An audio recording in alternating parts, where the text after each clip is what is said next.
Hello and welcome to my stream. Today we'll be playing more of Digimon World. And yesterday it was a great time, of course, but we kinda did not do a lot in the game. We basically started a new cycle, and unfortunately we got a repetitive Digimon, which was Shellmon.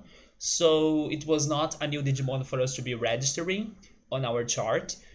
And I didn't have a lot to do with him, but I tried to train him. I probably will keep on training him because I need to see if I can digivolve him into an ultimate.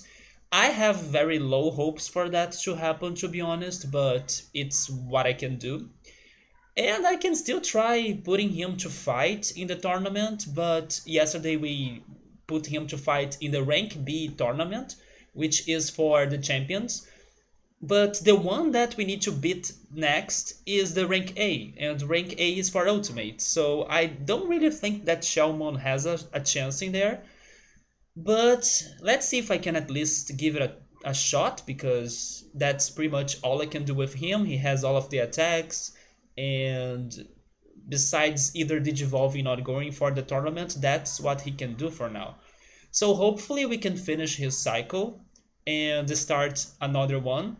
And then I hope I can get a new Digimon, or at least a Digimon that can learn more attacks, because then I can go after the attacks. But that's it. So let's see if I can get something else on the game to happen besides those two things, especially if we get or if we start a new cycle. Hopefully we can do some more progress today, right? Hey Ultras, what's up, man? How are you? Ultras, I noticed that you sent me some songs, but I did not have time to listen to them yet. So I will see if I give them a listen during this week. I think you sent me ghost songs. I'm not sure. I only saw the message by the half of it, like the preview of the message. But I will check them this week, and then if I don't reply you on Twitch, like on the Twitch messages, I will totally tell you my impressions on the next stream, right? So yes, I will check those links, those songs during the week. Yeah, and man, I had a very rushed, right? Sunday. This has been a great Sunday, to be honest. But I had a very crazy time with Pokemon Go. I'm so addicted to that. And my whole afternoon was like trying to find players to join me in this Mega Blastoise raid. And then I went everywhere. I talked to a lot of people. We tried it many times and we lost, of course. But it's so crazy. It's been super fun. And then I'm still thrilled. I kind of sacrificed my time to sunbathe today. I still spent some 20 minutes or so listening to music and getting the last sun rays of the day. But Pokemon Go was crazy to me today. It was so wild. I was interacting with so many people going here and there. Let's go, let's fight him, and then so close, invite everybody again, revive the Pokemon. It's so thrilling, and it's so crazy that even when you lose, you kind of feel I at least kind of feel good afterwards because of all of those emotions and how exciting it feels like to me. Maybe that's why a lot of people are super addicted to some MMOs and those multiplayer strategy games like League of Legends, for example. I know that they are also very toxic regarding the communities, but I imagine that this social aspect of like having a team and then interacting with other people, trying to like achieve the same objective. I just wish that the people that were there fighting with me on Pokemon Go, they were a little bit more smart regarding the mechanics of Pokemon per se. Because unfortunately, even when I tell them like, come on, use this one Pokemon type for the fight. Even when I tell them that, when the fight starts, I notice that they're using some shitty Pokemon. Not shitty Pokemon, but the ones that won't do much against the Pokemon we are fighting. So of course it's going to be a harder time, and then probably we are going to lose. But it's still super fun anyway, so I was all about that. Plus, I was rushing with like ordering my lunch as well. So I did not have time to check the songs, but I will totally do it. Also, hey X5, what's up, man? How are you? So they were Nightwish songs actually, but I remember seeing Ghost in there. Maybe we're comparing them to Ghost then, or I'm crazy. I read something about Ghost, and then I assumed it was about music, right? Three of them are songs I think I will enjoy. One of them is so much different than the rest, but you want me to try giving it a shot anyway, because it's the live version of the last song. Okay. Normally, I will be honest in here, normally I prefer the studio versions of songs, but some live versions can be interesting as well. But normally, I prefer studio versions in general, right? Which is something you fill up like every 6 to 7 weeks. You don't drive much anywhere, so you think they are songs that are great for you to be listening while you're driving. Is that what you're saying? You had this plan for dinner, but it changed in the very last minute. I was so out of time for me to be cooking that I decided to go for ordering food, right? And it was the best I did because I also ate a lot and it was delicious. So probably I won't be feeling hungry today. You were making fried chicken tenders. You had an idea to eat them three different ways with fries. I love when you say that, like three different ways. It reminds me of the cooking shows. Yeah, I decided to cook this one dish, but in I don't know 3 or 4 different ways. It's fun. It reminds me of the cooking shows with fries, but you don't feel like eating a lot of fried stuff, so you are switching the fries. Let me ask you this then. Don't you have an air fryer? Because my dream is to get an air fryer. It's been like something that everybody has been complimenting a lot, and it's a good healthy option for eating fried stuff. So maybe if they were air fried fries, you would feel better about eating them. I also understand some people that say that they don't taste the same, but to be honest, if you can go for a healthier option, then you should get used to like eating the air fried fries, and maybe you can season it with some sauces that could make it. But yes, don't you have an air fryer? Because I would love to get an air fryer.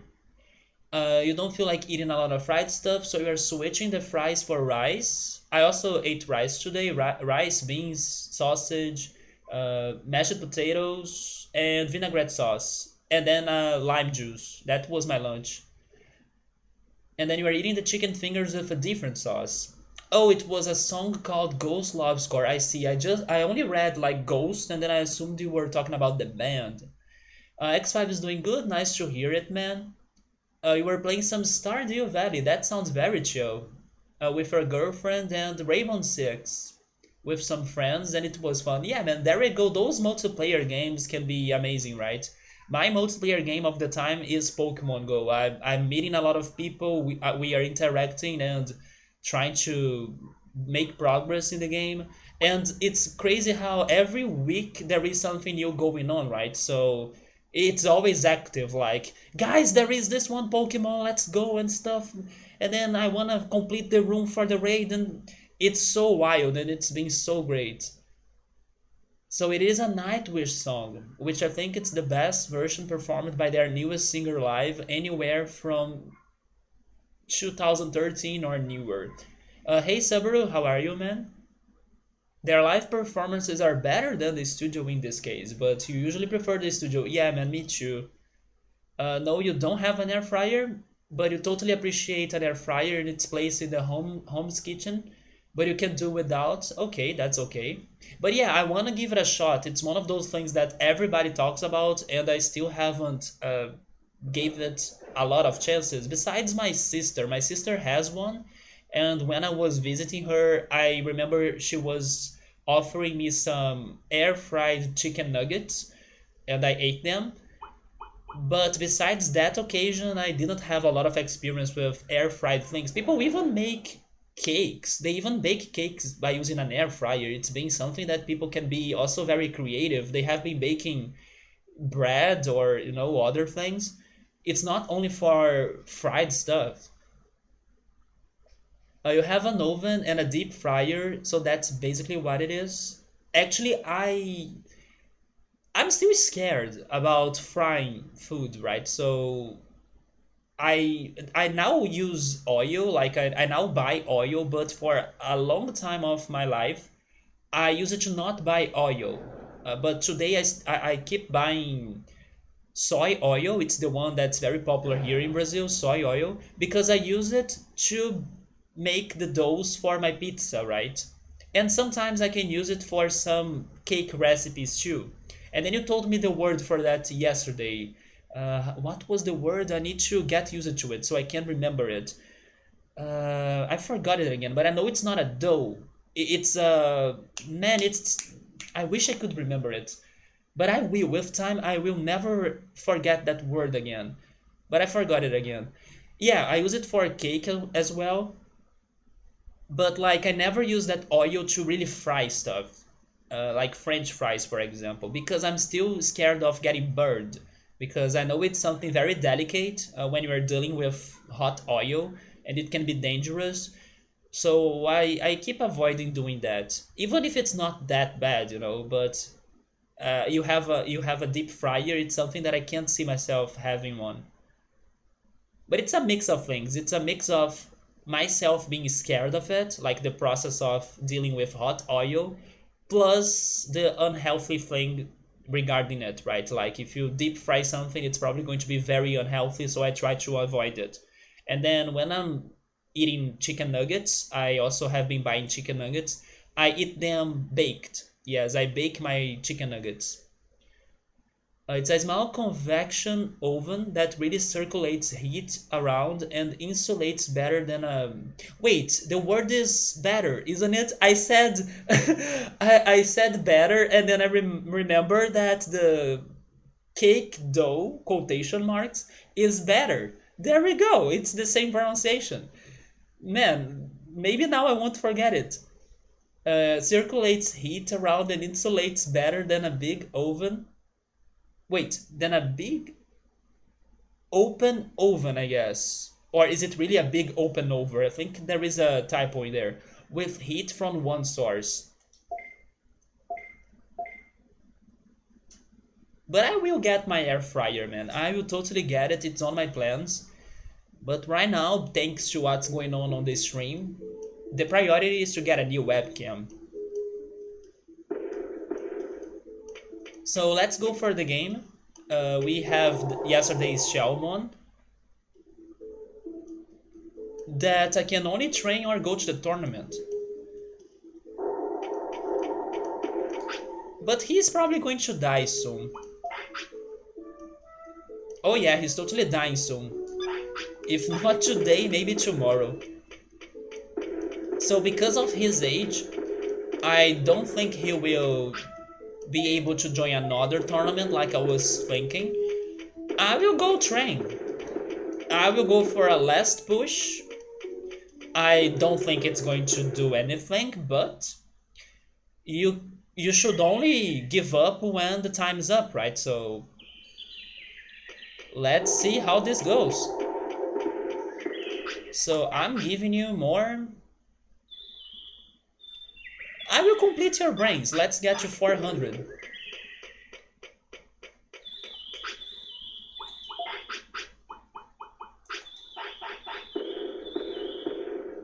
Like the chicken wings, they have a skin layer of fat that helps frying it with hot air circulation.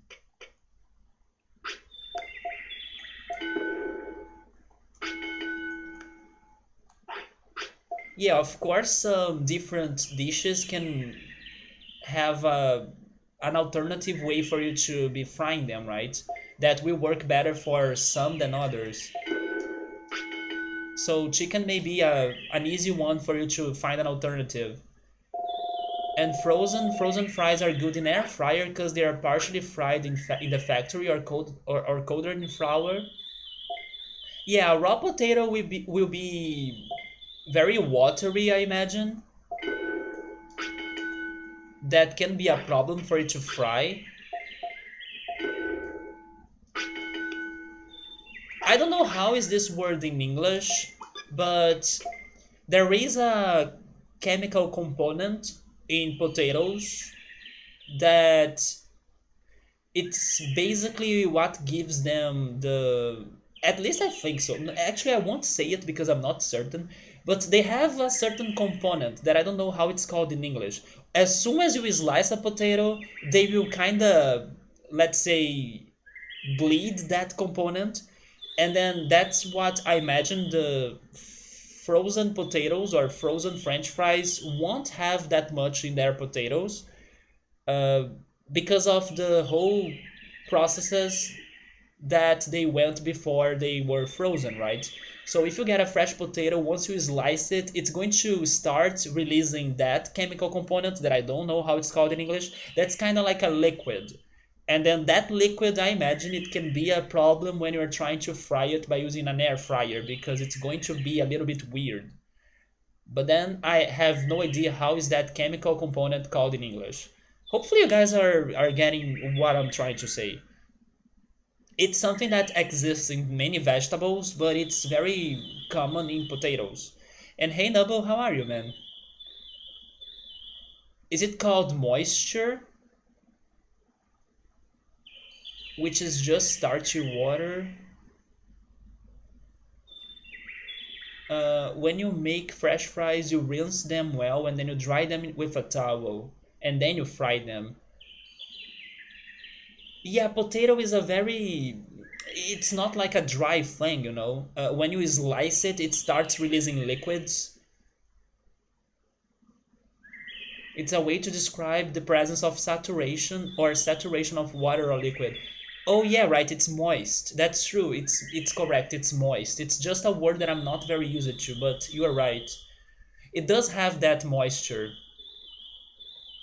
And then the liquids are just starchy water. Yeah, so I have a point in there. It is that starchy water that makes it harder for you to fry it easily on an air fryer. Yeah, that's what I imagine.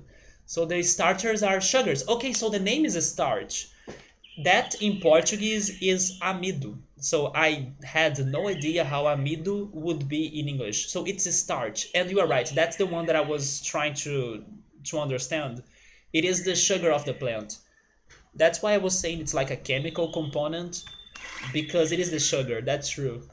I will actually write that down. I will also write down the batter because I need to remember that word.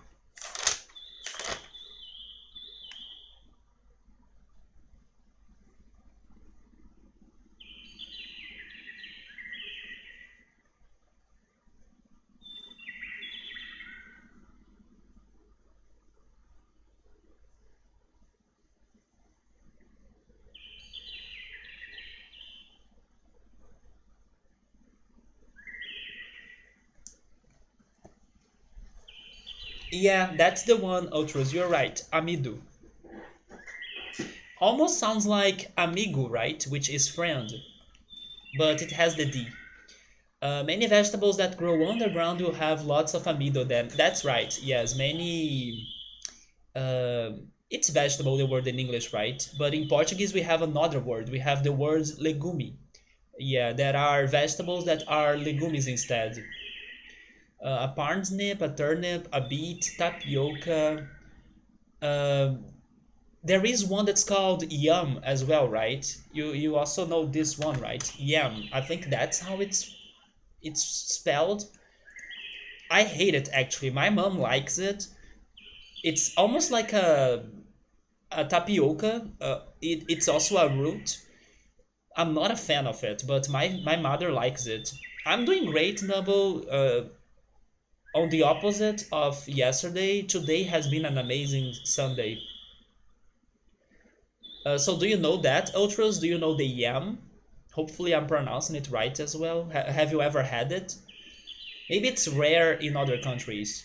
I used to think it's a very specific Brazilian root, but you think it's close to a sweet potato? I disagree. I think their tastes are very different. I love sweet potatoes. I'm actually buying more sweet potatoes lately, but I wouldn't buy that. I'm not a fan.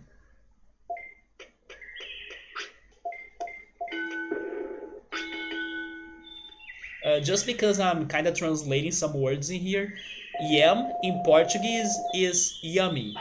It's kind of funny because it sounds like yummy in English, right? I never noticed that. But yam in Portuguese is yummy. But it's written or spelled like this. It's a very weird word because it starts with NH. That's not common. Oh, never mind. It's like that. No, that's why I was feeling strange now. No, it doesn't start with NH. That's not a thing in Portuguese. It has an I before. There we go. Don't teach the foreigners wrong Portuguese in here, Alan, please. It has an I in front of it. That's why I was like, wait, it's a word that starts with NH? That's not a thing in Portuguese. There we go. It's yummy like that, but it sounds like yummy in English.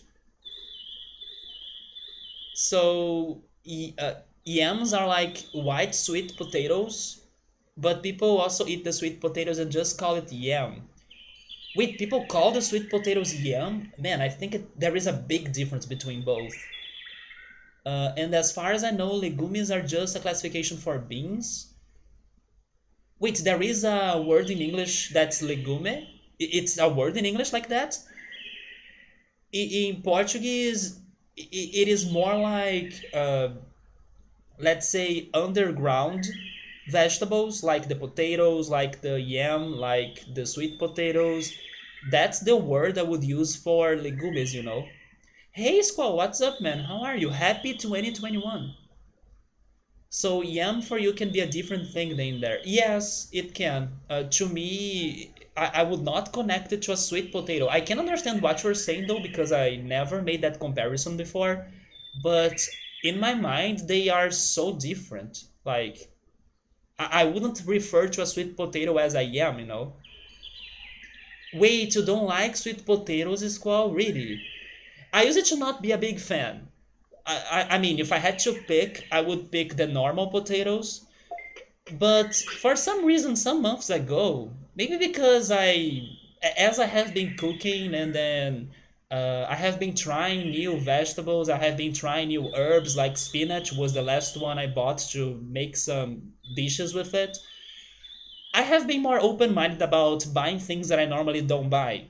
And then I bought a sack of sweet potatoes. And then it's been good. Like, I'm boiling them in water with the regular potatoes, and then I'm having them both in my dishes with rice, farofa, salads, and I'm liking it. It's been a different option for me to be having in my dishes, so I'm not getting too tired of my own food, you know.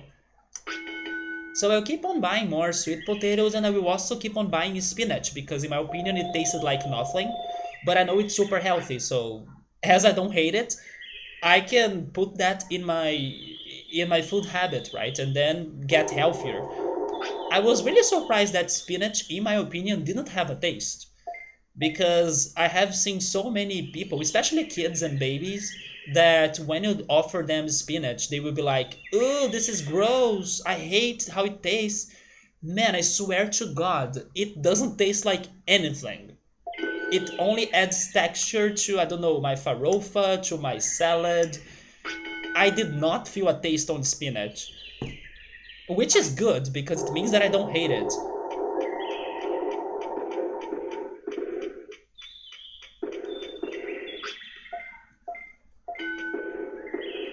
But Squall, there is one thing that probably it's not too common in the US, although I have had this talk with Dr. Meowser, and Dr. Meowser is also a chef, just like Ultras.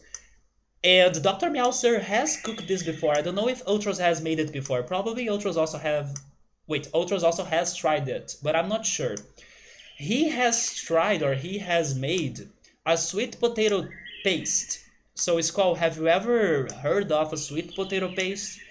Because I would tell you to give it a try. It won't taste like a sweet potato, like a normal sweet potato, but it's very good. Here in Brazil, it's somewhat popular for you to find canned sweet potato paste, so I sometimes buy it. I only don't buy it a lot. It's because I prefer guava paste. So when I wanna eat a sweet paste, I go for guava paste instead of the sweet potato paste. But I would tell you to give it a shot. Maybe it can be that one thing about the sweet potato that you may enjoy eating, you know. Actually, I would recommend that to anybody. Uh, give it a shot for a sweet potato paste if you have the chance. I never really made one myself like Dr. Meowser has done, But I do like the one you can buy in grocery stores, and it's a canned version. It's really good. But I still prefer the guava paste. It's like my favorite paste. Let me catch up with the chat because I missed some things in there. But am I pronouncing that word any right? Is it like legum or is it like legume? I have no idea. I'm actually very surprised it's a word in English because that's exactly how it's spelled in Portuguese. It's the same. But then the pronunciation, I'm giving shots in here. I will say it's legume because it sounds more in English, in my opinion, but not sure. It's actually legume. Is it legume? Okay, legume. That's so interesting that it's a word in English. So in North America, those are the peanuts, the beans, the chickpeas, and lentils. You know what? Let me confirm what I used to think. Right? Maybe I'm wrong. Like I can be wrong. I'm a human person, so maybe all the truths I have are wrong. So as we have this different reality about the legumes, I wanna double check that they are what I think they are in Portuguese. So let me get my phone.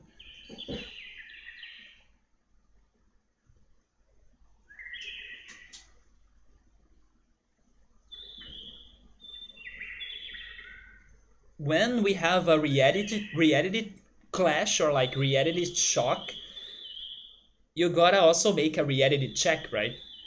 So let me see what Google has to tell me about the legume.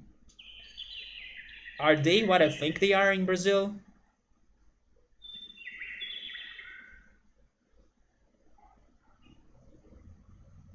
So here's the thing though. Okay, Google is telling me that actually the legume can be anything. It can be a root, it can be the fruit, it can be the flower, it can be the leaf, it can be the nut, the seed. It can be anything that's edible. So that's funny because it's then that you guys are correct in there, but I'm also not wrong. It can be anything. So depending on the place, people will refer to it the most for certain parts of the vegetable or some parts of the plant that they are eating and using that word for it. Okay, so that's interesting.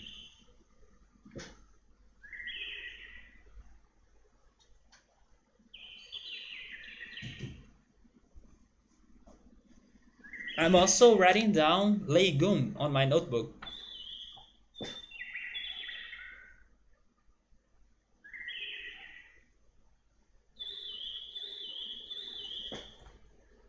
There we go.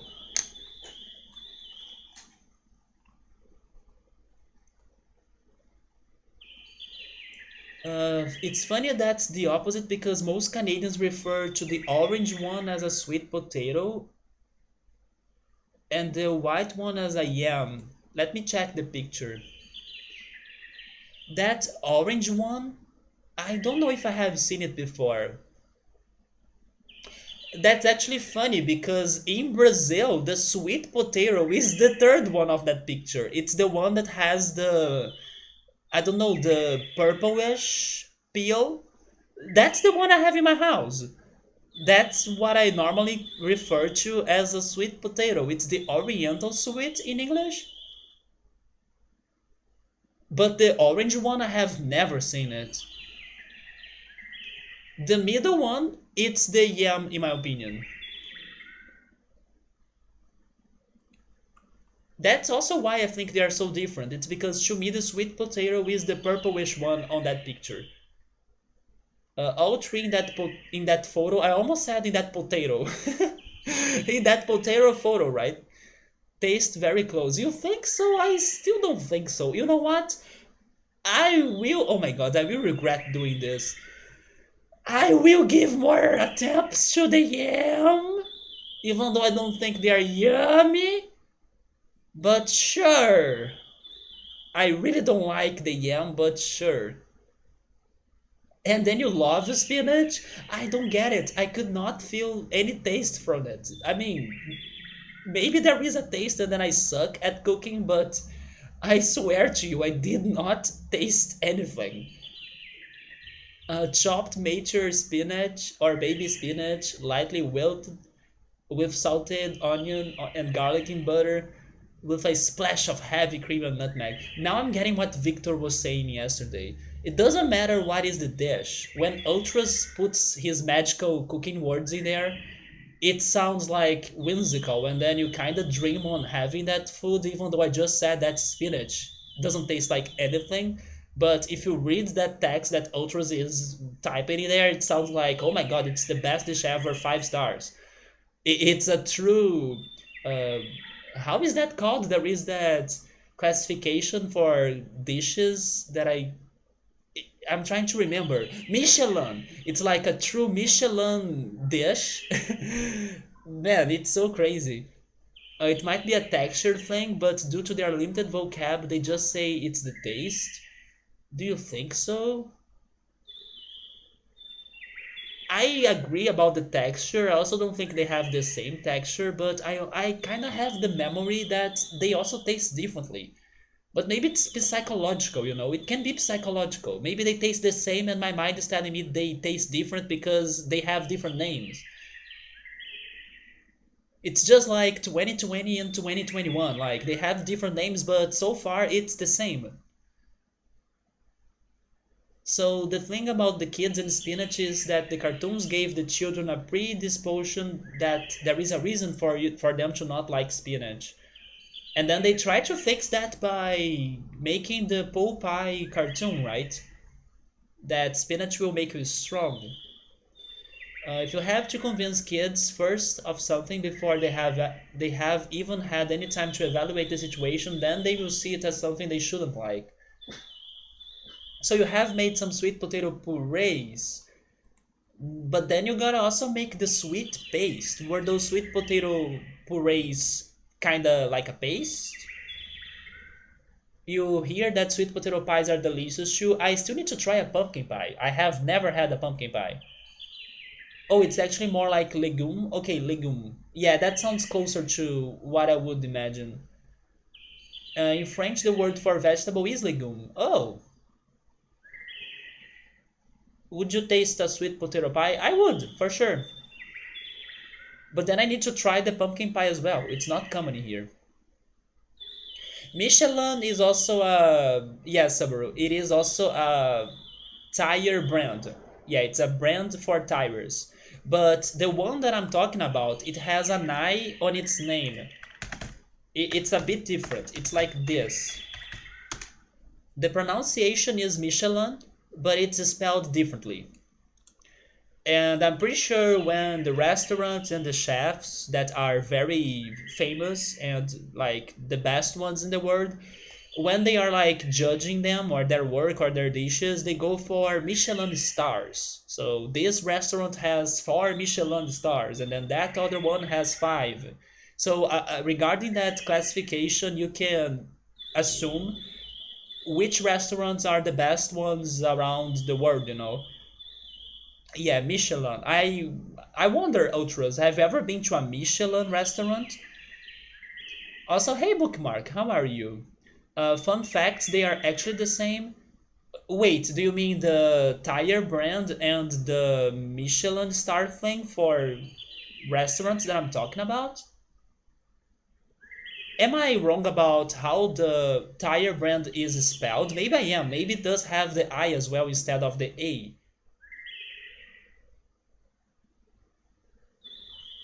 But then that's a very crazy connection in there. If they are the same, like what does a tire brand has to do with renommated restaurants? Like what? That's a very crazy thing.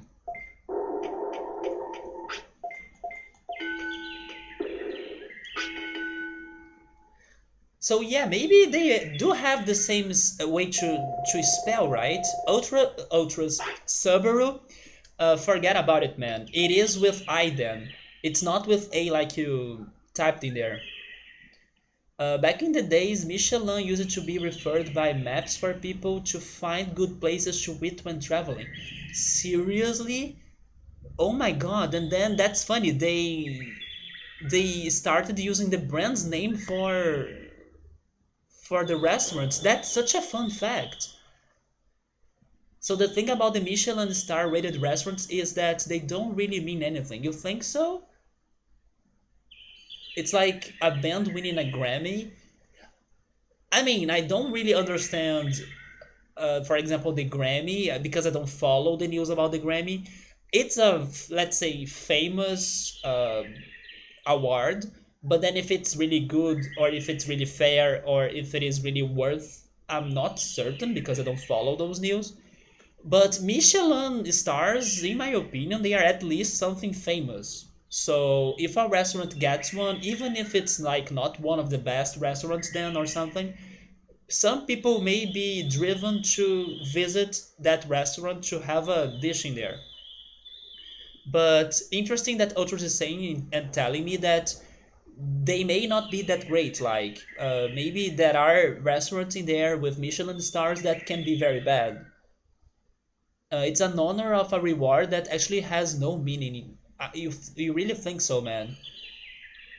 People like Gordon Ramsay, his restaurant will have one because he needs to maintain a status that's valuable to reality TV. I can understand what you're saying about status because, for example, the three MasterChef judges here in Brazil, they have a big status because MasterChef Brazil is like very big in here, but everybody says that their restaurants are not that fantastic when they go there, you know. But I get what you're saying. I got so into this talk about the Michelin stars because I'm still mind blown. It's the same brand of the tires that I do not remember if I said hi to Victor. Victor, how are you, man? I don't remember if I said hi, but welcome. Hopefully, you're having a great Sunday. I'm doing great. This Sunday has been fantastic. I'm here talking to Bookmark Ultras and Subaru and Nubble about this crazy Michelin thing. I'm mind blown. I really had no idea about that. But it makes a lot of sense now because Michelin makes the tires for the cars that can travel to restaurants. So there is a connection there, but it's very hard to spot, you see. But I wonder, have you guys ever been to a Michelin star restaurant, even if they don't mean anything? His food can be shit, but if they can say Michelin star chef, when they introduce him, that is more valuable selling a television product. Yes, I would get a very good impression or first impression of that product, even if it's not reality, like even if it's not that great, but it's the way they sell it, right? I have 100% think so, or you 100% think so. You have eaten at Michelin star restaurants, and you got McDonald's on the way home. I mean, McDonald's is great. I'm so sorry if somebody thinks it's not. Don't underestimate McDonald's. A very good McDonald's burger on the right day can do miracles. So, yeah, I love McDonald's. It's probably my favorite fast food chain, although I most times buy at Burger King because I prefer their prices and I need to eat with quantity. So, if I'm looking for quality, I would go McDonald's, but as I need to fill my stomach with quantity, and then I would be saving money by ordering in Burger King instead of McDonald's. I normally buy at McDonald's. Wait, I normally buy at Burger King. But to be honest, there are some offers they have sometimes at McDonald's that I can buy as well. Although I do not order them home because they have a very expensive delivery tax, and then I do my best to not pay that. And hardly my app, the app on my phone for me to be making orders, rarely they give me free coupons for delivery taxes for those two fast food chains, right? Burger King or McDonald's. I normally get coupons for other restaurants, which is also good because then I will be probably eating better food or healthier food like the one I bought today. I bought a full, delicious, most healthy or mostly healthy because it does have fried sausage in there that's not healthy, but it has the black beans, the rice, the farofa, the mashed potatoes, so I would be eating better in general. Michelin star people are just a special boys club who hand this stuff out like the Grammys. So Ultros has been to the Michelin stars restaurants. So the whole Michelin thing is kind of weird. I'm now learning about it. I used to think they were, I don't know, a good status, but now you guys are making me realize it may not be that fantastic, you know? It just sounds good, but it may not be as good. In there, it's the opposite with Burger King versus McDonald's. I know that in the US, from most opinions I hear from people, Burger King in there sucks. I don't want to say that the one I have in Brazil doesn't suck. It's just because I really don't know, or it's really hard to compare fast food chain standards. For example, maybe something that you think it's disgusting, maybe it's like regular standards in here, so it's not as disgusting as it is in there. It's something very relative, but I don't think it's that bad as I hear people saying or giving impressions of Burger King in the US. So I don't think it is that bad in here. But then in the US there are so many different fast food chains that to compare and to like pick one that probably the competition is stronger, and then by classifying them all Burger King stays on the bottom. In here it's not that strong, but Burger King is like freaking popular in here. If not more popular than McDonald's. If you go to the shopping mall, you see like a huge line to buy at Burger King. A big reason why that's a thing it's because they have the soda refill. So people can be buying and can be drinking soda forever. So Burger King has that, McDonald's doesn't. So people go there a lot for the soda actually, not only for the burgers. As I avoid soda at my best, I sometimes drink soda, but it's like in very special occasions when I don't have another option. I don't get attracted by this idea of getting soda refills.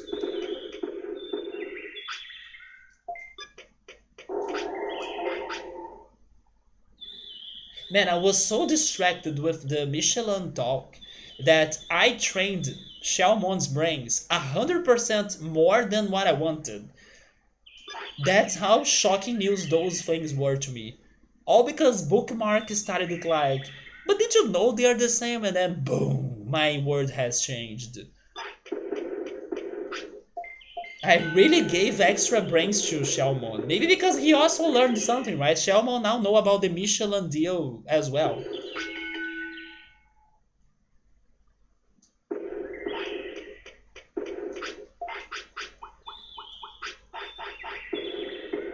99% of people are going to do research on what it means or anything, and then when you do, it doesn't really mean anything. So Victor has heard that too. For some reason, Burger King is better there, and McDonald's is just okay.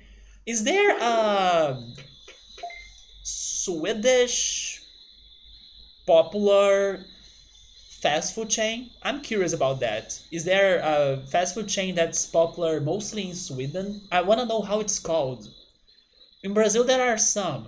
The one that I would say that's the most popular is called Bob's, but I hate it. It's like the worst actually. I cannot eat at Bob's.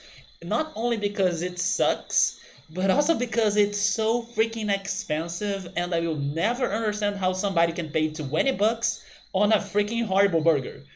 The only good thing I can say about Bob's is that they have good milkshakes. But that's all. If I don't want to get a milkshake, I would not go to Bob's. But it's unfortunately the most popular Brazilian fast food chain for burgers that we have in here. I do not get it. If only they were cheaper, then maybe you could still buy their burgers even though they also taste bad. But no, they are bad and expensive. It's like the wrong combination.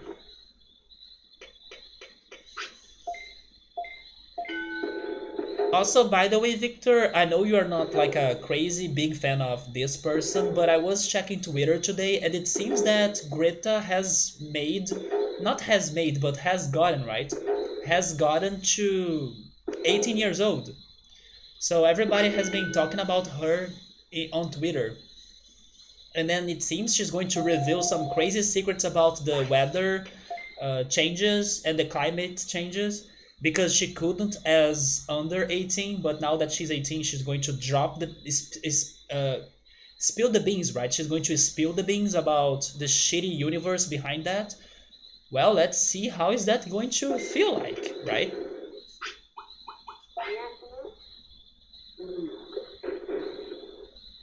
It's just weird entrustment with some organization to cast an opinion that it's so powerful to convince people. I would tell you that it's kind of crazy how people can be easily convinced about things, right? If you stop to think about it, it's easy. It's not something that challenging. Think of it like IGN, except at least IGN reveals sort of means something. So, yeah, sometimes. I wouldn't say they are my greatest source of, let's say, revealing games. I would trust other platforms way more than that. But yeah, they at least try to expose some facts or at least their opinions about why they are giving that rate for the game they are rating. But they are not my websites to go after ratings for sure, especially after their infamous 7.8 out of 10 because too much water for Pokemon Omega Ruby and Alpha Sapphire. So in Sweden they have Max, which is another burger chain.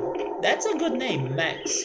It's funny how most of them are named after people, right? The one in here is Bob's. Which is also crazy because Bob is not a common Brazilian name. It's pretty much something that people took from the US, I believe. But yeah, people in here are not named Bob.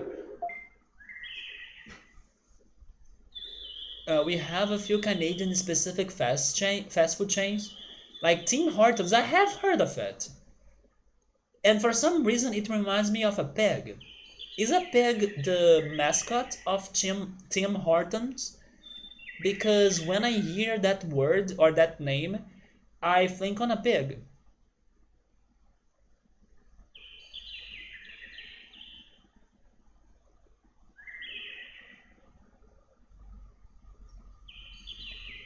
I just drank a whole glass of water. And then you also have Harvey's. That sounds familiar as well. It's like a fast food burger place, but it sort of prides itself of being a little more classic. And then you pick your burger toppings like a burger Subway. That's how it sounds to me.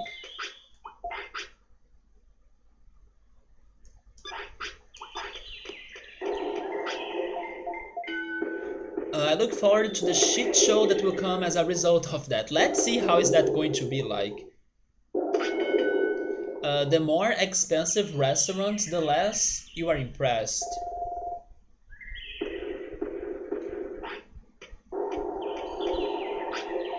And you say that as a chef. In Canada, you have Max with double X, which is a Filipino chicken, and you have Max, which is a convenience store, but normally a gas station or with a gas station. Are the convenience store dishes or food they are good? Because in here we also have the gas stations with their convenience stores, but normally their food are not good. Like they are bland and somewhat cheap. You know, it's most of times actually they are not even, let's say, custom. It's basically, oh yeah, you want to eat a burger? Okay, let me get this hot pocket and then put it on the microwave and then here's your burger. Normally they are that. It's like microwaved burgers from another brand, like from a frozen brand. It's not special at all.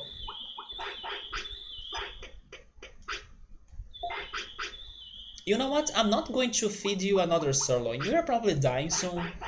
So stay hungry.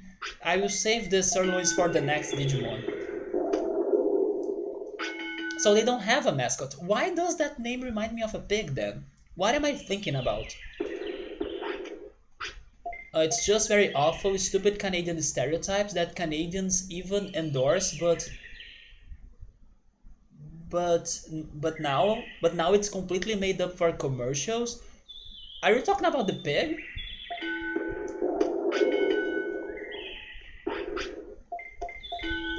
So this thing I have on my mind is like a stereotype.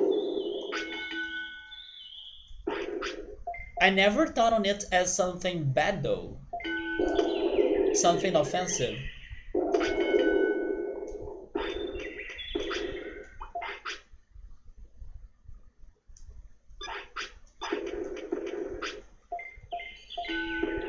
So it's funny that I'm saying that. I'm just saying that convenience stores in here won't give you good food. I mean, they will give you regular food. But the way you said it, it sounded like they had a somewhat good food, so they are somewhat popular even. In here, it's like, oh my god, I'm hungry, but everything is so far. But there is the gas station right there, so why not buy their shitty burger? It's going to do it.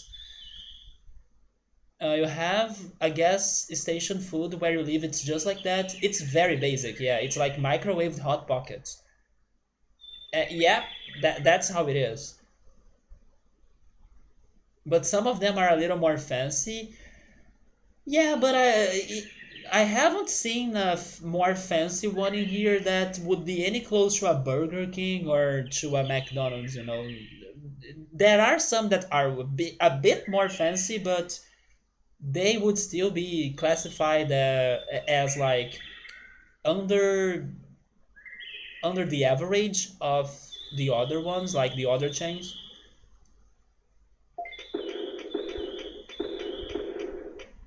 Yeah, they do have like a space inside of them. They have like their ads about their products, just like McDonald's and Burger King. But in general, they are still very bland. Parts of the US are super proud of the gas station food. They are super proud of their diners, aren't they? Like areas of New Jersey, like this, they love this gas station called Wawa that makes sandwiches and stuff. That to me sounds more like a diner, but then that's just the impression I get from series and movies in general. Basic gas station food, but it's like their pride.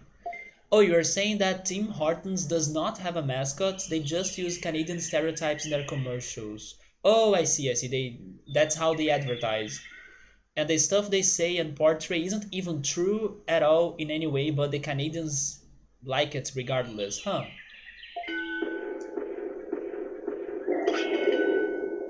I will be honest in here, the only Canadian stereotype that I can remember is the one that Canadians are always saying I'm sorry.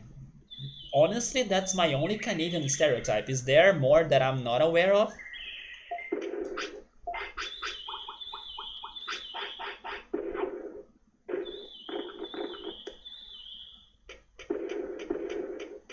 And I will also say this. Normally, stereotypes are something bad, right? But if a population or like if a group of people have saying sorry as a stereotype, that already makes them the best people in the world. I'm just saying. Like, normally stereotypes are things way worse. Like, oh my god, those people are so loud. Brazilians are known for being very loud. To be honest, they are not wrong. Or, I don't know, those people are so cold as well. Like, some people say that German people are very cold, for example, but it's just their culture. So there are some stereotypes that have a more negative impression behind them, But if a stereotype is saying that, oh yeah, they are known for like saying I'm sorry every time, come on. It's something actually very good if you stop to think about it. It means that they are very polite, educated, and they are very nice actually. They are worried about their doings and the others, which is something that everybody should be at least a little bit worried about. So gas station food in Sweden is basically just crappy sandwiches. I mean that's kind of universal because uh, I wonder why they do that. Probably they do that because of the truckers, like the truck drivers that need to stop somewhere to be eating. Because otherwise, how is that any profitable, if they are serving bad food? But I will tell you this, at least here where I live in Rio, the on the way of like my hometown and where I live, there are some couple very good restaurants in the way. Some are close to the gas station, although they are at the same time separated. What I mean is that they are in the same space of the gas station, but they are not a brand of the gas station, because the convenience store that's the brand for the gas station sucks.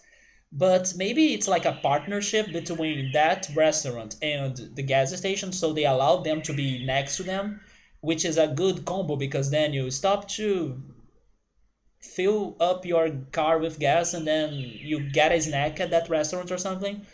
Some are really good. There is this one that I really love. It's always crowded. It's like based on German food. It's called the German Kiosk. It's really great. They serve some sausage sandwiches with some salads and mustard. It's really good. But they also sell other snacks, some desserts, some coffee. My father always drink a coffee in there. But my parents' favorite is this one restaurant that they actually have their own like fast food options, like some sandwiches. They even have this one as well, the sausage sandwich. But their best thing is actually their buffet. Yeah, on their buffet they will give you like rice, beans, meat, pasta. They even have Japanese food. They have sushis, sashimis. They have also this country country dishes like that are more country based or like Brazilian country based. That are some couscous, some special beans with eggs and bacon and some meat. Some chicken. So that restaurant is also really good. But then this one restaurant, is it close to a gas station? I cannot remember. You know what? Maybe it is close to a gas station, but it's such a big restaurant as well that every time we are stopping by there, I do not see the gas station because it's such a big place. And then they also have their farm behind it, where my father and my mom, like my parents, they also buy a lot of eggs and then they bring those eggs even to my sister. They really love that place with a reason. It's a very good fresh food place with like all sorts of uh, you know home and farm made options and dishes.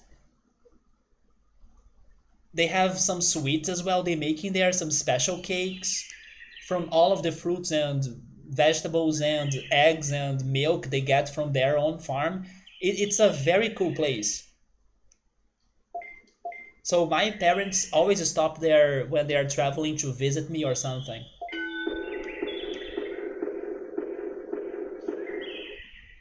The normal thing in Sweden is that you go to a gas station for something to eat is to get some candy. That's also funny because when I use it to drive, not to drive, not to drive, come on, to travel. I don't drive, by the way. I hate cars. But when I use it to travel with my father more, we also use it to buy candy. Yeah, we use it to buy those halls, which here in Brazil they are referred as candy. Fun fact: they are not cough drops. Uh, Kids will be loving those things even if they are not sick. It's so common for you to buy them as candy in here. So yeah, we use it to buy lots of halls, so we could be eating them throughout the trip, right? Or as the trip was going on. So that's funny. You gave me some old family trips memories right now, Victor. They're like, wow, you don't have Wawa in Canada? That sucks. And then people even wear Wawa shirts around New Jersey. It gotta be that great then. It must be that great.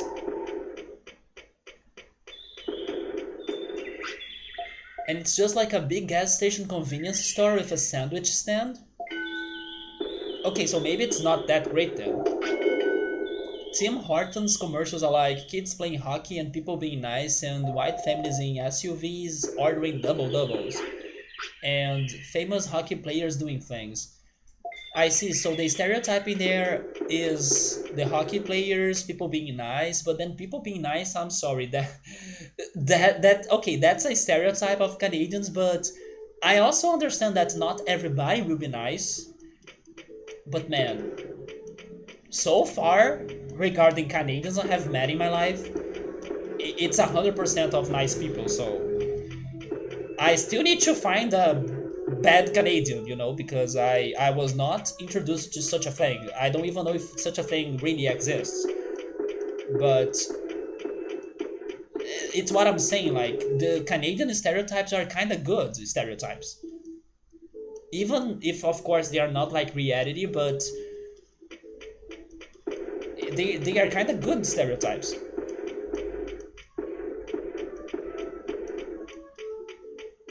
That's what it's like in there for places on the highway. There is a place in there called the Schnitzel Queen. That sounds German. The sandwiches are similar to Subway. I do like Subway. I don't think it's that bad. Wait, do you want to sleep? No, he's hungry. Hungry and tired, okay.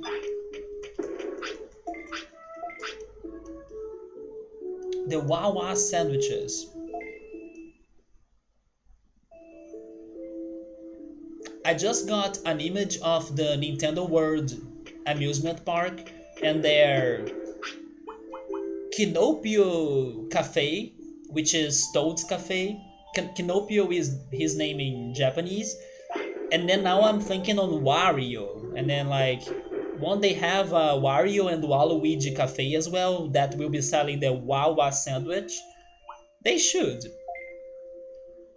So gas stations are a big spot for people to buy candies, chips, and lottery tickets even. By the way, do not get addicted to lotto. I I understand it's your money and then you do whatever you want with your money, and that's like nobody's opinion will matter for your money. Like every person has the freedom to do whatever. But if you wanna hear an advice, don't go for a lotto, right? There are way better ways for you to be using your money in order to make more money, especially investments. And then when I see my father is not an addicted to lotto, but he likes to buy the freaking lotto tickets every year. And then it drives me nuts because it's like you are not going to win, but you are throwing that money away. But yeah, it's like something that makes me a bit sad. So, word of advice, if you have money that you want to use it to make more money, go for something more certain, like investments. Lotto is a trap.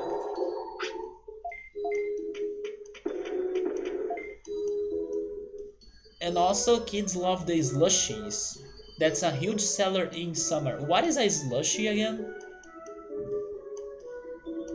You use it to play Lotto? Yes, man. Please go to the investments. It's way more certain. Um, if you are in very good stocks, or if you have like very good stocks, you just need to give it time. like 5, 10 years. You just need to be patient, and then they will be great. They will really be valuable. Lotto is a big trap. Do not go for that. Your odds are smaller than getting struck by lightning twice. So please don't go for that. Here in Brazil, it's insane. On every December 31st, they reveal the winners of the Lotto, and then of course whoever won that became a millionaire. But it's like one in, a huge amount of numbers. So do not go for that. If you wanna get rich or multiply your money, learn about investment. It's the best thing you can do with it. Everybody should. It makes me upset that I did not know about it like earlier. But thank goodness my life has changed because of this universe. Every month I see it getting better, and I get excited for it. So that's the way to go for real. So the slushies are like frozen drinks in lots of flavors. Man, now you made me so thirsty. You know what? I'm going to get a glass of my lime juice. So I'll be right back. Just seeing those names in there. Man, it's a curse of Victor. Here's what happened. Yesterday, Victor pointed out that Ultras makes him like dream of eating or drinking something, and then he cursed me. Victor, my buddy, cursed me too. With like, did you know that Ultra's words are magical? And then I'm like, oh, are they magical? And then now they are magical. So I do need to get something delicious to drink other than my water, and I'll be right back.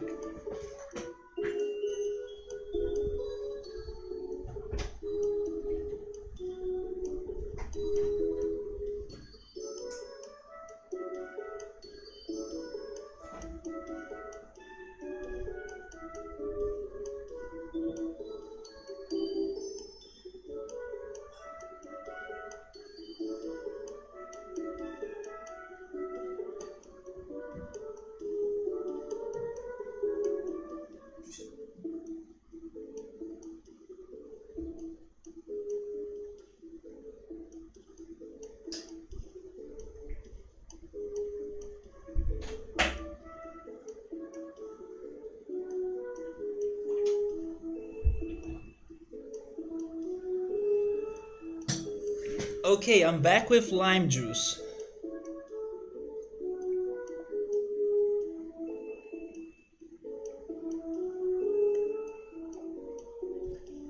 Lime juice is over because I'm freaking thirsty. But it was good. So that's a slushy right there. Oh, it's is it like a smoothie? To me, that's a smoothie.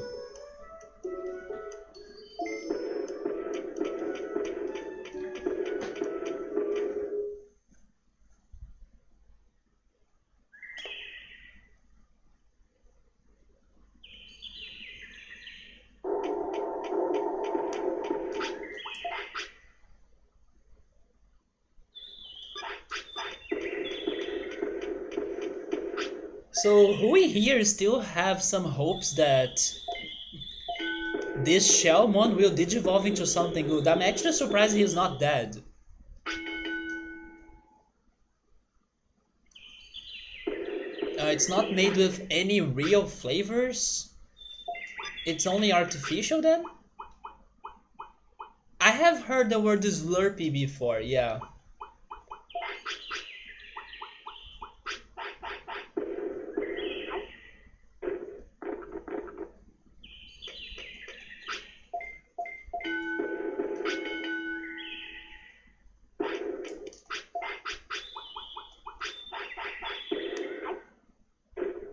So it's more like frozen blended juice.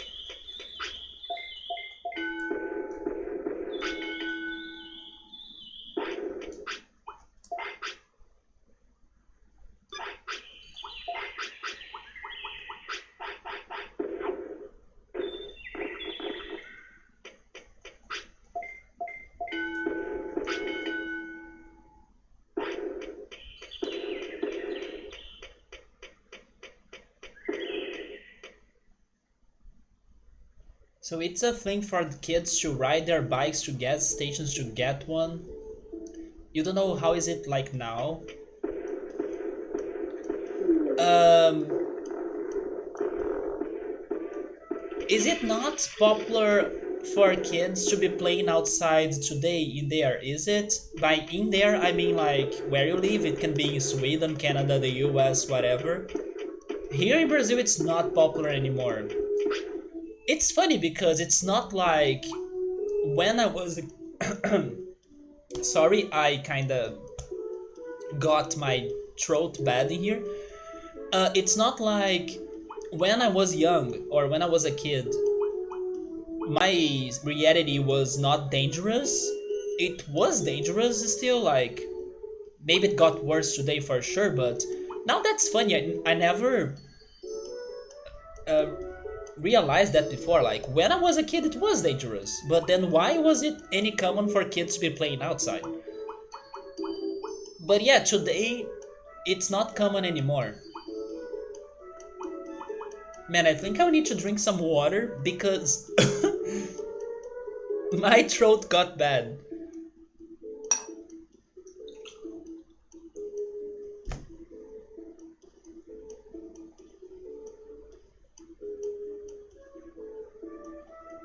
Is it better now? I don't know. You don't know about now, but normally you grab your cup size and then you dispense yourself with the flavors and then you mix them if you want. Victor knows a guy who likes to buy really cheap soda, the kind that doesn't really taste any good, just to freeze it to make his own slushy.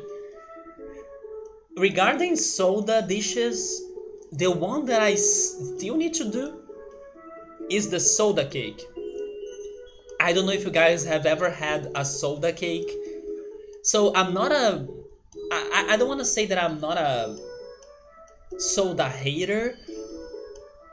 I just avoid soda because it's so unhealthy and it's freaking expensive. So I avoid soda, but I do like soda. Like when there is a party or a friends reunion or something and then they don't have another option, then I drink soda and then I like it. It's not that I don't drink soda because I hate it, it's just because I got used to not drink soda because then I will have a healthier life. But man, there is this one soda thing called soda cake. If you have never had that in your life, look for it. I need to learn how to do it myself, but I'm pretty sure it's easy. It's not going to be any different than any other cake recipe, and the only difference is that you add soda to the dough, or not the dough, the batter. You add soda to the batter. I'm pretty sure that's going to be the only difference regarding this soda cake and the others. I'm telling you, it tastes amazing. There is this childhood friend that her mom used to make soda cakes every time for us to have as a snack when we were in a friend's reunion or in a reunion to do some homework or something. I'll never forget the orange Fanta soda cake that she used to make. It's really good. It's like the best orange cake ever. It's artificial AF because it's made out of soda and Fanta, but I'm not lying, it's freaking something else. It's good. So go after a soda cake recipe, try that out. I'm pretty sure it won't be hard for you to bake it, but I also need to do it myself. It's just because I'm avoiding soda, I don't buy soda, but I will buy for this recipe because it's good. It's like one of my favorite childhood memories from dishes. The freaking soda cake. And the other one is the, I don't know how it is it called in English, but there is this one recipe that's like jelly. No, it's jello, right? It's a jello because the jelly is the one you spread on bread. No, that's not the one. It's the jello, right? There is like a multicolored jello that's made out of many different jello flavors that are combined with a cream. I don't know if you guys have ever seen anything like that. but it's basically a multi-flavored jello that has a white cream. That I'm not sure how is that cream made, but I think maybe made of heavy cream, but I'm not sure. That's another childhood dish that brings back memories because it's something that my friends' mothers used to make as snacks when I was visiting them. Yeah, it's gelatin, which is also known as jello, right? Yeah, it's basically a lot of gelatins. I can try googling it. Yes, I will Google it and post it on the chat. Give me just a second because I'll need to open the browser. I really don't know how to describe it very well, but it's basically a lot of gelatins of all sorts of flavor blended together into one. It's very good. But it's one of those special. Oh my god, I'm seeing the pictures and I'm like, I need this. So I will post two pictures. Where is the one that they showed me on the preview? It looked so good. Yeah, this one right here. Give me that picture.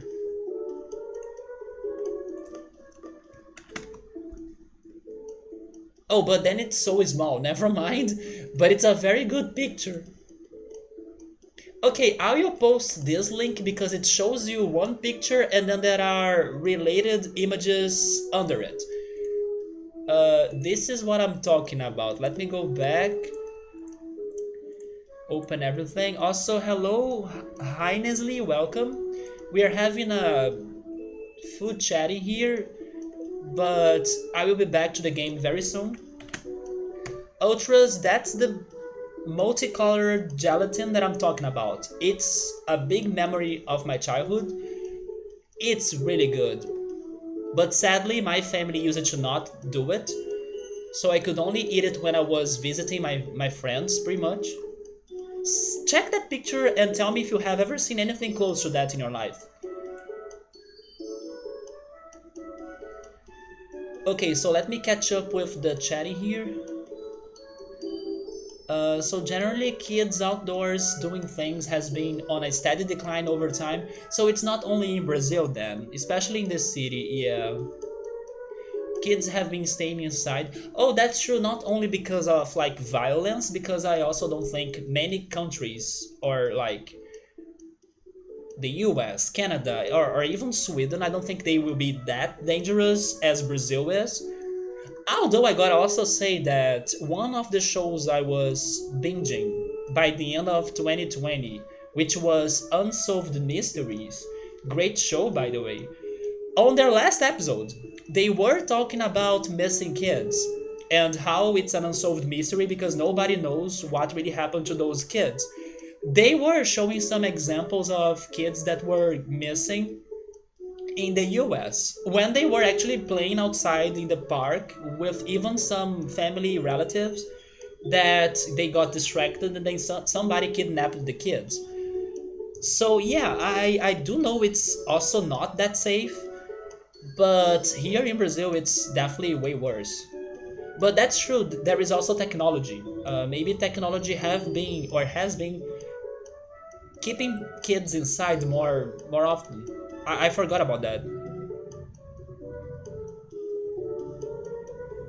You drove past the playground, and even in like minus 5 degrees Celsius and snow, small groups of kids have been climbing and jumping around. And then there are kids outside, usually sliding down the hill on their toboggans. Victor, still see kids out too. To me, it's only in some parks, but like not on the streets, like the streets in front of their houses. That's a very rare sight. The streets are normally empty, but when I was a kid I used to be playing in my street, like playing soccer, playing volleyball, playing hide and seek with all of the other kids of the neighborhood. But then today nobody does that anymore. That sounds like a horrible idea. You don't like gelatin, Victor?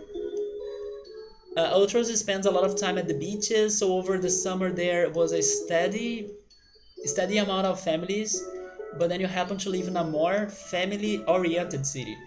And he doesn't focus too hard, so he couldn't tell if there was the same amount of kids or less than normal, but he felt like it was crowded. One of your favorite thing at the Mandarin, a popular Chinese buffet before the pandemic, was their Jello cubes. Let me check that. Oh, do those not uh, become liquid or something? Those look good. Oh, you got the recipe, but have you ever seen anything close to the picture I sent? In here we called it as the multicolored gelatin. That's its Portuguese name. It's like gelatina colorida, which means multicolored gelatin, basically. And then that recipe right there, Ultras, it is três gelatinas de cores diferentes, uma gelatina incolor, uma lata de leite condensado e uma lata de creme de soro. Wait, I said it wrong. Uma lata de creme de leite sem soro. There we go.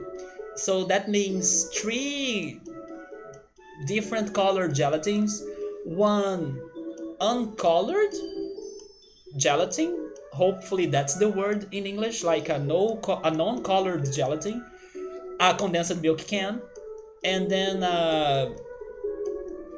oh my god, how is that word in English? I'm not sure, but it's a can of heavy cream, basically, but it is a specific one because it doesn't have that last word soro that I don't know how is it called in English. Three flavors of Jello, yeah. One unflavored gelatin, one can of condensed milk, correct, and then 1 liter of. No, it's not 1 liter. It's a can. One can of heavy cream, but it's a specific heavy cream. It's the one that doesn't have soro, and then I don't know how is soro in English, but it's basically a liquid, like a. It's like a water. It's like a moisture, as we were talking earlier. It's like a very maybe dry heavy cream. That's the one they are talking about in there. Oh, Victor was talking about the soda cake. No, man, it's actually really good. Soda cake is good. I'm not joking. I mean, it is poisonous because it's freaking soda. You are not wrong. But I will tell you something as well. Condensed milk, that's poison as well. And I have a condensed milk and powdered milk cake that I attempted to bake 2 days ago or 3 days ago on my fridge. That's poison because it's so freaking sugared and sweet. But what can I do? It's how it is in Brazil. Condensed milk in every dessert, even though it's so freaking sweet. Let me go to either offense or defense. No, never mind. I'm also missing. No, the HP is also under 4,500, so I will go for defense and offense. So we nearly have the exact thing in there, but it's layered like this. I really miss that gelatin. It's been like forever. Okay, that's too fancy. Like, how do you even make something like that, you know? I imagine that's a lot of work. You will spend hours trying to make it. I mean, anything can be poisonous, right, Victor? We are going too far on this talk now, but I agree.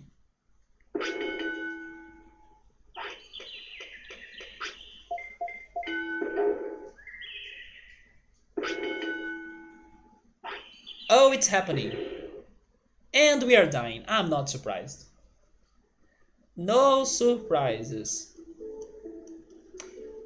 Literally the exact same ingredients, but layered differently. It's funny how it's the same, to be honest. The rainbow jello.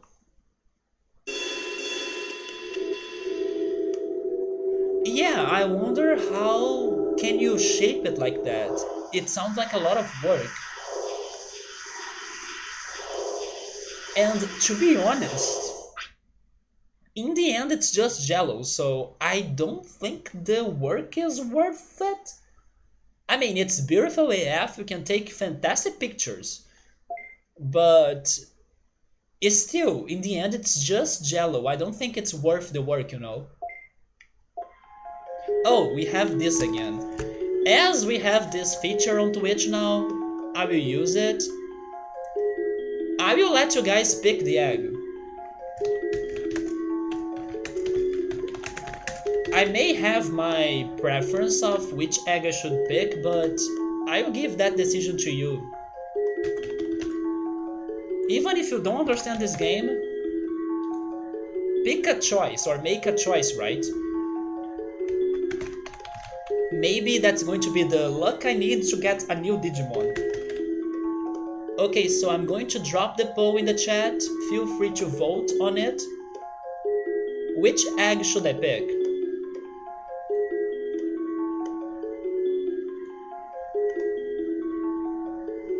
Yeah, it's a feature on Twitch now. Probably you have seen a new... how is that called in English? A new tab, right? A new tab on the chat. On the top of the chat. On the chat window. That's the poll right there. Yeah, it's a lot of time. I don't think it's worth the work for just a jello. Because you add a layer, then you fridge it, then you add another layer, then you fridge it. Oh, that's how it does? Or that's how it goes? Here, for the one I showed you the picture, they make all of them at the same time, and then I believe they slice them into tiny cubes, and then they mix them all together by using the cream, right? That's how I think it goes. So yours sound more like a more challenging recipe. You made jello shots with vodka that way, huh? Yeah, so far it's a tie between green and orange. Green is for Koromon, right? I could give another Garurumon attempt, that's a good plan. And the orange is for Tokomon. I still need to get Angemon, so it's also a very good pick. Regarding blue and pink, blue is for Birdramon or Biomon, and Elecmon, wasn't it? And then the pink is for Betamon and Palmon. Yeah, then the blue would be more useful, I guess, because pink and Betamon it's completed basically. But then of course there is still Palmon. We still have work to do on all of them, but some of them have better odds for us to be getting something new than others.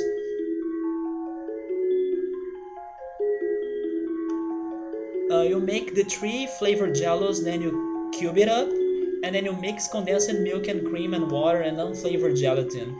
The problem is that when I imagine people uh, cubing it up, I don't know if they are going to be good cubes, like stable cubes. I imagine that the cube will be melting or losing its shape, you know?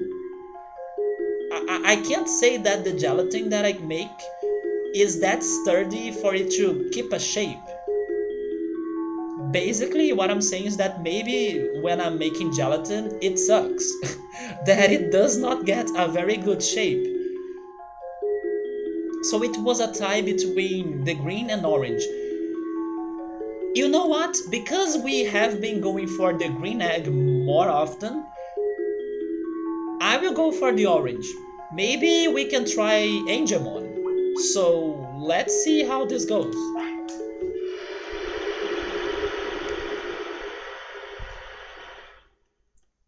We gave some attempts to the green egg race recently, and then we got Andromon. Let's go for the orange.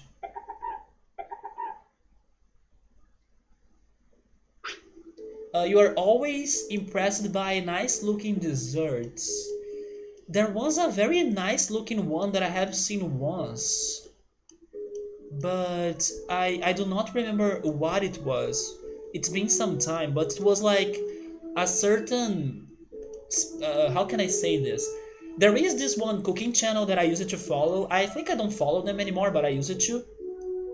That they had a special like for some time we'll be inviting this one person, this chef, that will be making beautiful looking desserts that got trendy on social media, like on Instagram and on Twitter.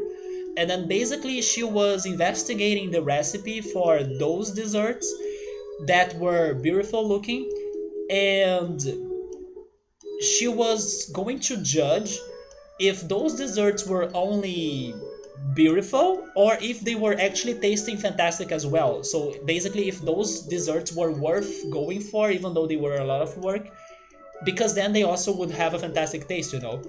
So it was like a series of episodes that she was getting a lot of beautiful looking desserts that got trendy in social media and test them out. Like, oh yes, I saw this beautiful cake, but is that beautiful cake really delicious? Let's see, or let's check it out.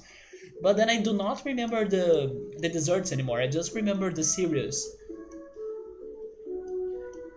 But I agree that they do look fantastic, but maybe most of them are not worth the effort for you to make them. Which actually makes me think of a question to make to you, Ultras. Because by having this talk, I just remember the fourth season of Top Chef that I finished binging some days ago, and I wish I had more to binge because I love that show now. In one of the episodes, and this is kind of tradition in cooking shows, they had to prepare dishes for a wedding or for a wedding ceremony. And there was one person that was responsible to bake the wedding cake. That's my question to you, Ultras. Have you ever had to bake a freaking wedding cake? Because according to the specialist, it is necessary at least like 3 days for you to bake a very good solid wedding cake. And then in that show, they only had like 1 day to make everything, even the wedding cake. So I wonder, have you ever had to do such a thing like a wedding cake? It's scary, isn't it? I wonder if you would feel challenged or very scared to try such a deal. And also, hey Yoda, what's up, man? You randomly picked orange, so there would be a tie. In the end, you and Ultras that picked the orange did some influence, or like you decided the fortune here, because I also went for the orange. Recount, recount, I want a recount. No, you don't want a recount, because now I also went for your decision. Baked Alaska is nice. What is a baked Alaska? Alaska is the state. Wow, what the heck is that though? Okay, this is a new dish that I'm like, please send it to me. It's a mix of cream, ice cream, and cake. Although, what are those flavors? Is it strawberry or maybe watermelon and then mango? What the heck is that? When you worked at a fancy country club, they had desserts like this. Oh, those are. That looks like guava paste to be honest, but I know it's not. But those are like some wafer. Wait, okay, first of all, is the word wafer in English? Because I'm not sure. Maybe there is wafer and waffle, or maybe everything is waffle.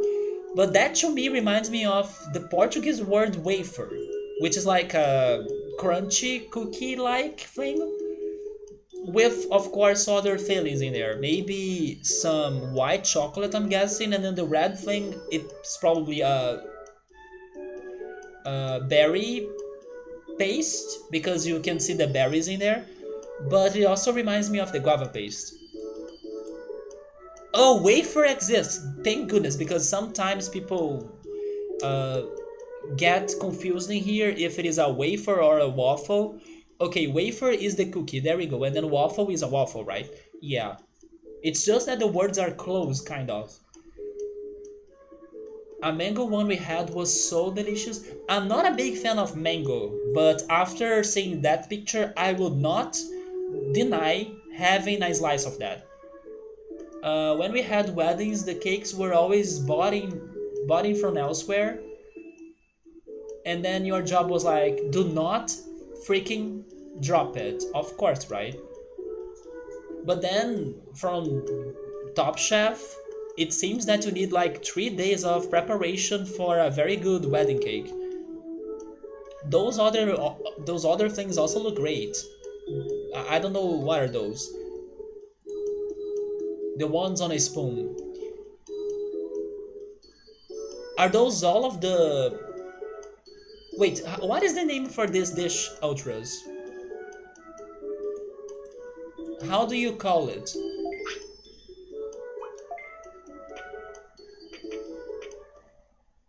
The one that has the wafer.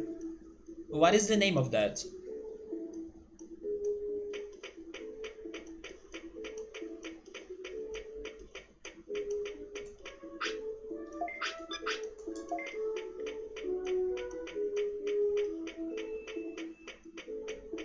The last three pictures were for the same, weren't they?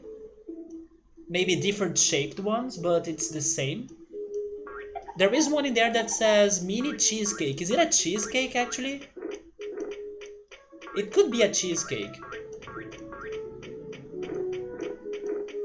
So they are French pastries or squares, huh? Do you know how to make this one very hardcore French pastry that it's like uh I don't know, so fancy. Honestly, I don't think they are amazing as everybody says. When I ate those, I thought they were, I don't know, normal, but they have such a fancy uh I don't know, popularity. People are like, "Oh my god, these are like the I don't know, the best dessert slash so hard to make dessert." If I'm not, I need to remember if I know the right name for them, but if I'm not mistaken, they are called as like macaron. I'm probably wrong.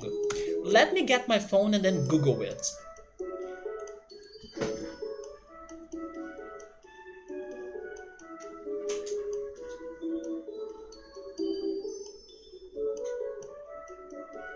Oh, did I get the name right? Is it something like that? Macaron?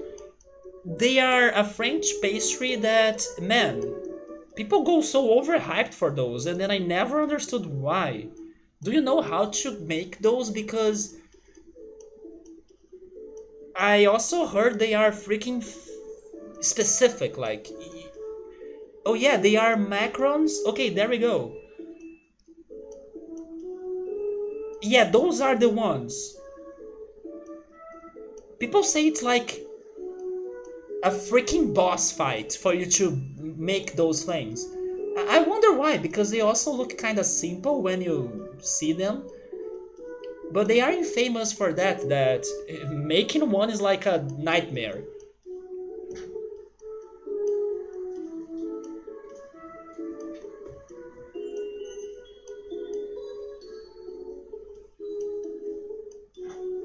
So macarons, there we go. It's because I think in Brazil it's more like a macaron, but then I may be crazy. Oh, macaroons, it's another thing. It's more like a coconut cookie. Huh.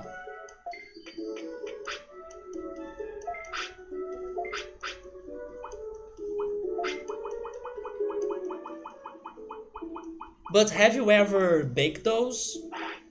And are they as hard to bake as I was told? Plus, do you like them? Because I never thought they were any special, to be honest. But some people can like have the craziest dreams of eating them. There is a macaron shop in Copacabana Beach, and then I see it getting crowded every freaking time. People go there a lot. People freaking love that place. But I think it's just because it's fancy, you know. Oh my god, I'm going to a macaron shop. That's so French and then that's so special. And then I'm like, but it's not that great. I would rather go, I don't know, to the ice cream shop next corner. But yeah, some people are crazy for those. Yeah, they are specific, right? I don't know what makes them that hard, but I heard they are freaking hard. You have no interest, they are boring. I also think they are boring, but I will tell you, they have a popularity here.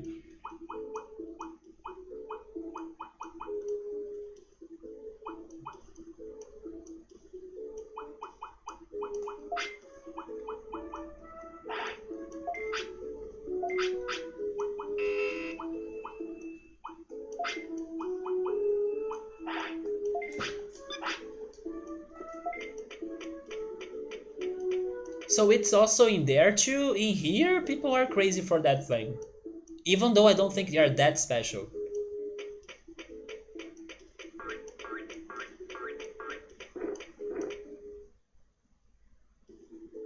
I understand they are beautiful. Yes, they have a very beautiful look, but maybe that's the best quality of it, in my opinion. I don't want to say it's bad tasting, but not my favorite.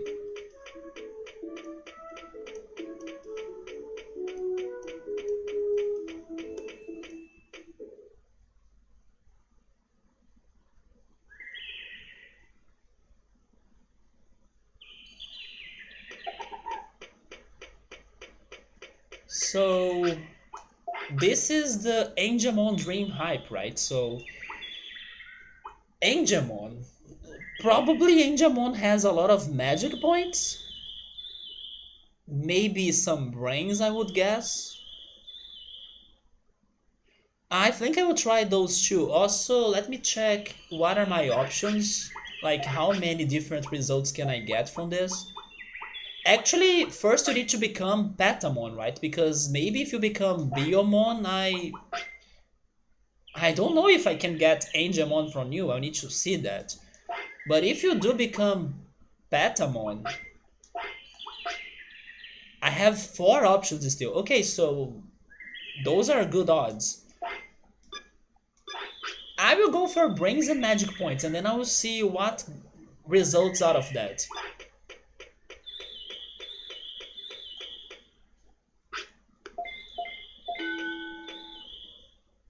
It has a neat little look to them.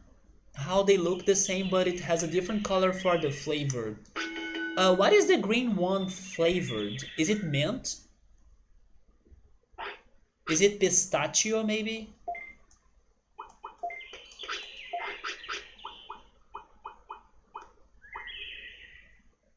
I only have sirloins. I should get some meat then.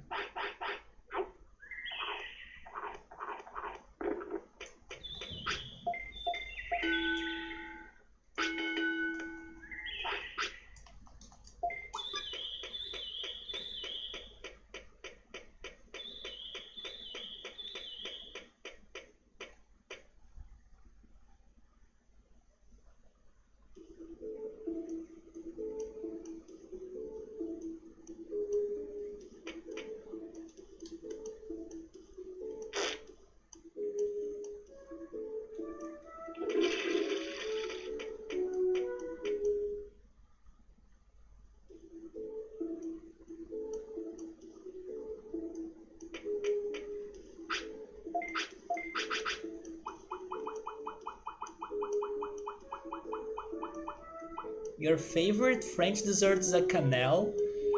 Is it cinnamon by any chance? I imagine it's like a.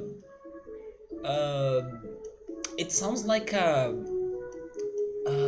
How is that called? Is it called like a cake roll? I'm not sure what's the word in English, but I would try saying a cake roll out of cinnamon. Is it cinnamon taste by any chance? But that word gives me the impression of cinnamon and a cake roll, like one of those rolled dishes, you know.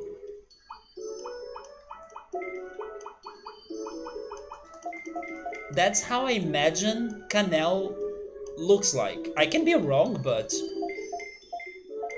it's a guess. It is very simple, a little bit hard to make, and expensive to make. It's a very thin custard batter, very rich with eggs. Then it's powdered into copper mold that is lined with beeswax, right? Beeswax and sugar, and then put in 500 Fahrenheit. Then you lower the temperature. Timing with the temperature is important. They look like that, super crispy, sugary, crunchy outside, and then the inside is a very tasty vanilla sponge, firm sponge inside. So it's not what I thought then. Oh yeah, it's not what I thought. Not at all. It looks good. It kind of looks like a churro though. It reminds me of a churro. A mini churro. The reason why I said maybe it's a cinnamon taste dish, it's because the word canel reminds me of canela, that's cinnamon in Portuguese. And then as French, Italian, Spanish, Portuguese, everything is connected, I imagine that canel would be related to canela, which would be related to cinnamon. But then also that word sounds a little bit Italian to me. And then there are many Italian desserts that are kind of like rolls. Maybe a rocambole. Have you ever heard of that? I guess that's Italian. I can be wrong though. I never really went after that to check it, but it reminds me of an Italian dish. So yes, that's what I tried. I tried to go in an Italian reference, even though you said it's French, plus cinnamon. They cost like $30 each. I pass. I freaking pass. Let's go buy candy instead. It's the dessert caviar. Canals de Bordeaux. Traditional French sweet dessert. Yeah, it's in Swedish as well, canal. That's funny. You can see why I made that connection, right? Canal. In Portuguese, it is canela. Yeah. Fun fact: the word canela, man, Portuguese is so wild.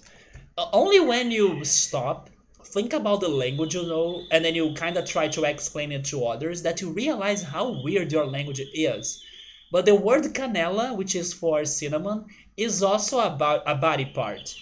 It is the. How is this called in English though? It's your leg pretty much, but it's not like the whole leg. Okay, I will say it like this, so then tell me what's the word for this in English, because I really don't know. It's the part of your leg that is located between your knee and your foot. How is that called? How is that part of the leg called? I don't know. But in Portuguese, it's canela.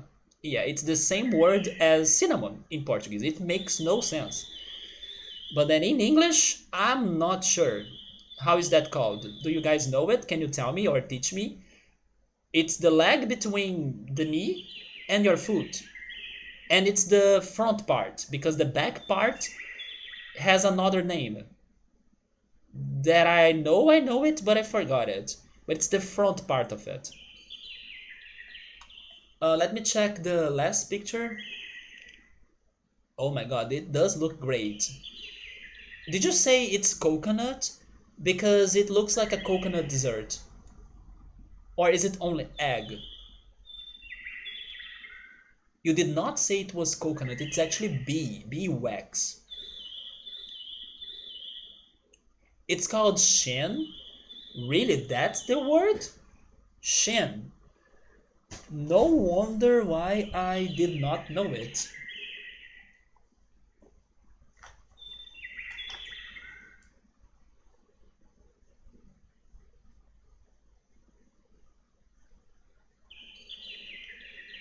Yeah, that's not a familiar word to me.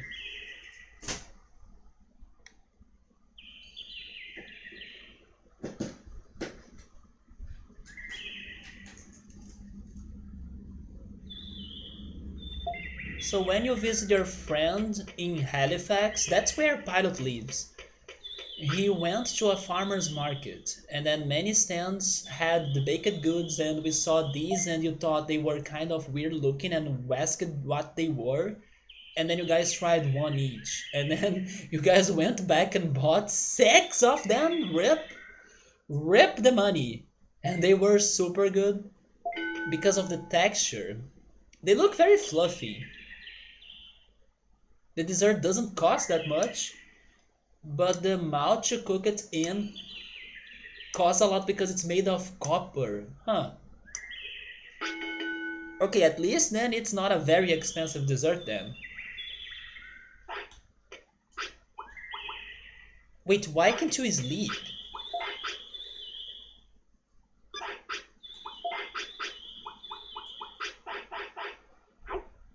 So it's, yeah, it's egg yolk, flour, milk, sugar mixed into a batter. It is indeed very kind of simple, like you said, but then it's the beeswax that probably gives it some special taste.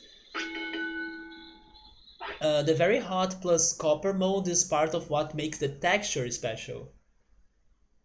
It's not fluffy even.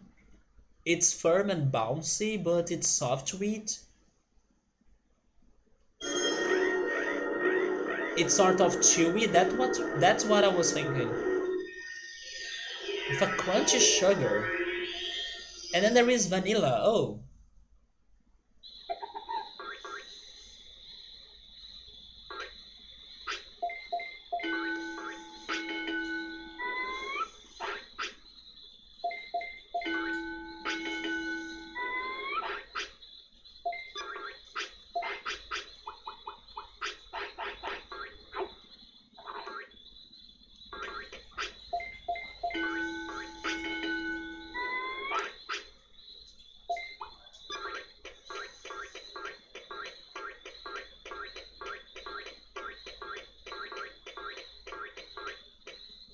have you ever found another place that sells that dessert?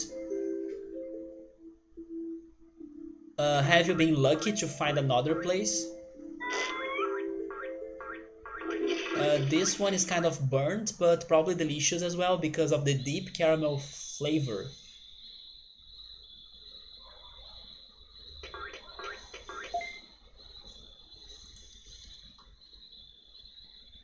Yeah, this one looks way burnt. You know what this is remind me of? But let me check.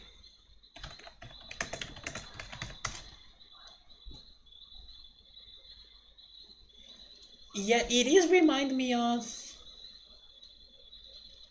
this right here. Honestly, I wish I knew more about this dessert. I will link the Google research so you're going to see a lot of pictures of it.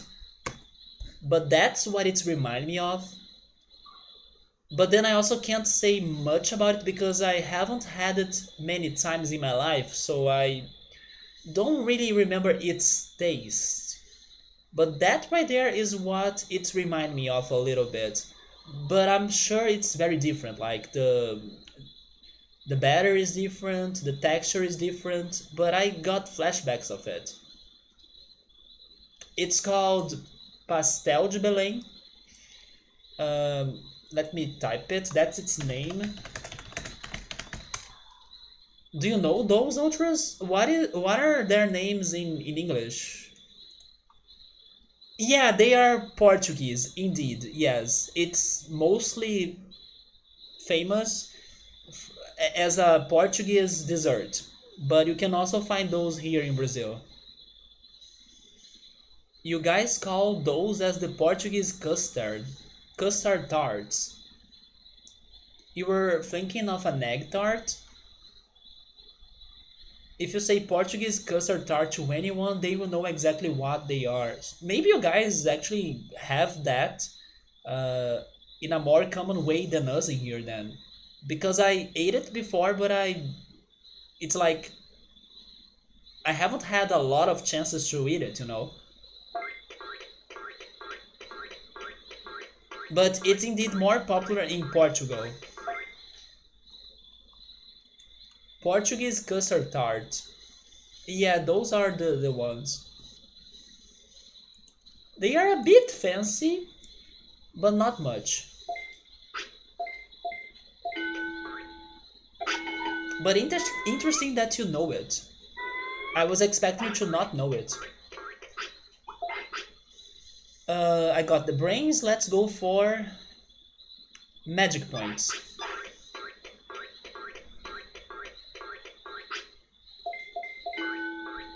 So the flavor of the custard tart and the flavor of the canal is very close. Okay, so I'm not that wrong then. Huh. Yes, I was getting some flashbacks of it, even though I wasn't sure about its taste. But what made me make that connection was uh, the burnt looks of it, or maybe the burnt looked of. Wait, maybe the burnt looks of both, right? I was like, man, this reminds me of another somewhat burnt dessert, and then I remembered the Portuguese custard tart. But then I wasn't sure. I actually thought they were different tasting. Um, you were asking for food, right? Yes.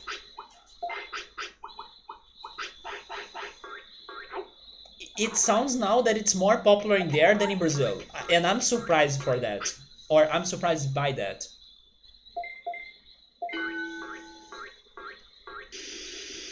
Every Portuguese restaurant, I mean, yes, every Portuguese restaurant will have that. Then I agree with you, but are there many Portuguese restaurants in Canada? Oh, but you were saying that bakeries also will have them, and then grocery stores will sell them. I would say here, bakeries will have them, and that's it, because I also don't know many Portuguese restaurants, you know. I wouldn't say that Portuguese restaurants is something common here or that popular. Not in comparison to other restaurants such as Japanese, Italian, Chinese. Um, how is that area called again? Let me see if I can remember. Middle East. Hopefully, I remembered it right. Middle East, right? Middle Eastern food. Those are super big in here. Portuguese food is kind of blended in our Brazilian food, but a specific Portuguese restaurant that's not too popular.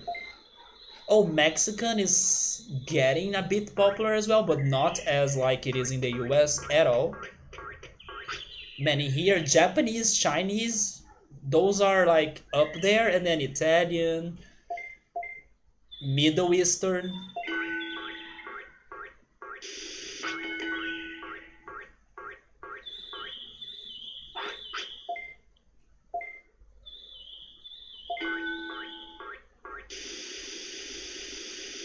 Yeah, it is a different texture, but it's the same flavor.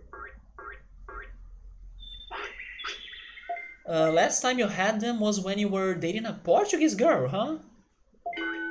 You had your chance to learn Portuguese in there. She brought you some because you said you liked them, and then when she told she was Portuguese, you didn't care, but you wanted to acknowledge what she said. Well, she gave you something that's a tradition of Portugal for sure.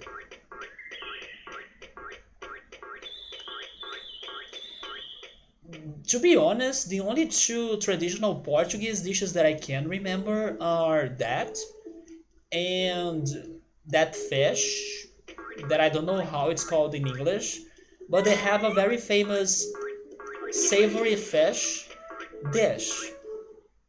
No clue how he's called in English. Those are the two dishes I think of Portugal.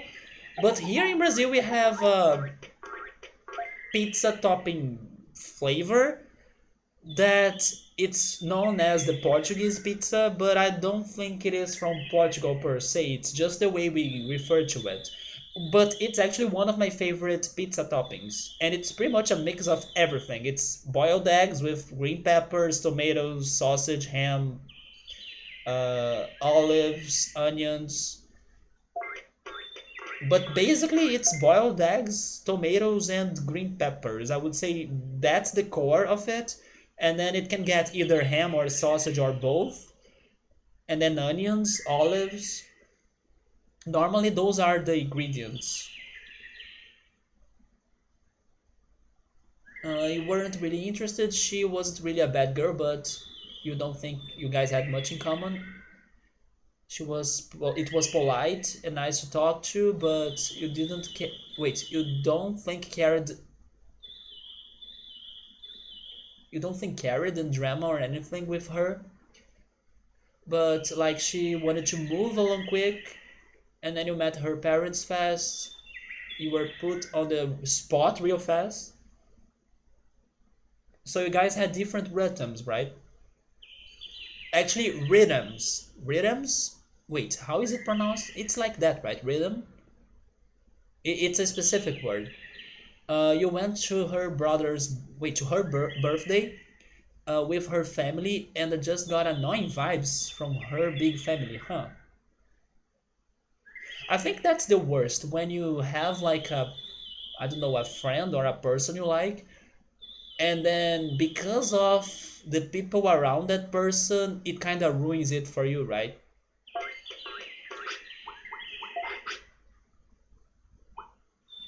It's a situation that I recently have been under, and unfortunately, it has uh,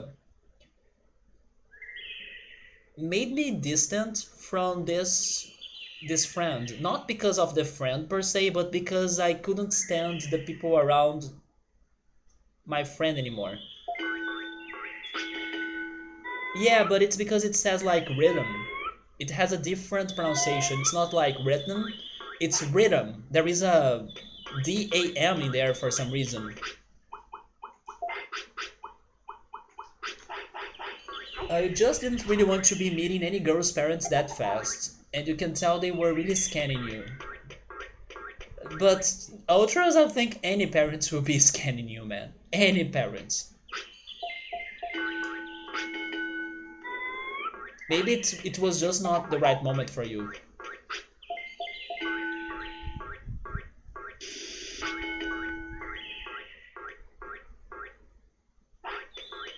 Her two older brothers were married. One had a kid, the other one was almost having a kid. She was a bit older, and she was the youngest in her family, so you think she was just trying to expedite or expedite?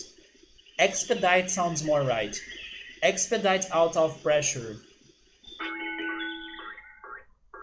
So you think she was doing it more for the pressure of her family than her real intentions? Like, she was doing it more for her family than herself? It's different when you think long term with a girl. If I get bad vibes from the start, to just know how it will be. Actually, I won't disagree with you. Uh, if you do get bad vibes from somebody, it's definitely something for you to think a lot about. And maybe it is important for you to like move on from that. Maybe it's what I was talking about yesterday as well, that you need to know um, your standards pretty much, like what you're expecting from friendships and relationships, and if it's matching your expectations or your preferences, or if it's not. And then if it's not, then you should really consider um, saying goodbye to the person and then focusing on other people. It's a bit like what we were saying. And then if you get a bad vibe, then probably one of those uh, preferences of your relationships were not matched, and then it's a problem. I mean, I'm saying it's a problem, but it's not at the same time, because people are just different with different expectations and different characteristics. So there will be somebody for everybody, you know. Maybe you guys were just not the perfect couple, let's say it like that, or a good match, pretty much. And that's all good because, like I said, there are way more people out there that somebody can be a better match to you, and it's okay as well if there is no like match to you as well. Like it's only a society pressure that you gotta be, I don't know, dating somebody. If you don't want to date anybody, that's all good as well. Just be you, do you, and get what makes you happy. And then if being with somebody is not making you happy, move on. You have met girls' families who you hadn't had any form of relationship interest in, and you always feel like their families are the kind you would want to be the other on the other side of you to have. Wait, what do you mean by that? On the other side of me to have? On the other side? What, do you mean you would like to have them as your family as well or something?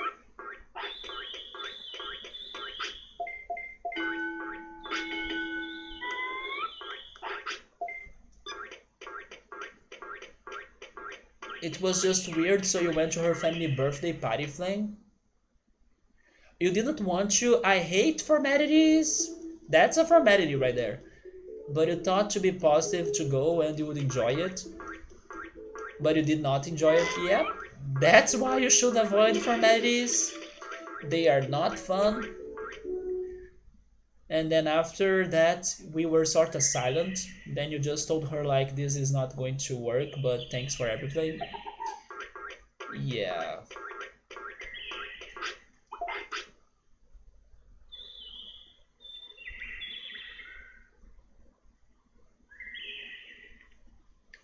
Were you very young when that was happening? Because I imagine that the youngest you are when you need to say goodbye to people or something, the harder it is.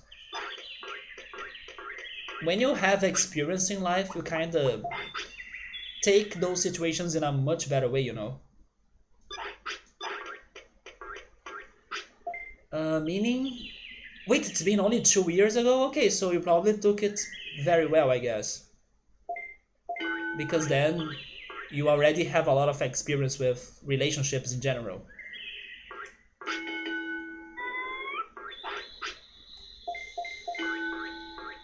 There are girls you know with families who don't give you that judgy, scanny vibe. But those are the girls who don't have relationship interests or interests.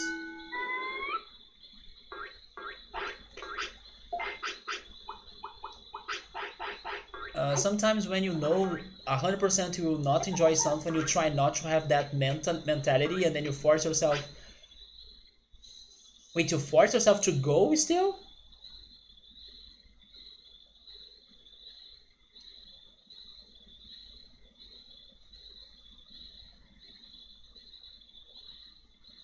I don't know if that's a good thing, but you are saying it's a good thing?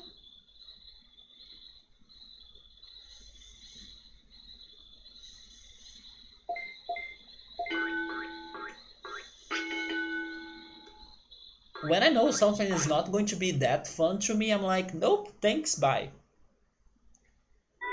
Okay, so is it going to be Patamon or Biomon? You felt guilty because you didn't know how to make it seem like it wasn't her fault?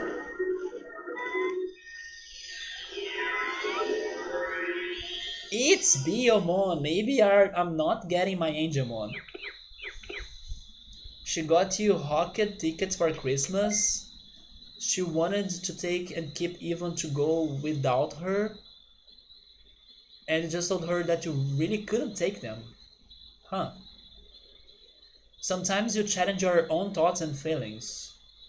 Because you feel like that's an opportunity to grow.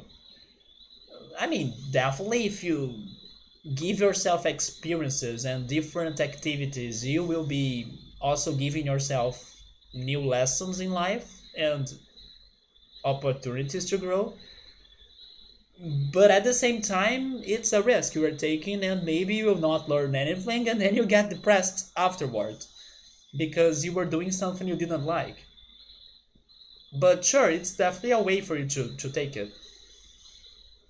To confront a situation you haven't experienced that you already think it's uncomfortable for you. And then in the end, maybe it won't be as bad as you imagine, and then that's the lesson. I can see that going on as well. But there are other things in my life, per se, that because of the lessons I have already gotten, I kind of like know it's not going to be a good thing, and then I kind of don't go for that. But I also see what you're saying. It's a different way of seeing it. But in my case, in my life, I'm kind of like, I don't have time for those bad experiences anymore, you know? You are totally more in control that way because in case you get sad or in case you don't like what's going on, you were already aware of yourself that could happen. So you're totally in control of that for sure. And then because you are already aware it will not be something good, or at least you don't have high expectations, it won't be that bad because you won't be badly surprised, you know. You'll be like, yep, it's just like what I thought. Sort of like playing video games you thought you would enjoy. That's actually a bit familiar, right, Alan? You kind of do that a lot, right, Alan? Yeah, that's a bit like me. It's close to home. I kind of do not play games that I sort of think that I will not enjoy. But that doesn't mean that I will never be playing those games. By the way, she did evolve very soon, which is good, I guess. It's just that it's not the right time, and then I tell myself that I don't have enough experience on other games to give me hopes that I will enjoy the game that I think I won't like. Um, I want to give you a carrot.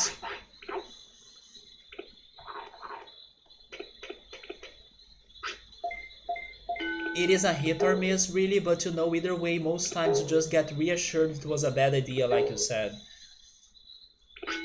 Yeah, I do think most times that's the lesson you're getting from it.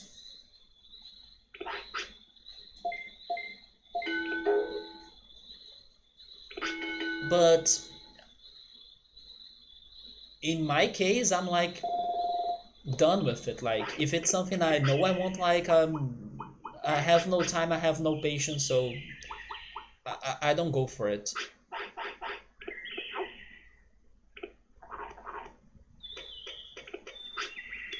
You always had this friend who was a lady friend of yours, really lots of things in common, and you always sort of had interest in her, but she was in a super long term relationship.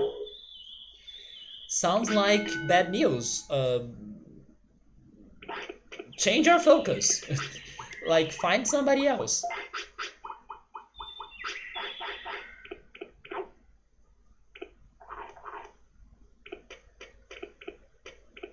Oh, really? Okay, never mind. Maybe you have a shot in there then.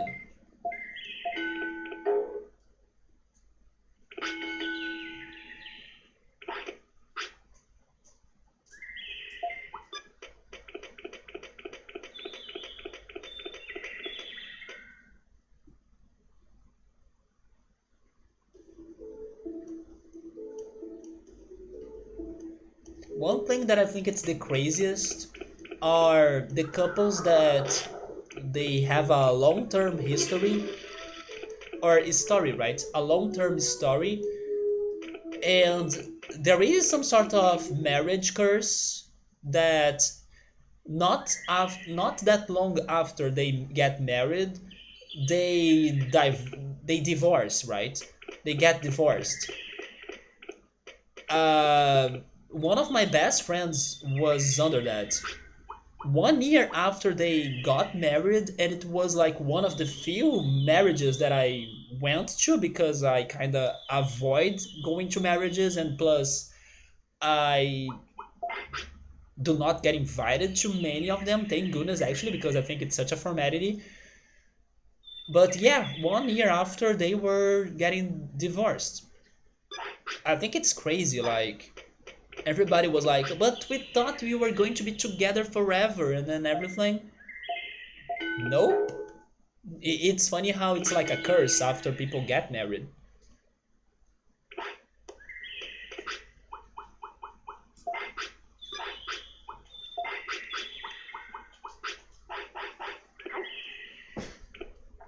You could tell you guys were chatting way more, and she was asking you to be around way more, hang out on stream.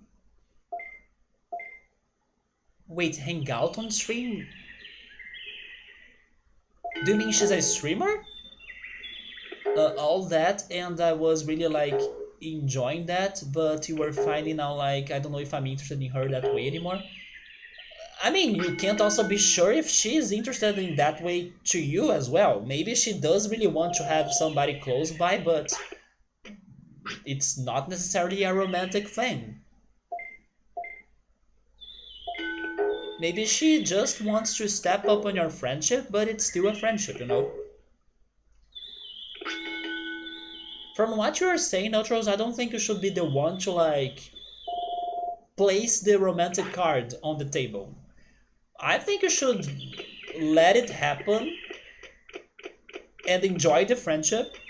And then if she somehow plays the card, the romantic card, then you decide what you're doing. But to me, it's sounding like a very good friendship, and then that's it. That's just like how it has always been, and then it's okay if it's still like that, plus getting even better.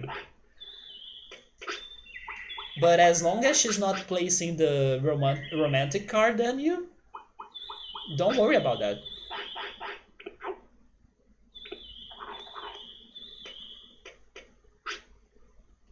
You have been playing a certain genre way too long to all of the sudden switch now. Your friends went over that 16-year relationship, married 7, divorced now. 7 years is, yeah, it's longer than most for sure. Divorced in 6 months, right? Yeah. Getting married is a curse.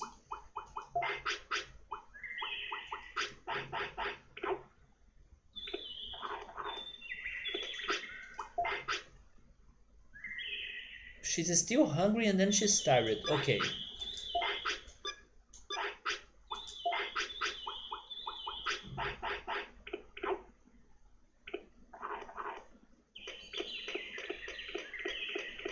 It's better sooner than later. I agree, Yoda. You are not wrong, man. Your cousin's husband want to live alone after having 3 kids. Oh my god. It's better sooner than later for romantic relationships, for friendships, like we were talking yesterday. It is totally better sooner than later. That's why you need to know, or you need to have this feeling, this intern feeling or inside feeling that like is telling you if that's going well, if that's not going well. You need to feel the flow, of the relationship, and not be too scared of saying goodbyes if needed. Even though it hurts, it's sad, it's somewhat depressing as well. If you own some sort of inner pride as your uh, base that you can rely on, you know that it's not the end of everything. You meet new people, you find new friends. So yeah, if a relationship is not working out, it's not going in the way you hoped it to go, don't stay there. Like, of course, don't cause drama. Like, try not to hurt other people's feelings that much, but you gotta accept the fact, like, this is not being good to me, so I gotta go out of it or get out of it, because it's better sooner than later. I agree. A friend that has 2 kids in the mix and his wife doesn't. Wait, doesn't work. I swear to God, I read doesn't know. And I was like, what? Two kids that the family doesn't know? Oh my God, that's big drama right there. They also just bought a vacation property in addition to their house. So there is lots of assets in the mix. Why do people... I understand our lives are complicated. Yeah, they are very complicated. My life is complicated. But when I hear stories like that, it sounds to me that they make it extra complicated, you know? Why are you causing this amount of problems to yourself? Getting a new house that probably it's a lot of expenses, and then where is the money, but then you wanna get divorced? Like, no, you were...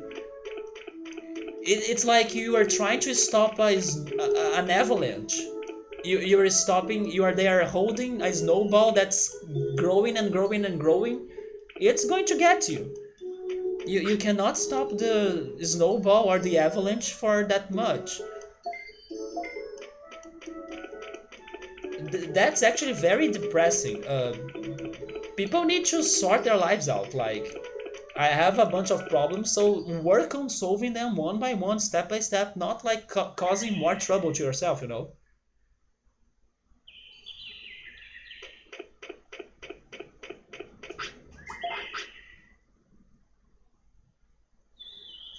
Sometimes the problems you had were not that bad, but because you added up so many spices to them, also like different problems, everything combined looks scary or scarier than it should be.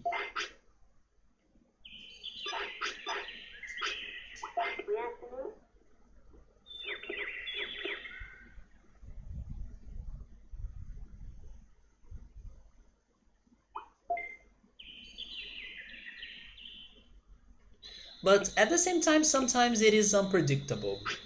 Um, there are things in our lives that are so so out, that they are so out of our control that, I don't know, love ceases, people change a little bit, interests they change. So even though you have never considered a divorce or like saying goodbye to someone, sometimes it is out of nowhere that that feeling comes, or maybe it is not really out of nowhere, but you can't understand why it's happening to you, and then I can kind of understand that. Like, I can kind of see it happening sometimes, but I would say that most of times you can understand what's going on for you to not be happy about that anymore. Most of times. And then you should try not to keep on causing problems to yourself even more and more, you know. Let me go for offense.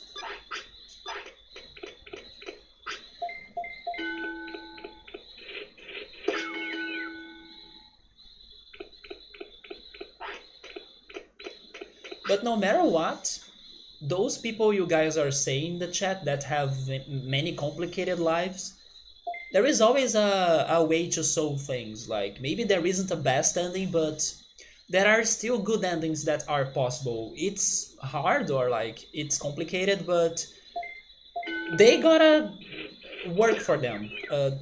They gotta start changing their lives a little bit so they can finally finish or end the mess they got in, right?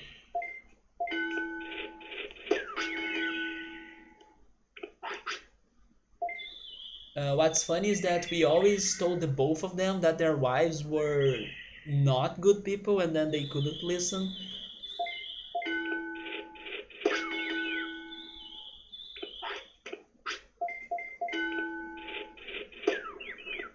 Yeah, that's something that can happen as well. But love can blind people, right?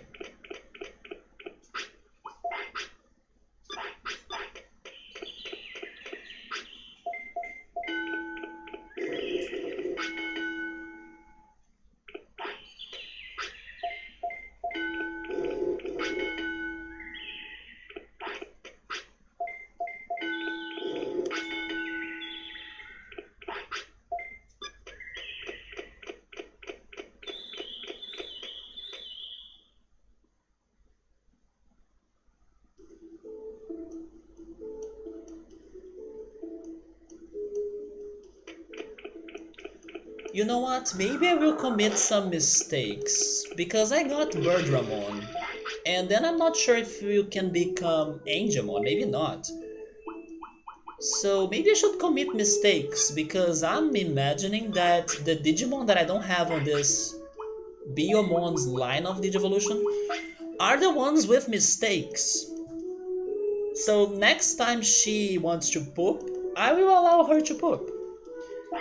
And even if I get a Numemon by, I don't know, doing something very bad, that's good too because I do have things to do with Numemon.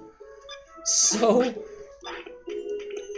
please, Biomon, want to go to the bathroom again so you can poop on the land.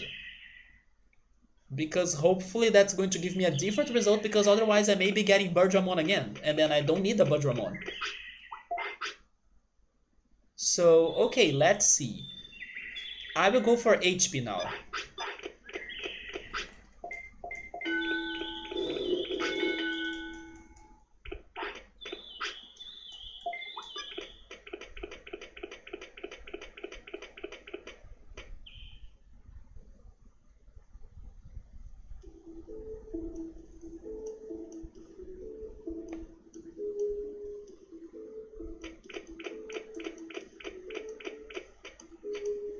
Okay, so let's move on to other random topics that I was thinking about this week that I still haven't brought up. Even though yesterday we had a lot of topics, I still have two topics that I want to talk about. Weird ones, but hopefully still interesting. The first one is about artificial intelligence, actually. Because I was reading on Twitter a story of a grandmother that got freaking scared because of Alexa. And then what happened was that that family was hanging out for Christmas, and then the grandmother was visiting everyone, but then the grandmom was sleeping in the wait, what's the word in English? It's nephew and niece. Hopefully it's niece, right? In the niece's room, and Alexa was there, but nobody told the grandmother. So basically, she was there sleeping, and then the new day came by, and then Alexa played a song for people to wake up. The thing is that that grandmother, she had an experience in her life, I believe with like her father, that her father was listening to a song before he died. And then she got freaking scared because she was thinking that song that was playing out of nowhere for no reason was targeting her. And then suddenly the Alexa started talking to her. Like, do you wanna go now? And then grandmother thought it was like angels talking to her. Like, if I'm going to die, she was like, no, no, let me die in my home, let me go back home or something. And then after some minutes, thank goodness, the mom of the family noticed something was wrong, and then she went to the room, saw the grandmother like praying for her life while Alexa was the killer. And then she explained them, oh yeah, don't worry, it's Alexa, this is technology. So I was reading that, I was thinking that was so crazy, but very understandable because old people may not be used to artificial intelligence. But here's the thing, I have never seen Alexa or those devices that you can use the artificial intelligence to interact with you or help you out. But they have been becoming very popular here in Brazil, or every time I notice people talking about them, or like, oh yes, I was playing a game with Alexa, like a gas game, or Alexa was giving me a recipe for me to be making this dish or something. So I'm wondering, have you guys ever had an experience with Alexa? Do you own Alexa or any of those artificial intelligences? Are they as good as people say? I'm curious. I'm really curious, and maybe I would like to have an interaction with them. But at the same time, I say that I imagine they are very superficial. Like, it is fun, but not major for me to be having one or buying one or getting one. It's like something that sounds a bit extra. But yes, I don't know if you guys like it or if you have it. And then I wondered, like, is it worth getting one? In here, everybody has been kind of showing it off. Oh yes, I woke up with my Alexa, and then I was, you know, learning something new from her, and she's been helping a lot in my life and stuff. But how is that in other countries? Like, do you guys have that, use that, or want to get one? Not even the Siri or Alexa that is installed in my computer or on my phone I use. Although sometimes I do use the Cortana to like say something and then get a result on Google, but that's very rare. It's just like when my phone is kind of doing it automatically without me asking for it to be doing, and then I use it. Like, oh yeah, since you are doing it, okay, Google, work and then give me this. And then they give me the research, right? Or the search result. But yeah, I'm not used to artificial intelligence. Although there are crazy situations happening in family lives, like this grandmom story that thought she was going to die because of Alexa talking to her, that made me wonder how is it changing everybody's lives. You were looking at your dream house or at dream houses in your city. They probably will have an artificial intelligence that you can clap and then the lights are off.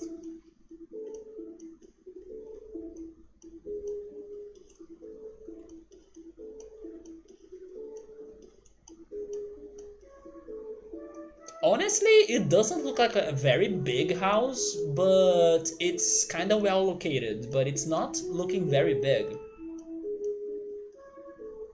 Never mind, I'm seeing in here that it has 4 bedrooms. That's more than what I thought. Yes, Subaru, the grandmother got freaking scared because of freaking Alexa. But then there was the coincidence of uh, her father that died after listening to a song, and then she kinda thought it was happening to her, you know? You don't have Alexa, nothing like that. You would never get any of them. So I am curious, but it's totally not the moment of my life for me to be getting anything superficial like that. But I am curious after what I have seen people talking about it, especially the games. I love trivia, and then you can play trivia games with Alexa, like, or you can even make crazy questions with Alexa, like, Alexa, tell me what's the distance from, I don't know, the sun and Jupiter. That's not important, but it could be a game with friends, you know. Let's see who gets the closest. Give me a number, give me a number, give me a guess. And then you make the question and then you say, oh yes, you won that. I do love those trivia things. So Alexa could be a sort of like a video game actually. And also the recipes, right? I also love to cook. But I totally think it's still something extra or not vital for your life. But if you like have money and then if you don't have anything else to do with it, then sure, buy yourself one and test it out. But it's actually not too expensive. I would imagine it would be more expensive than what it really is. It's not that expensive. There are way many other things that are more expensive than an artificial intelligence. You can turn on my own lights and music and Google with your own thumbs. If you end up in a situation in life with limited mobility, maybe you can see it being more useful. That's true. It is popular in their ultras. In here, it's getting there. It's more and more often for me to see people talking about it on Twitter, and they are making me curious. That's another home. Let me check it. Also, welcome, Giro. How is the grind? It's been going. I will say at the moment, it's not going very greatly, but let's see how it goes for Biomon today. But I will say that we had a very good grind time some weeks ago. But then yesterday, because I stream on the weekends, yesterday when I was back to this game, it kind of slowed down because I got a Digimon that I already had. So today I don't know if I will get another one that I already have. I can show you the Digimon chart. If I get one that I already have, that's okay. But of course, that's not the goal, but sure. As this is a blind playthrough and then I also don't want to get backseated, it's fine. It's what's happening as I'm understanding and trying new things and working out with this game. But yeah, this is the chart and this is Biomon's course so far. And I'm actually thinking about committing a mistake because I kind of feel like I got her best results already, which were Birdramon and Airdramon. So next time she wants to poop, I will allow her to poop, and then I will hope that impacts her line of Digivolution, and then I can get something different. But yeah, right now on the playthrough, I'm trying to get the other Digimon that I don't have. Especially the champions because the ultimates are so freaking hard. I think I still need to learn more about them or, I don't know, get luckier as well. I got the cards. I'm only missing one, but then the chat told me that that last one it's only in the post game, so I'm done for it for now. And I'm also working on the attack list. That's like this for now. So I'm missing 2 plant attacks, mech attacks, and filth attacks. That's also why I was saying that if I get a Numemon again, that's fine because I still need to learn more filth attacks, so sure. You remember making some fun Digimon with Biomon. Let's see what's going to happen in here. So far I only got good Digimon to be honest, like Birdramon and Kabuterimon and also Airdramon. Those are freaking awesome. Maybe there could be a crazy random weird option. Let's see if I can get to it. So Ultras is a minimalist. His dream house wouldn't be any bigger than that. Yeah, from the outside it looks short. But then I read it has like 4 bedrooms. That's already big in my opinion. So I'm checking the second picture.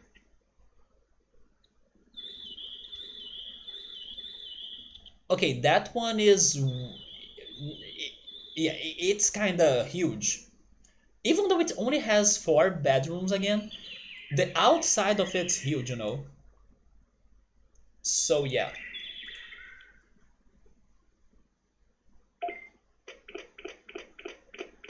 Wait, you build one of Biomon's evolutions that I don't have? Let me see if I can get to it, but don't tell me how you got to it, because I don't want to help for that. But I hope I can get there. Wait, she... What just happened in here? Okay, this is already a big problem, because she's completely skinny. I was feeding her, wasn't I? I cannot believe that happened. Is it because I'm giving her meat? Do I have sirloins? I have sirloins. Okay, so I'll be using the sirloins. You need to get fatter. Let's go for more HP. I mean, maybe that's a good mistake because as I want her to suffer more mistakes, so maybe I can get luckier on the Digivolution chart. Maybe that can be good actually, that she's skinny. But that was not what I was planning. So I was talking about artificial intelligence. You would love to have... isn't it Jarvis? Is it just Javis, like you were saying? I think it's Jarvis with an R, right? From Iron Man.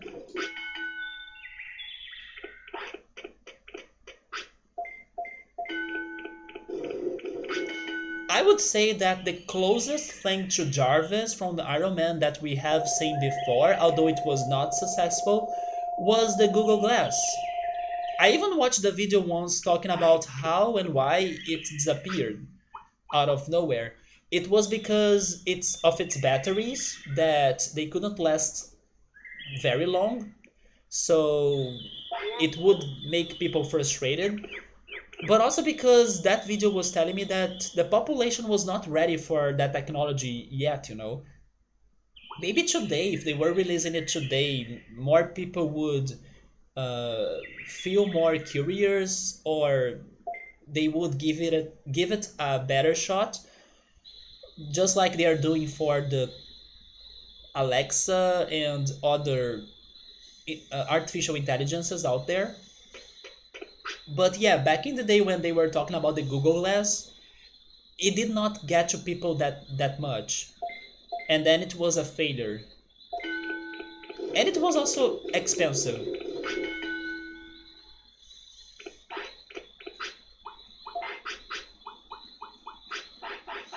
You know what's funny? You have been watching me play this for 6 months, and you don't have a single slightest clue of what's going on. I will tell you this though, Ultras. This game's plot is not its strongest. So I will also not going to lie that I do not know exactly what's going on about this game's plot. I understand it's something about the Digimon used to be together once, and then something happened that divided every Digimon, and then some Digimon forgot their past and they forgot that they're used to be together or living together and united.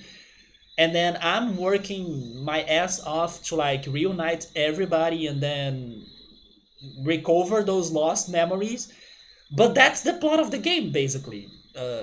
Reunite the Digimon because they once were one, right? They once were all together.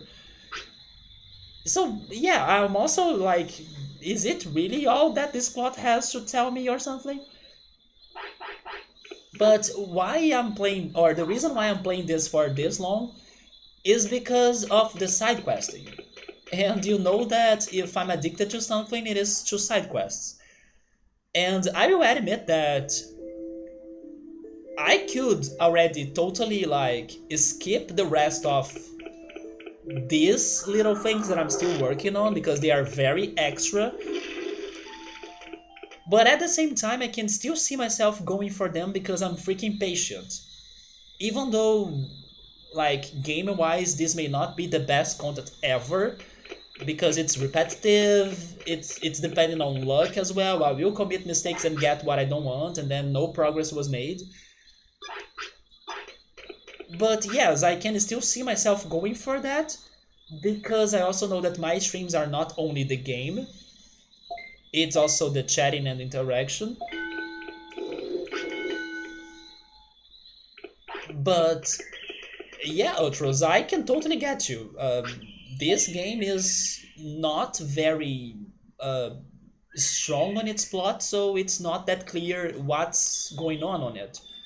But it's a story about reuniting everybody, basically. Because for some reason they lost their memories and they were divided.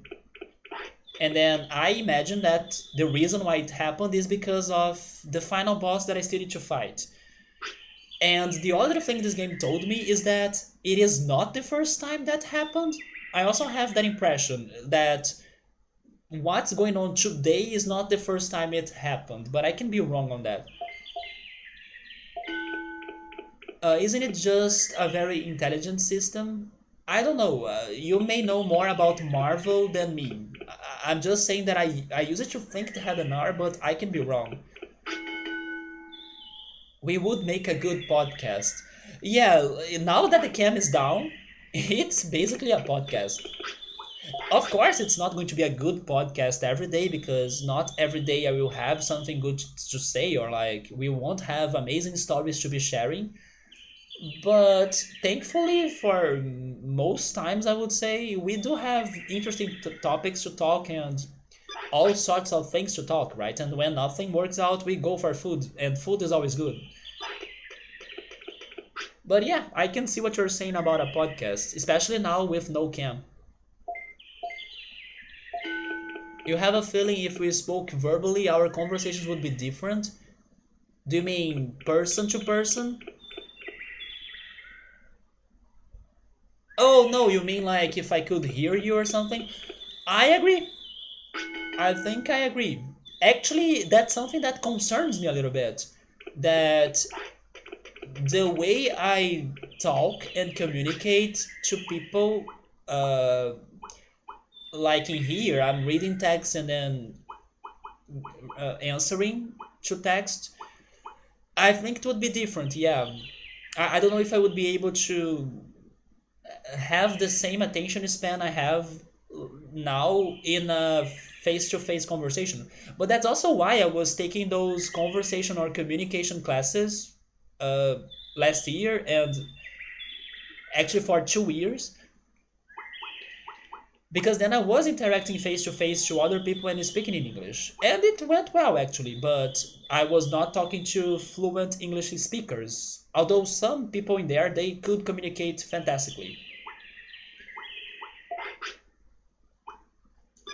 But I still think I was like the best of the group, right?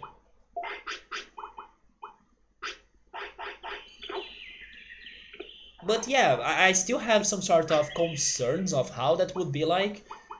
But in the end, I think it's just a matter of couple attempts and then I will feel alright about it. But there is also like days that I speak better, days that I feel more stuck into speaking in English. Today has been a fantastic day, to be honest. Somehow I incorporated the English inside me, and then I'm having all sorts of talks right now, and then my English is good. I normally pay attention to what I'm saying, and I'm correcting myself very low times or little times. You see, now I got a bit uh, nervous about it. You see, I should not jinx myself. Let me change the topic. But yeah, today has been a good English day. What else do I need? So I need to commit a mistake. Am I forgetting it? I need to remind myself every time because it's something easy for me to not remind myself. Commit a freaking mistake. Biomon, want to poop. Come on, do it right now. Tell me that you wanna go to the bathroom.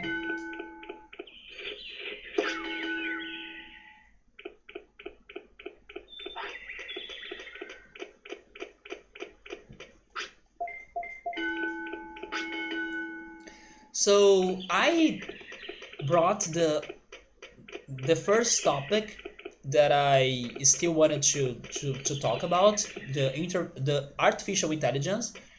The other topic is something that I think that I realized when I was watching one of the episodes of Unsolved Mysteries. If you two were to do a podcast, I would listen for sure. I think this channel is a big podcast. But yeah, this second topic, let's see if I'm not the only one. But this is going to be a weird talk as well. I was watching Unsolved Mysteries, and they had all sorts of different crazy and tragedy situations going on in the show. Most of them were people that disappeared or were murdered, and then nobody understood how the murder happened. But there were some couple episodes that were way more crazier. Like in the first season, the episode that they were talking about abduction. And I even mentioned once in one of the streams that after watching that episode, I really started to believe more in aliens because they brought up something really interesting on that show that not only of course more than one person were they were all talking about the same situation, so it's like not something that one person came out with, but they also said that they kind of knew that other people would see them as crazy, and because of that, why would they put their reputation on the risk to say those stories or to tell others those stories, That made me think a lot about that's true. Why would you put your reputation up to risk so others would think you are crazy because you are talking about aliens and abduction? Why are you putting yourself to risk and like putting something to lose in there by saying that if that's not what you really experienced? That really messed up with my impressions of abduction stories and things. So that episode made me like, oh my god, yeah, maybe something really happened and nobody gave it enough attention. But in the second season, there was a very heavy episode about a tsunami that happened in Japan. And also, that episode made me freaking scared of tsunami because they had the footage of it. So I was seeing the pictures and how it was destroying the city. But the episode was about spirits and how some people were experiencing spirits that were kind of showing up in Japan, in that city, after the tsunami event. So basically, they were lost souls that died in the tsunami that were, you know, giving the population in there weird experiences in their lives.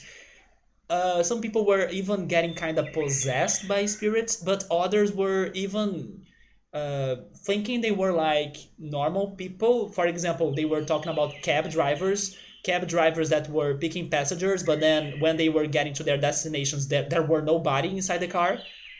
So, some cab drivers were sharing those stories. It was a very messed up episode, but I actually got the most scared of the tsunami itself. Those images are terrifying, and as thankfully I live in a somewhat safe place like Brazil, I may never have a tsunami happening here, but dude, it's such a craziness because not only the tsunami is a strong force to destroy the city, but also because before a tsunami comes, there is an earthquake. So basically, you suffer the earthquake, and then you can predict the tsunami coming. So it's like two horrible things in one day. That was so weird, man. That was so weird for me to be seeing those videos of that. And then they said the tsunami that hit Japan was 49 meters tall. 49 meters tall. It's like I'm 2 meters tall, so it's basically 25 of me. Because it's 25 times 2, it's almost 50. Yes, I'm right on those math. Or on that math. It was 49 meters tall. Can you imagine that? How can you protect yourself from a 49-meter tall wave or tidal wave? So yes, that's the episode I was watching. It was freaking scary. But I said all of that just to promote Unsolved Mysteries on Netflix. But that's not what I was going to say. My point is that I believe it was the Spirits episode that made me think about this. But I realized that I use it too, and I'm still, to be honest, is scared of my own house. It's something very weird. I'm talking about especially my hometown's house. As a kid, when it was like late night and I was watching late TV and then my parents went to bed or something, and then I had to go to my room, and then all the lights were turned off, and then I had to go up the stairs. Every time I was going up the stairs, I kind of did that quick because I don't know, scared of something showing up and chasing me on the stairs or on the first floor. Maybe some bandits or thieves. There is no clear picture of what I was scared of, but I do not feel comfortable when I'm in the base floor of my hometown's house and it's late night. I need to turn everything off and then I need to go upstairs to my room to sleep. I never feel comfortable. And I will be honest as well. Now, you see, I was not remembering this, but I just remembered it. When I'm one of the first to wake up and then I need to go downstairs during the morning, I don't know, to drink some water or just because I really wake up and then let me live my day, I also get scared of like, am I going to find a thief? Am I going to see something that was not in here last night? I do feel uncomfortable when I'm going to bed and when I'm coming downstairs knowing that nobody's there, like of my family, like everybody else is sleeping, so I'm the first one to go downstairs. I feel unsettled. Maybe it's just a little bit, maybe it is, I don't know, for a short moment, but it made me think like, yes, I do feel scared of my home because the episode was showing people like always leaving a light on so they do not see the spirits or something. That made me think that yes, I kind of feel scared of my home as well, right? Is that a common thing? Even though it sounds wild. And then in this apartment that I live, I only feel scared when I'm, of course, I don't know, going to bed after watching a horror movie, because normally I do not feel scared on my apartment. But then I have two theories of why is that. First, it's because it's a building, so like there is somebody at the bottom of the building like responsible for the security, and then on my floor like I feel safe because of that. It's not like in my hometown that there is no security guard, there is nothing to protect the house besides the gate. You know, there is nobody there checking security. And then it's also the bottom floor. There is something about being the bottom floor that puts me more up to danger than being higher. I don't know what's the explanation for that, but that's how my mind works. So yes, I kind of feel safer here because I'm not in the bottom floor, and plus there is a security in the bottom floor. But in my hometown, I have this crazy fear of the darkness. I think it's a fear of darkness that you expect to somebody to be there. You expect some crazy noise to happen when you are turning everything off, and then you are going upstairs. You know, it's a fear of darkness in the end. So, do you guys have that fear or that feeling in your house? You don't even need to live alone to experience that. Like I lived with my parents, but when I was alone, it was when I was kind of scared of my own house, and I still is, and I'm still is. Wait, and I'm still wait. Am I saying it right? And I'm still scared. There we go. That's better. That's English. And I'm still scared.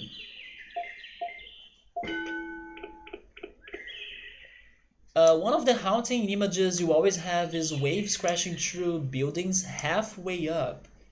You know the classic apocalyptic image of 200 feet of water coming down the road? That's the tsunami. It's reality, Ultras. And it's carrying everything. You see a lot of trash on the tsunami. When you were younger, it still may have just been your mind tricking you, but you saw a tall, blacked out shadow figure walk past a doorway, and you were looking into past cupboards in the kitchen. Like you were looking in the cupboard, and then just past you saw the thing walk, and you just stopped what you were doing and you went upstairs, and that was it. I would be super scared of that.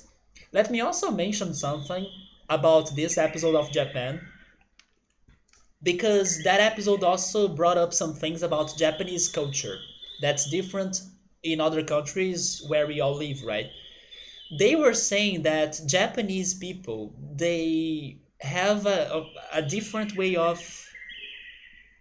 let's say, interpreting what's death than we do.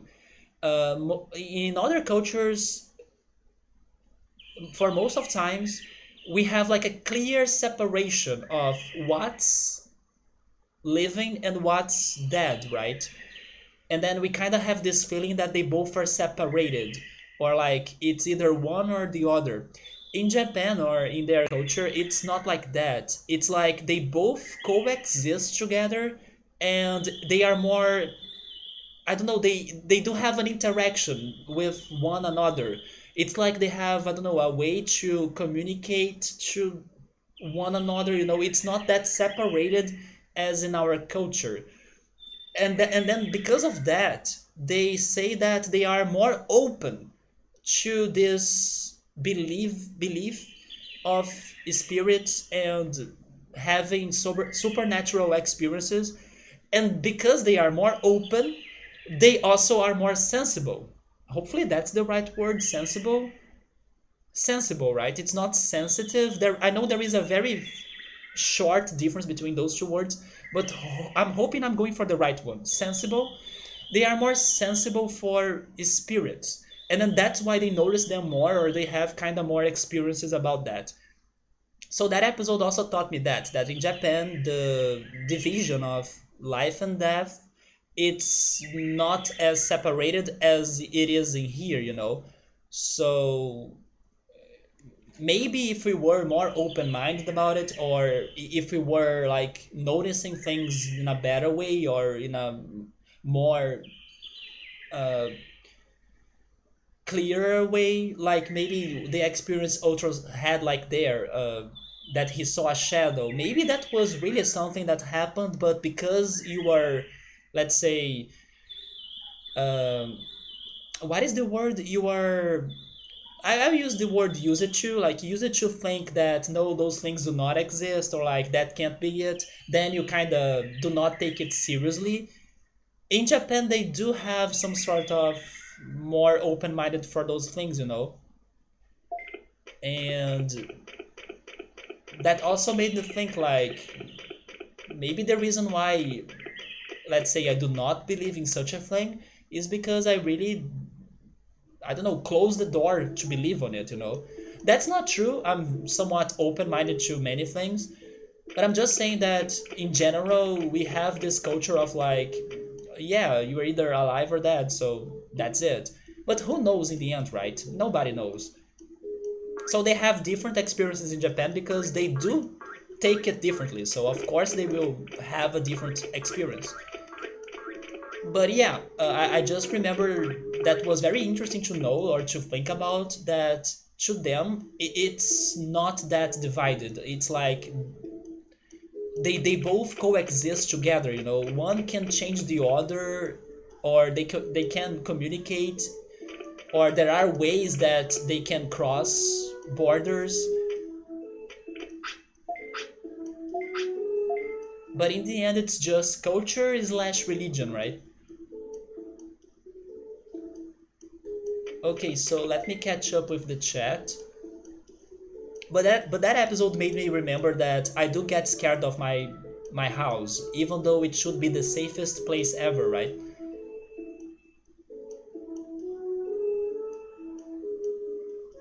You have a constant fear that someone's always near, that someone is like spying on you. I have a phobia that someone is always there. Maybe it is a bit like that plus darkness. Darkness can be scary. Have you ever been alone at night though? Wait, have you ever been alone at night and then you thought you heard footsteps behind? Not footsteps, but definitely some sort of noise. But not footsteps. And turned around and no one is there. Maybe I would say a door noise, you know, something like that, but not footsteps. And as you quicken up your pace, you find it hard to look again because you are sure that someone is there. So the thing is that I kind of know that, like rationally speaking, I know that nobody's there, but I still get scared, or my body reacts with adrenaline when I need to go upstairs after I turn all the lights off to sleep or something, and then I kind of run on my stairs in a fake illusion that somebody will be chasing me or grabbing my leg when I'm trying to go upstairs. It's crazy. I do rush because I feel scared of the first floor of my hometown when it's late night. And then if I need to like go down there to drink some water because I got thirsty, I go there with fear. And then I'm alone in the kitchen during late night only listening to the fridge sound. Dude, it is scary. And then all the other rooms are dark, and there is me with a glass of water, nobody's around, the noise of the fridge. It is unsettling if you stop to think about it, but there is no reason why. It's weird.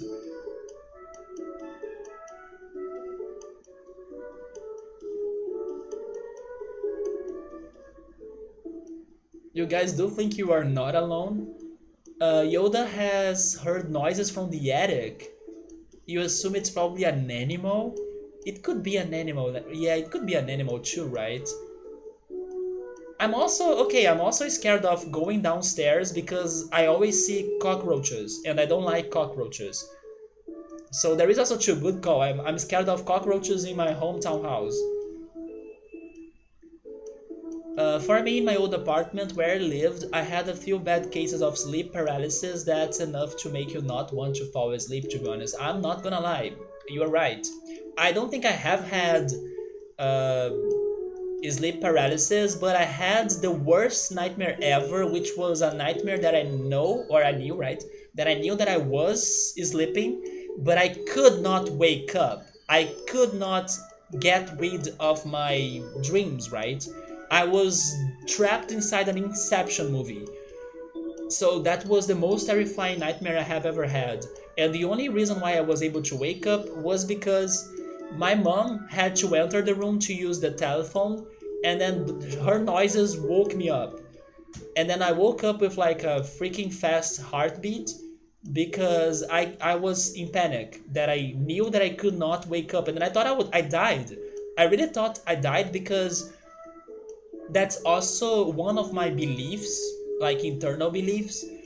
Uh, if I have to picture what death could be like, I have this fantasy it would be like a dream that you cannot wake up. That's something that I personally believe, or I'm not saying that I believe in that 100%, but it's something that I think about sometimes. You know, it's something that it's part of me. And then my mind played that game with me, giving me in a dream that I could not wake up. And then that was like freaking terrifying. It was just like the grandma that heard Alexa playing the song and talking to her like, "Do you wanna go now?" That's this nightmare in my life because I do think that's how death feels like, just like how grandma thought death was like to her. Like a song and then you are dead. Yeah, so that was my worst nightmare. But I don't think that was a sleep paralysis, but maybe the closest I have had. Because I was not awake. I was just aware that I was dreaming and that I could not wake up. I know that people that have sleep paralysis, they are awake. And then they open their eyes, they can see things, but they cannot react, right? The first time it happened, you were like, is this a prank from my cousin? They sleep paralysis? But then how would your cousin prank you like that though? I remember laying in bed and then feeling someone climbed onto your chest like they were about to ride you? Wait, what? The second times were a bit harder to recall, but your bed shaking is one for sure. And then some voices. You see, those experiences, guys, maybe they do have something to do with the spirits I was talking about earlier. I remember hearing a voice, "I'm coming back." You see? When do never think you are right about the topic, like who freaking knows? Who are us to determine the laws of the universe and life and death? Who freaking knows? I also remember kicking out of paralysis and kicking my leg and feeling like I kicked someone off the end of my bed. Bed shaking is a huge one though. Hey Gabriel, what's up, man? Shalmon did die, yes. He died, we did not have time to go again to the tournament. I went for Patamon, but I got Biomon instead, so now I'm trying to do one of her new Digivolutions. I can hear squirrels running on your roof above your bedroom. They sound like they are in the ceiling, but they are outside. That's also a tricky sound, right? That can fool you sometimes. It's funny how cockroaches are common anywhere here. If cockroaches just they wouldn't exist, it's such a huge deal to see them. They are more common in the northeast region here in Brazil. They even can fly in there. And I'm telling that because they have flew onto my body. And that's a big reason why I do not like cockroaches, because I have been walked by cockroaches more than once. and I do not recommend that to anyone. Honestly, I have caught one of two in 5 years in your place. Here in my apartment, I think I have only seen two, and they were all very tiny, very small ones. And you have no idea how those people live. You are super clean, but there is always room for improvement. When Victor got to experience sleep paralysis, man, I'm surprised everybody kind of had some sort of sleep paralysis situation. He just noticed he couldn't move, like his body was too heavy. That's how people say it, right? And then you kind of can open your eyes, so you know it's happening to you. You heard your parents making breakfast, you found out later that they hadn't woken up yet when it happened, and then you tried to scream, but the most sound you could make was a tired grunting sound. And then how does it feel like when you can get out of it? How is the transition? You guys are making me wanna watch some sleep paralysis videos to learn more about it. Making that grunting sound made you... Oh, it made you wake up. So that's how it happened. It is a weird experience for sure, indeed. You saw one running across your living room in the summer. It was after the big fire next door. I remember you were uh, doing your best to not get an infestation, right? Sleep paralysis is your body and brain out of sync for sleeping. Okay, that's a very good definition. When you're dreaming, your body paralyzes you to keep you safe. But when you have the sleep paralysis, your brain thinks you are asleep. So you're paralyzed. So you are paralyzed, but you are really awake. It feels like you really snap out of it. Have you ever had that experience of people that they say that they can... I don't know how is this called in English though, but I don't even remember how it's called in Portuguese.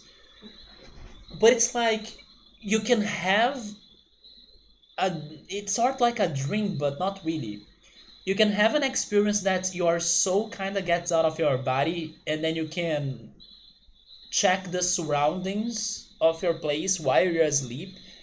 Not sure. It's kind of... No, it's not really like a lucid dream, because a lucid dream means to me that even though you're having a very fantastic dream, you can still change it in your own ways. And yes, I have had lucid dreams, even though they are rare and they do not happen anymore to me. But there are people that say that their lucid dreams are way beyond that. It's like they can kind of experience something in real, not in real life, but to like a familiar place to them, but they are asleep. Yeah, it's like an out of body experience. Maybe that's the way to say it. But I did have lucid dreams, but most of them were fantasias. Most of them were even based on video games. So I was like, yes, we are fighting this monster. What do I want to do now? And then I know that I'm dreaming. I say, I want fire. And then I throw fire at the monster, you know? Normally, those are my crazy lucid dreams. They are more about um, video games or something. Most of my dreams are kind of concrete dreams. And sometimes they go back to the past. And it's always surprising to me how truthful they look like. How like people that I don't see in 20 years feel in my dreams like I have seen them yesterday. That's how my dreaming to the past feels like. It's so crazy. It's like, oh my god, that's my childhood friend. And you look like I saw you yesterday. Those are the dreams that mind my that blow my mind that mind my blow that blow my mind the most. It's how sometimes in the dream world time feels like it has not passed by. It's so freaking weird. How can you remember people that look exactly like the last time you have seen them, even if it's been like freaking 20 years? Oh, I did not commit a mistake, right? No, this is not good. I don't think I committed a mistake. I'm getting Birdramon.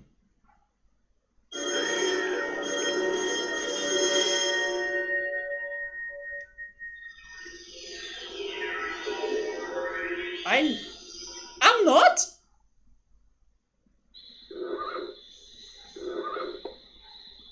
I'm not.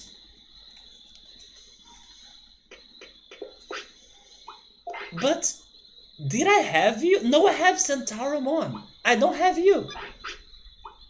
Progress.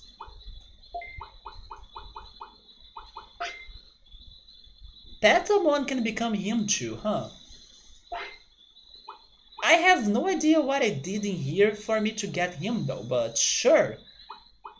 I could swear I was going to get Birdramon.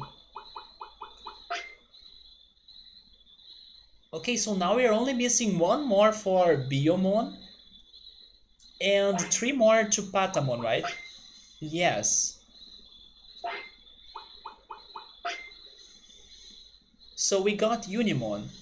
What is he? Is he electric?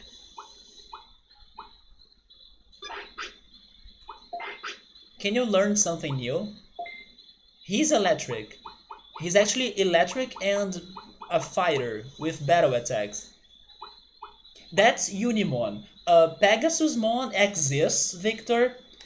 Can somebody drop a link of Pegasusmon? Gabriel or Subaru, can you link him so Victor can see him? Pegasusmon exists, and Pegasusmon is the Digivolution of. Wait, it's one of the Digivolutions of. Where is he? Of this guy right here. Although he won't be in this game. Yeah, Pegasusmon will not be in this game. I'm pretty sure of that. It's like another generation of Digimon. But it's a Digivolution of the Patamon right there. Let me catch up with the chat again. My friend's dad.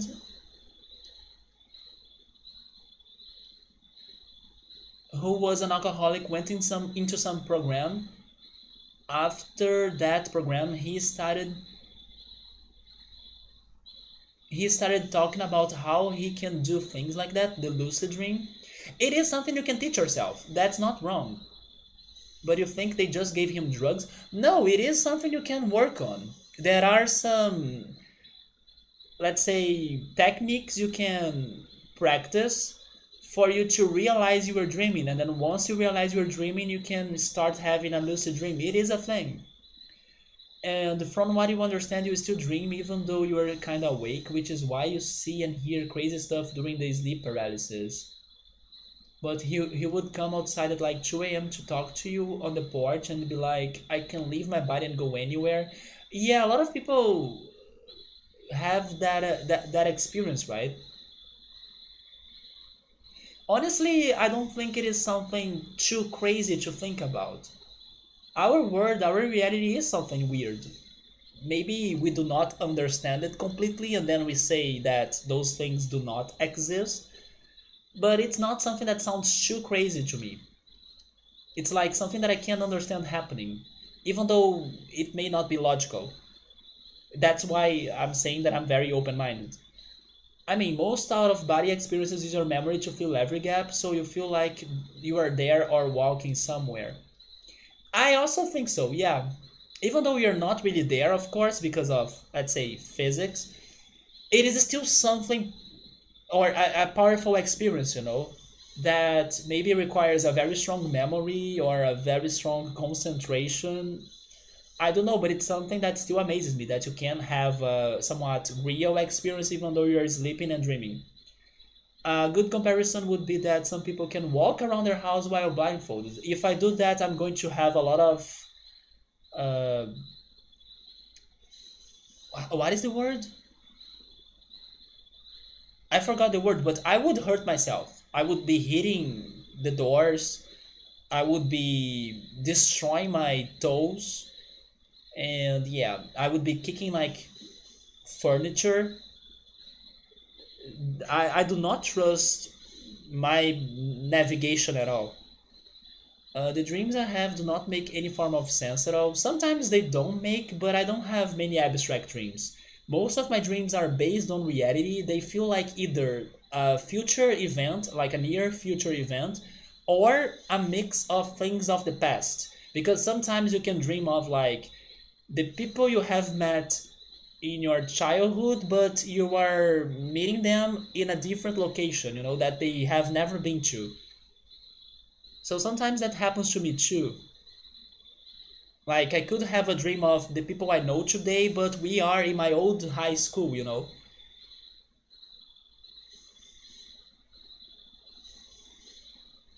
Used to have a dream of where there was like a secret church hidden in your house, like an entire room didn't know existed that you had to get through. Wait, to get through secret doors hidden in the house. Dreams that blow Yoda's mind are the ones that he gets outsmarted in his dream. The dreams that blow my mind are the ones that I feel dumb. I'll never forget the dream that I knew that there was a bomb inside my house, and then we were all leaving the house because the bomb would be exploding. And then what did I do? I went to the park because in my dream there was a park on the corner. I played with the kids and everything, ha ha ha. And then what do you do after you play with kids and then you go to a park? You go back home. And then once I'm inside my home, oh shit, there is a bomb in here. And then 10 seconds and boom, it exploded. And guess what? Where did I was? Where did I was? Is that correct? Where I was, right? Where I was when the bomb exploded, I was going up the stairs.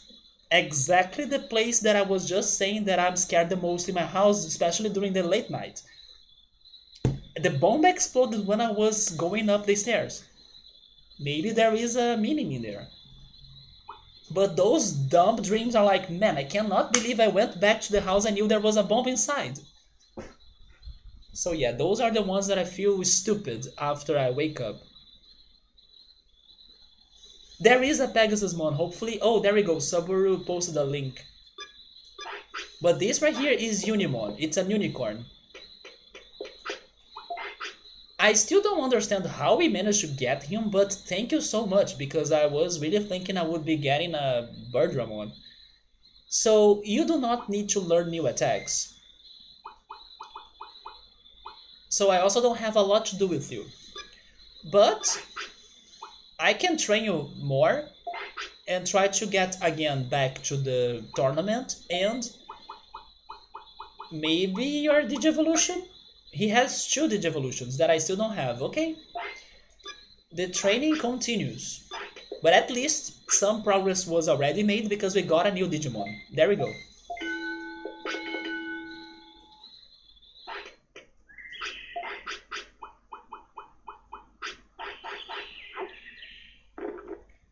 It's like they didn't even try coming up with a name then.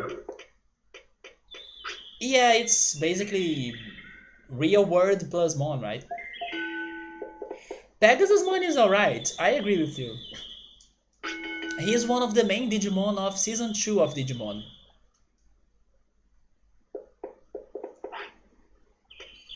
Okay, Victor?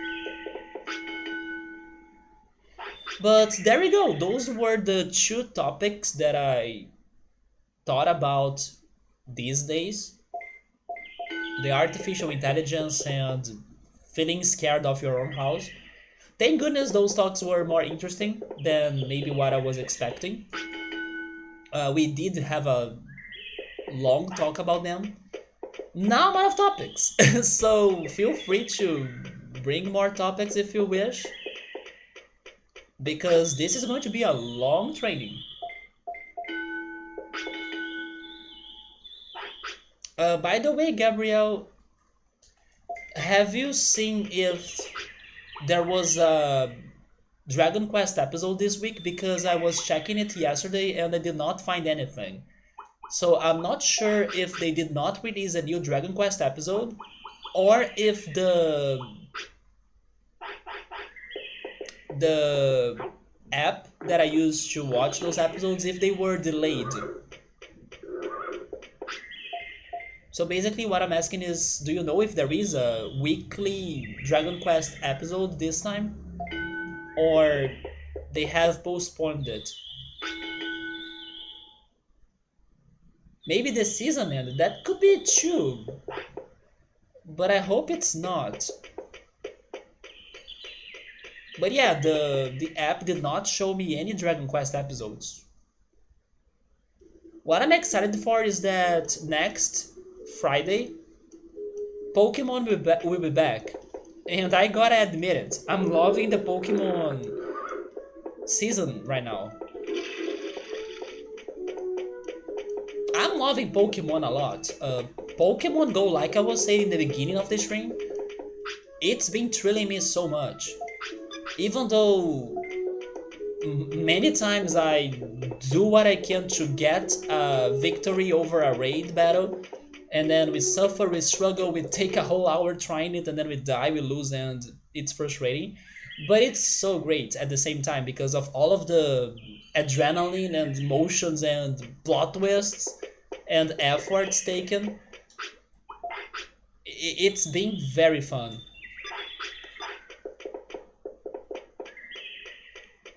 I got the topical game from Epic. I actually got all of those giveaways they were giving away, of course. Actually, for those in here that are not in our Discord channel, maybe this is an opportunity for me to promote that.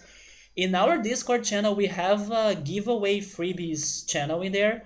That every time there is a giveaway going on somewhere, normally on GOG, Humble Bundle, and sometimes on Epic, we talk about it in there. So basically, it's a good way to remind ourselves there is a giveaway going on.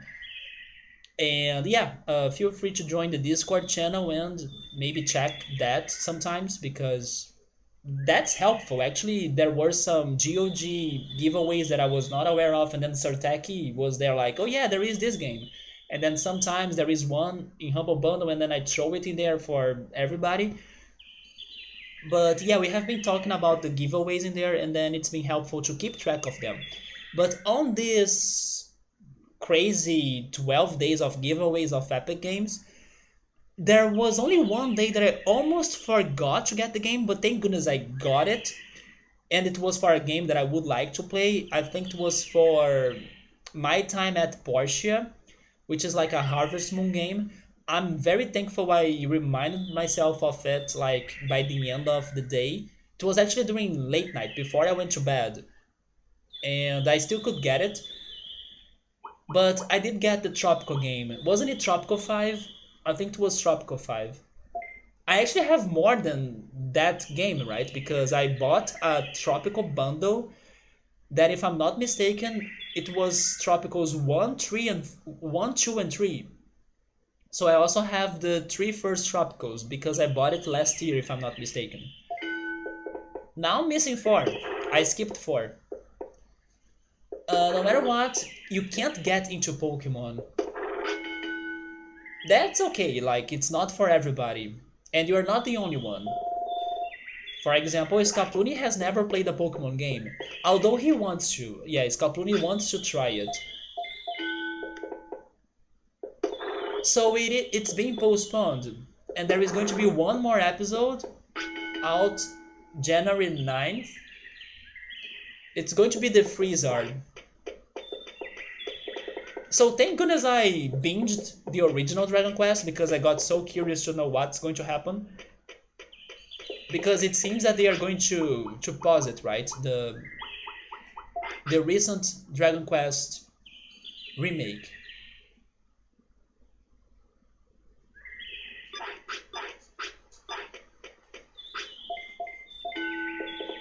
But at the same time, it's good that it's going to take a break because that's going to give me time to go for The Promised Neverland Season 2 and Beastars Season 2 that will be out this month, right? So, okay, that's something I can adapt myself to. You never liked really any of the early games, so could never get excited about new releases. Never really had the cards, never watched the show. Yeah, probably if you have watched the show, you would have become a fan. I believe that's what worked the most to people.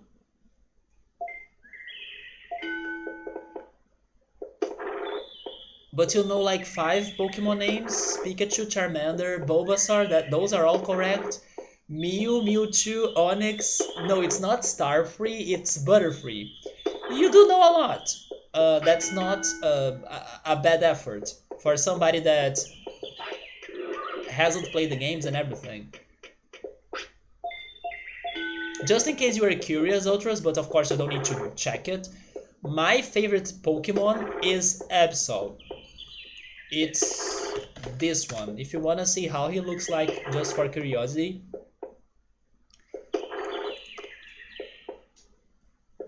And my Absol in my games, he's of course named Sephiroth, because to me he reminds me of the one winged angel. What is the star's name? Oh, Starmie. You are talking about Starmie and Staryu. Yeah, Staryu is the five. Uh, wait, how is it called? Five pointed star, maybe? I mean, stars normally are five pointed shapes, but Starmie is like the one with more. It has like eight or nine. I'm not sure. Maybe it's 10 actually. But yeah, the simple star is Staryu, and then the complex star is Starmie. Speaking about stars, you remind me that Adobe Flash Player has died, and just before it died, I was watching a video of this YouTuber that was talking about one of his favorite Flash games ever, and man, I was surprised to remember it because I used to play it, and it used to be called Hoshi Saga, and it's basically the Star Saga. That's why I remembered of it with this talk about stars, right? So I have this question. Do you know Hoshi Saga? And do you have a favorite Flash game that's now dead? It's not fully dead because there are ways you can still play it, but officially speaking, it's dead. But he brought back Hoshi Saga. I used to play that a lot and I completely forgot about it. And the game was super fun because it's basically a bunch of somewhat puzzles that your mission is to find a star. And all of those puzzles were very random and different, creative, dreamy, and crazy. It was a very fun game. So I miss Hoshi Saga. Another Flash game I used to play a lot, Dolphin Olympics. Man, such a simple game but so magical as well. It's basically doing acrobatics with a dolphin, but it was fun. I used to love those restaurant slash diner games like Diner Dash. Man, Diner Dash. I know Emily knows it because Emily once posted a picture on Twitter. I was like, I love this game. Diner Dash. Man, the managing a restaurant because of the customers, it was so fun. I also remember this one called War Bears. It was like a puzzle. It was a puzzle game with like decisions. Oh man, the Grow games. Did they? Oh my god, maybe the Grow games are dead now too. But also, I think I have seen the Grow games on App Store. Grow games are great. Look for them if you are curious. They are puzzle games that you need to learn the correct order of events so you can get to the best ending. It's super fun, and as you keep on trying them, even the wrong results are funny to see, you know. It's a series of games and they are all like Grow games. If I'm not mistaken, it's by a company named iMaze. So if you look for iMaze Grow, maybe you can find those games that I'm talking about. They are really great. The Flash games you remember are stick death games. I remember the freaking Escape from the Room games, right? Escape from the Crimson Room, Escape from the Green Room. I used to play those games a lot too. But stick death games, I don't know that. this other game about a character named Pico, who is some kid with a gun, and the boss is a giant D. No sure about that. You can still run. Yeah, I know, I know. I said they are dead, but it's not like you need to get a software, an emulator, maybe give that security permission you're talking about. I know there are ways of doing it, but I'm just saying that it's not going to be that promoted anymore or that easy anymore, right? Another great game is the Fancy Pants Adventure. I would say that's one of the most famous Flash games ever. Have you ever heard of the Fancy Pants Adventure? That game is good. It's a platformer.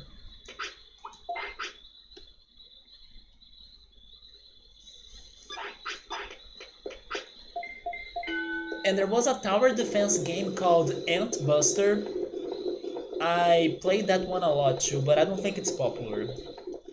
I loved it because the idea of it was creative, in my opinion. It's basically a picnic, and then you have a big cake, and then there are a bunch of ants trying to steal the pieces or the slices of that cake, right? And then you need to protect the cake. So I thought it was such a good idea for a tower defense game.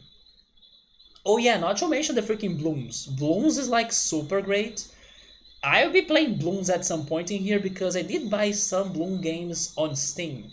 And I never finished them, even though maybe I don't know if I can finish them. But that's a good game for me to bring at some point, right? A tower defense, we still haven't played a tower defense in here. So remember my words, we'll be playing blooms in here at some point. Especially because I have the game. And I wanna beat at least one. Oh, that's been forever, Gabriel. Yeah, it was in the beginning of the year, like in March when the pandemic started. I already gave up about that. If I decided what I wanted to try, I was trying. I don't know. What was it called again? What was the language again? Python. I was starting to study Python. Yeah, but I stopped it. They had games where you basically just click a command and that's all you do. Yeah, yeah, many Flash games are like that. It had a cartoon series called Super Beast, where he just goes and eats people face and Rob Zombie music is playing. Python is harsh. I mean, I did not get to the harsh part of it, but I was not I was not motivated anymore, so I stopped it. I think I would rather have a physical course, like I need to go to a place to study there, than a online course.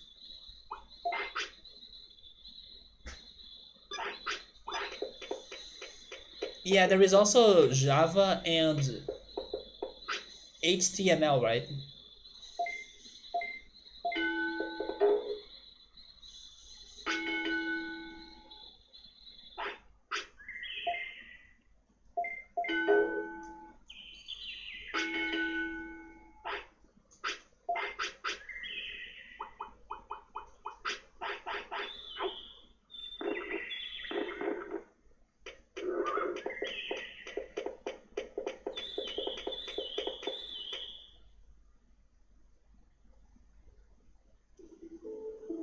You know what? I will check later on Steam if they have the Diner Dash games. I really love those games. I do hope they have them. If they have them on Steam, I will add them to my wish list, and I'm pretty sure they will get on sale soon. It sounds like games that get on sale every time. I will consider getting them and maybe streaming them at some point. Even though I do think I have beaten some Diner Dash games, but it's been forever. Although those games will be hard for me to be like chatting and playing because they demand a lot of attention. But of course, the levels are short levels, like it lasts 1 or 2 minutes, so I can take breaks. But during the level, I would need to go all in because it's so freaking frantic, right? It's just like Overcooked, another game that I hope I can play at some point.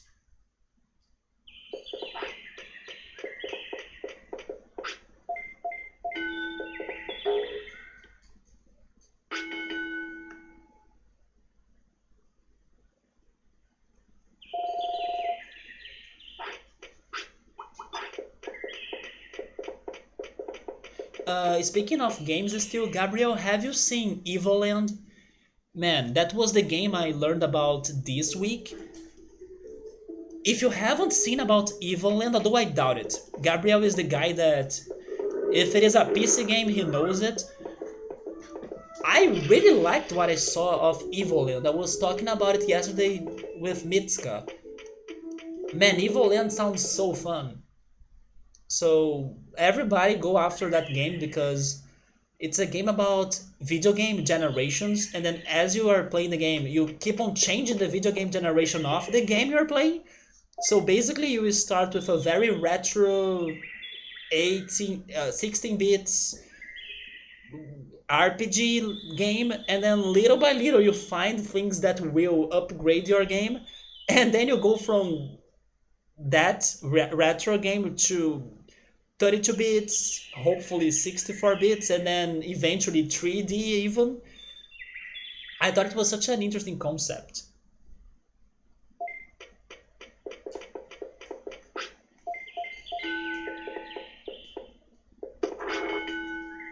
Let's go for more brains.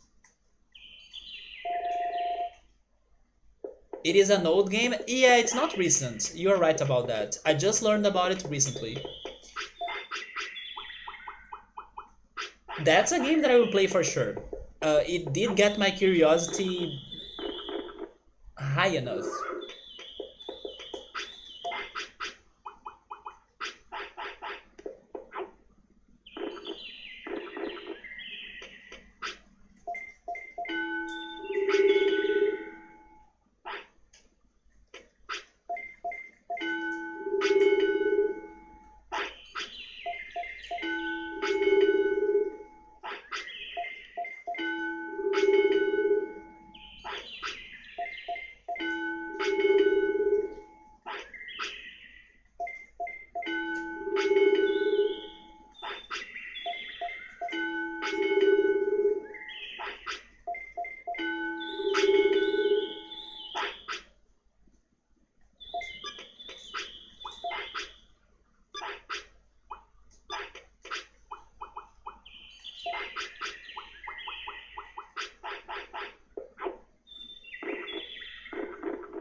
Wait, he's angry?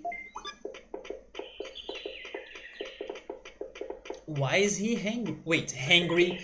He is actually hangry, right? Hungry and angry.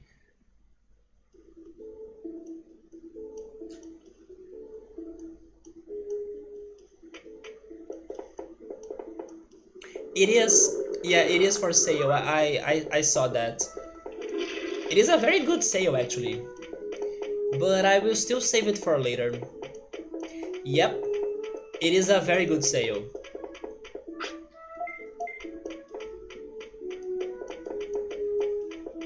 As I know I won't be playing it like that soon, I decided to wait for another sale, you know.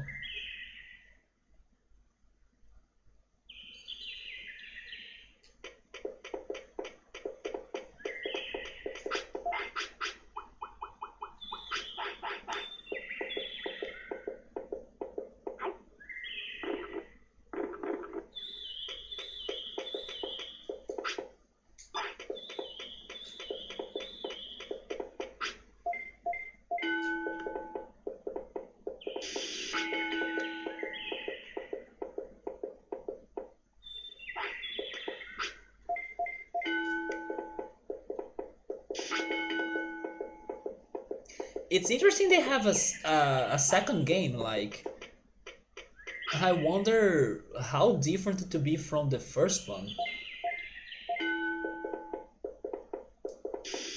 Maybe it's not a continuation of the first game, because how are they going to change the generations all over again, you know?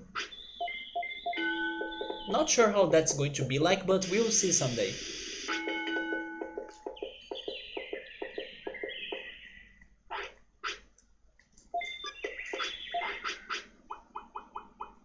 There is also a game.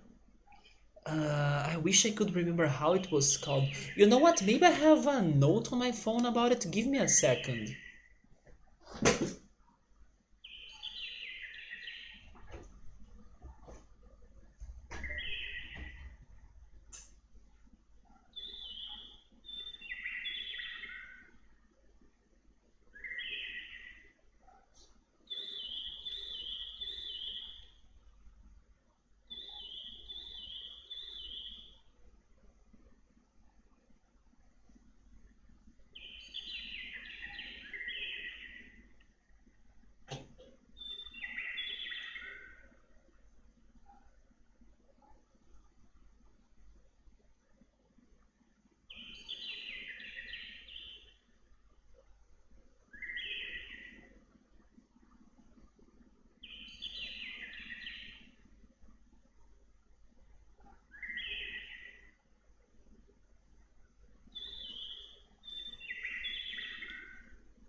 No, I could not find the note or the name of this game, but it was a game that's basically all text, and then it's a very like straightforward game. It's like you have a situation, and then you have like three options, and then you need to choose or decide which option you think will give you a solution, and then it's either going to be game over or you did it, you can progress.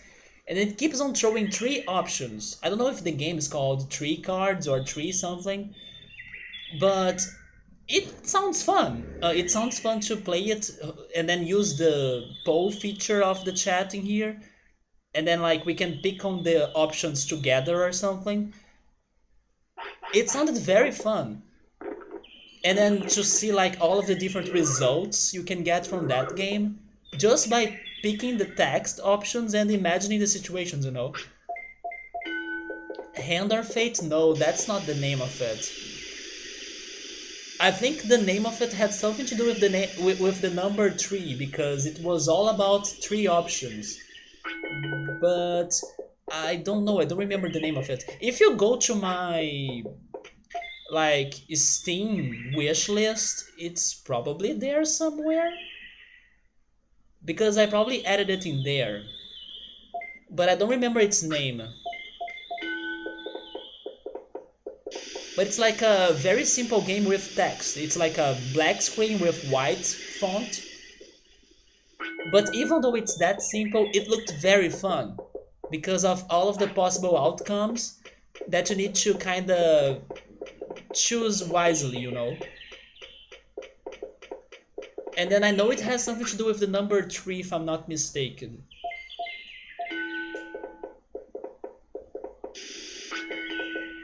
But then, yes, I thought about that game. It could be a very fun game for us to play someday, maybe on a special stream or something. That everybody plays together. Like, let's use the poll feature and then see what Destiny has there to offer to us. That's a game that I will not play based on my own decisions. I want to play that with other people.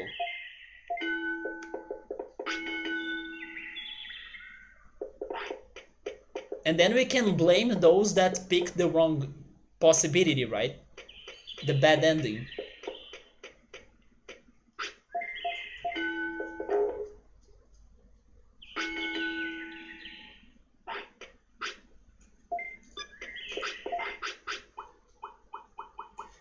But yeah, I forgot the name of it.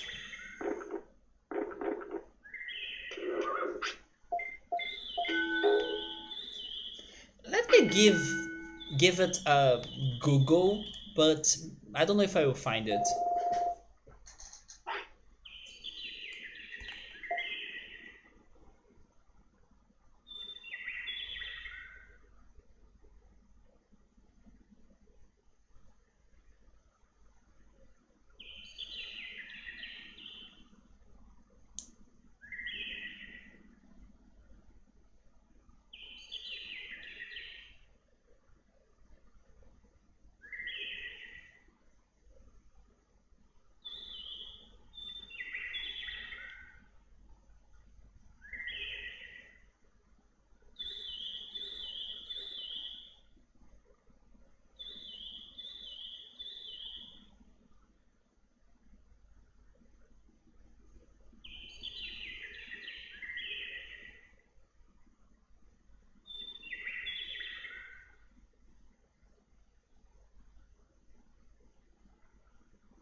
Yeah, I could not find it because it's such a vague thing to Google, right?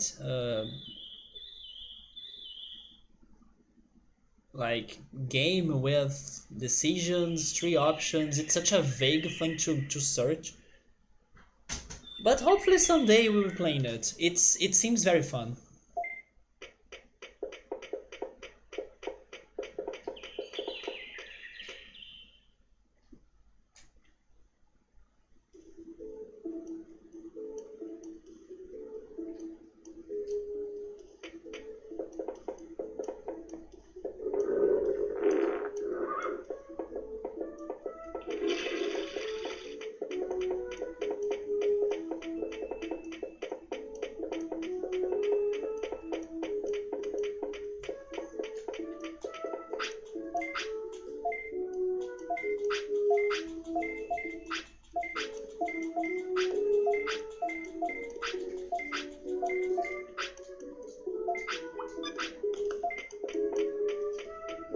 Oh, by the way, did you guys see that there was a guy that played Cyberpunk on his Switch?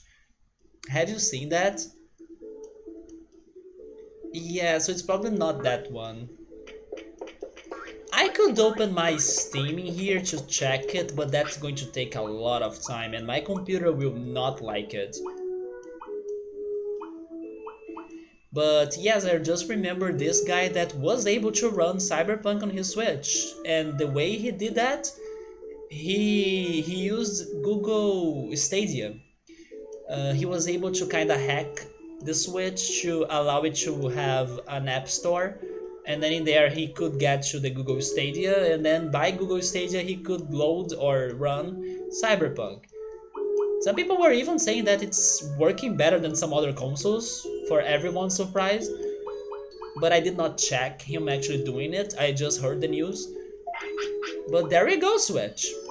Even you can get Cyberpunk, even if it's not officially.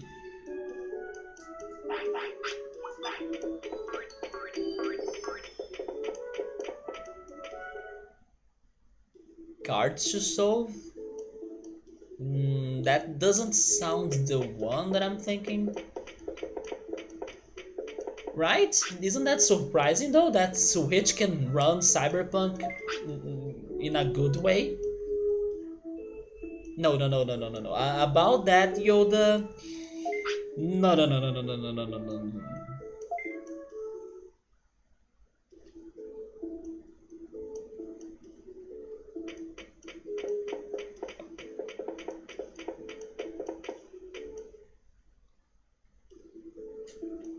Man, you know what? I'm freaking curious. I will open my Steam. I'm so sorry if this takes a while and I don't know, it glitches the stream or something, but I wanna remember the name of that game so everybody can know it because it does look fun. And I also hope that I have it on my wish list because I think it's in there. That's why I don't have the note on my phone anymore because it means that I added the games to the wish list and then I could delete the note from my phone. Basically, that's what I do. Once the objective is done, then the notes are gone. But yes, I'm opening Steam right now. Maybe my computer won't complain that much.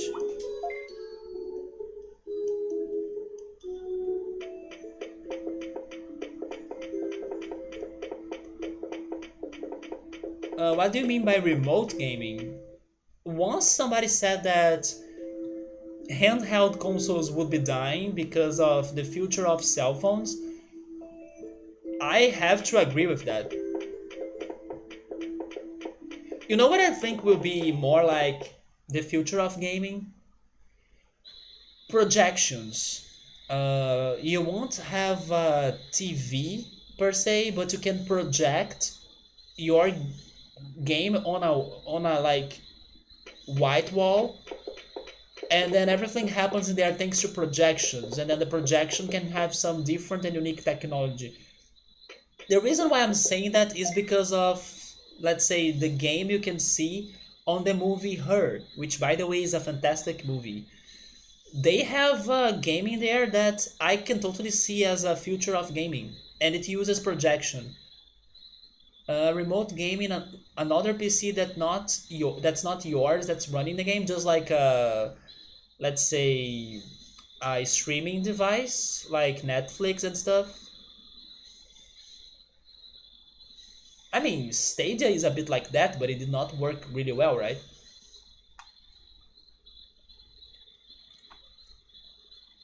Yeah, game streaming. I can see that too.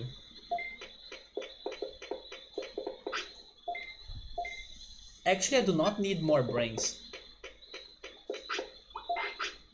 Let's go for HP. No, let's finish magic points and then we go for HP.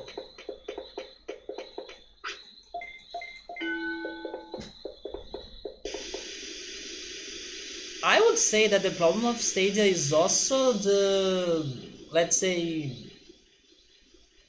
charges for you to be playing the games. Like, you need to buy the game, you need to subscribe to the thing. I imagine it's like an expensive service, instead of being more simple.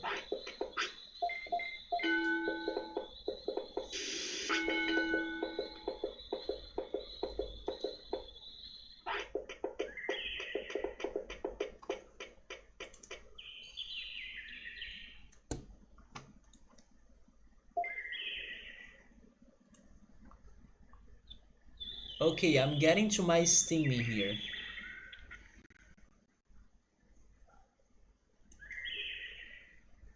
Oh yes, I forgot about this. Thank goodness I opened the Steam actually. Actually, wait, is the... Oh my god, is the time over? No, the time is not over, right? The time is not over. I can still... What I'm talking about is that Steam is having this thing about the best games of the year or something. And I had a mission in there that I was trying to complete so I could get some Steam experience. One thing that I kind of never get, but I wanted to get this time.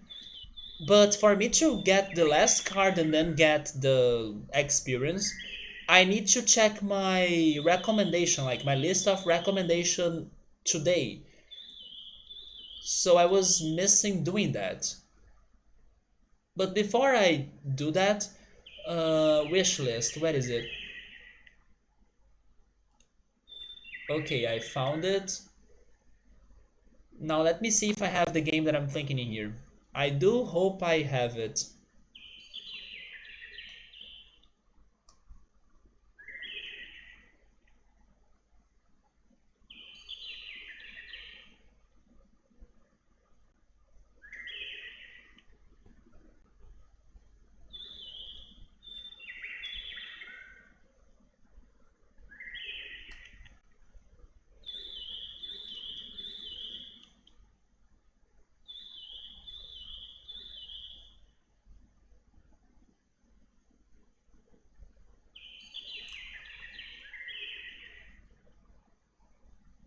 It's this one, right? Man, it's on a very good sale as well. I found it. It's called Ord. Yeah, it's called Ord. No wonder why I couldn't remember it, right? It's such a hard name. Uh, this is the game that I was talking about. Please look for it. It has a dot on the end as well. Ord. Very interesting game. Simple AF, but it looks very fun. If your PC is a potato but you want to play Cyberpunk, paying Stadia you will be able to play as long as you have a somewhat decent connection. That will be great. Yeah, if that can work nicely, it will be great. Now let me see if I can still get the experience I wanted before I forget about it. Recommendation list.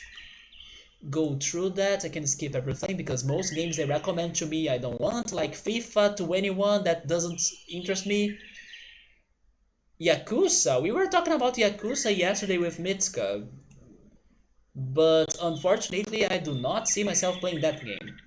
Not this war game called Squad as well. You know why they are giving me those recommendations? It's because of the freebies I got that are all sorts of different genres, and I will never play those games. But it's because of the crazy freebies I got, right? That are. Oh, Dragon Ball Z Kakarot. I could actually see myself playing this someday. You know what? I'm going to add this to my wish list. Good call. I also need to play Dragon Ball games at some point. Ghost Runner, I have heard of it, but I think I will not want it. Tear Down, what is this? Okay, I'm curious. What is this game? Is it prepare the perfect heist in this simulated and fully destructible voxel world? I don't know what's a voxel, but I like that word. Tear down walls with vehicles or explosives to create shortcuts, stack objects to reach higher, use the environment to your advantage in the most creative way you can think of. But what is the objective? Like you destroy things?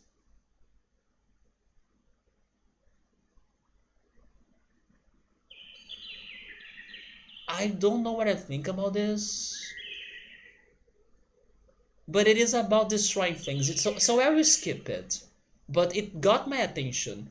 Metro Exodus. I don't have this one, but I got Metro thanks to the giveaway of Epic Games and also GOG. They both gave me different Metro games. Not this one. Dragon Quest 11. I forgot that was on Steam.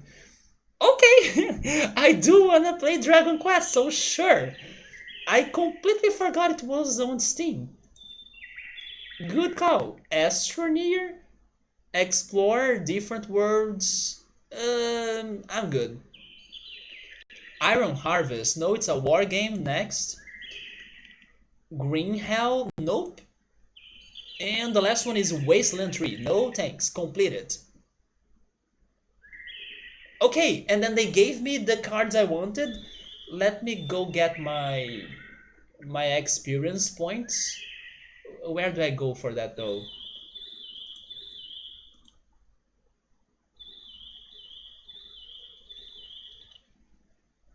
Yeah, I got those cards, and then where do I get my experience points on Steam? Like, how does that happen?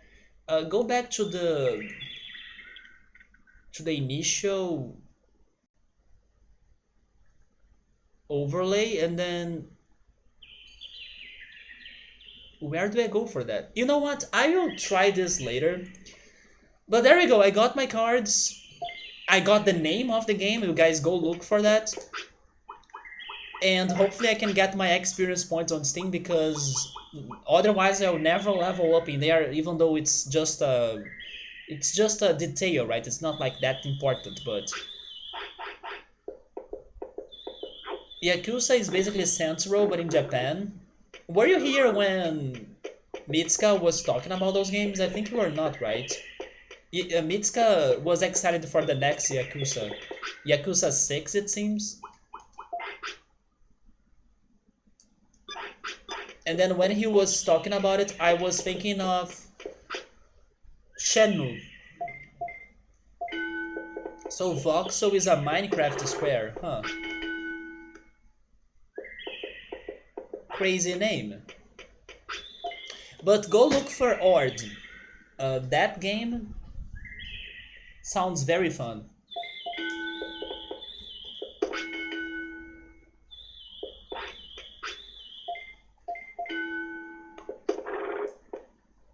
Well, but the Japanese aspect is there, so that's why I thought about it.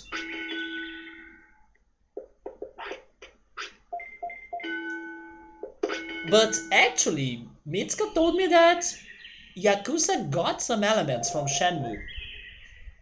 So I'm not sure if what we're saying is really it.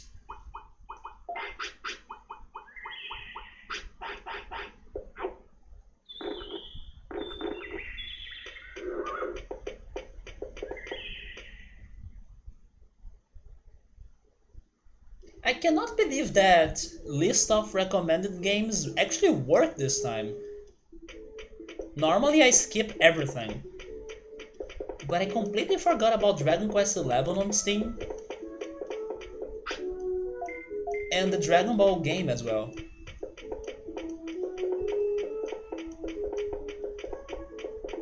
I can totally see myself playing both.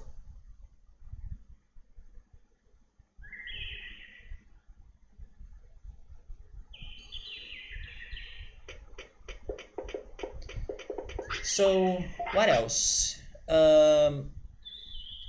Defense, offense, and HP.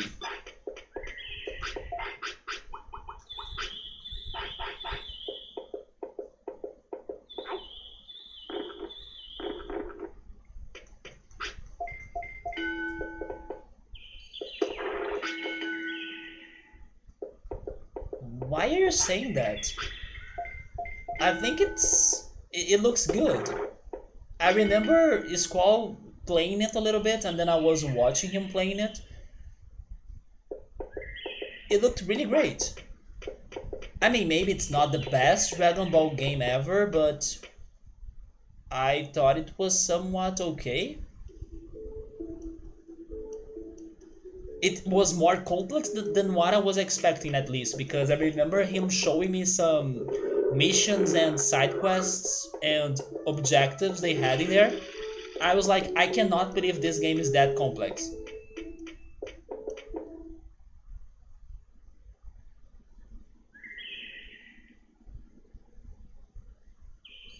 But when I'm playing Dragon Ball for the first time, I will go back to the origins of the Super Nintendo and etc. Because there is a Dragon Ball game in there that I used to have this childhood friend that loved that game. I wanna play that game because of that. I wanna finally see what that game was about.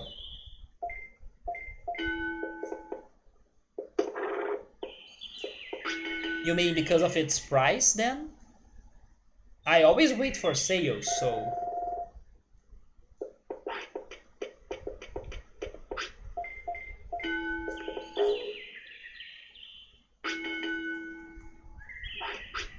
but I was not only talking about the looks of it, I was talking about the complexity of it as well.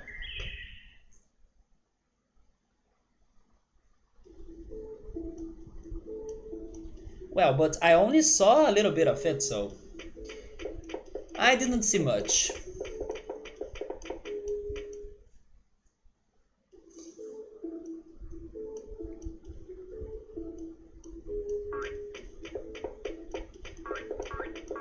Oh yeah, I don't know about the other Dragon Ball games. So yeah, probably there are better games.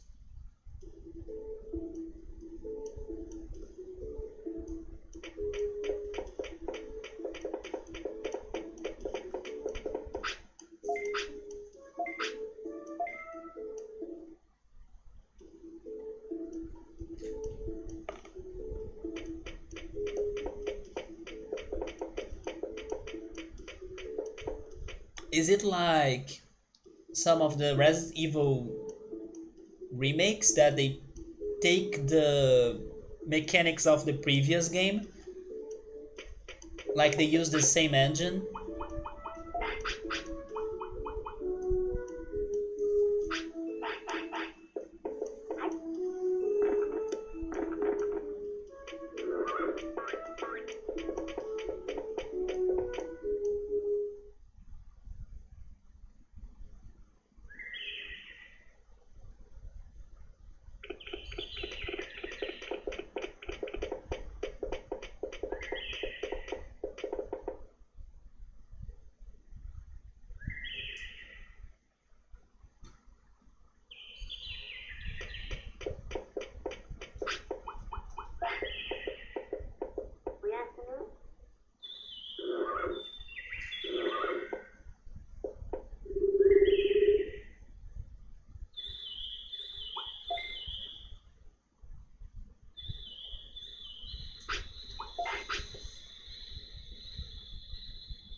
I think I'll have to give him some fights so he can try feeling happier because he's super upset right now.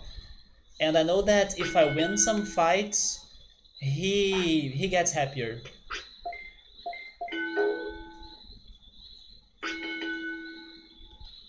Let's go for some fights then.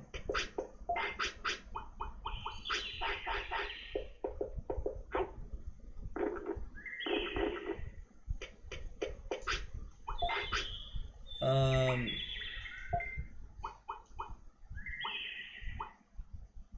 that's my best electric attack.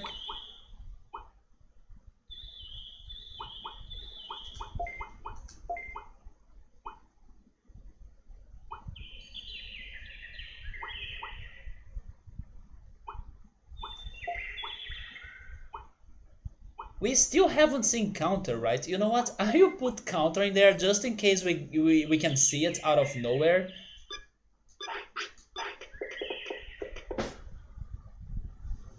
It's just that despite the fights and looking good, it's a repeat of the whole Dragon Ball story. I mean, yeah, it's like a not like a remake, but it's the same old thing, right? I know, but and then Xenoverse makes it interesting at as it changing stuff. Yeah, but then there are people that actually liked the Dragon Ball Kakarot because according to them it was like closer to the story, like the anime at least.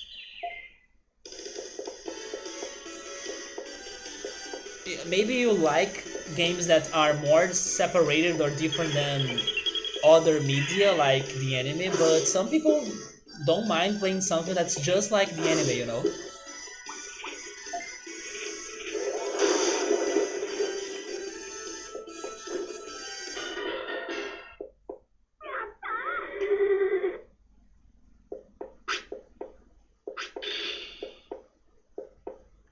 So I need to pay attention if I'm getting happier.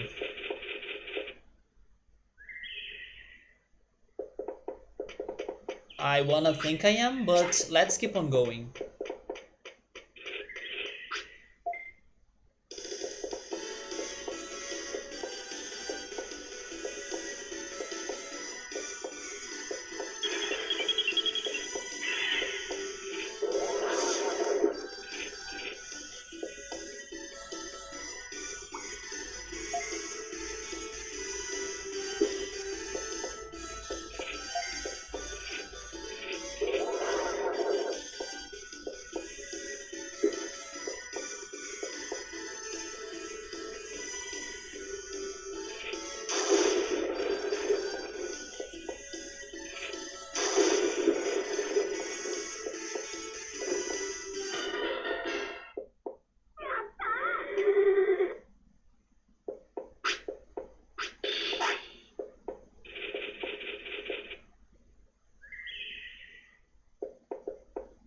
No, right? Now it didn't change. Huh. Well, I tried. Let's go back to training then.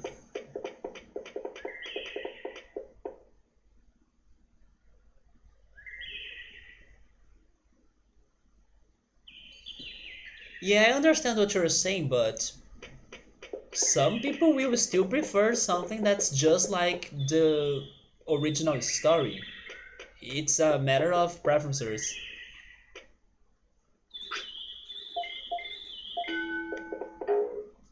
Just like some people hate when movies they change what was happening in the books, right?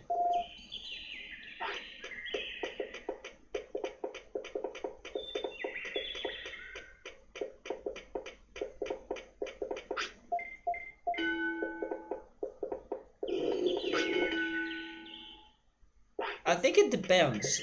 There can be times that if the story changes, it can be more interesting for sure.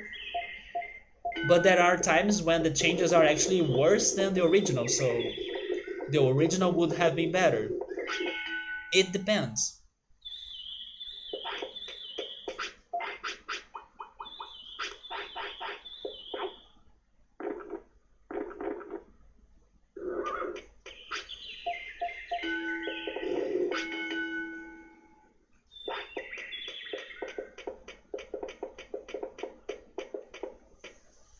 Yeah, I understand what you're saying.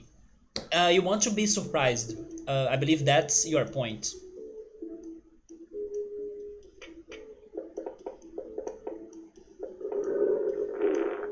But sometimes some people just want to revisit a classic. For example, the Dragon Quest remake.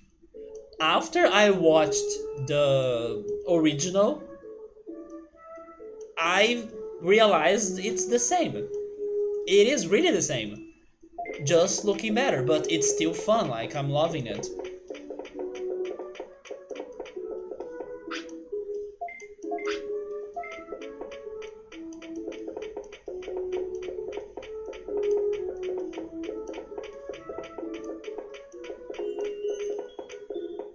And then, even though I haven't watched it, but you have this Digimon Adventure remake. Some people are liking it because it's different, some people are hating it because it's different. It's just different people.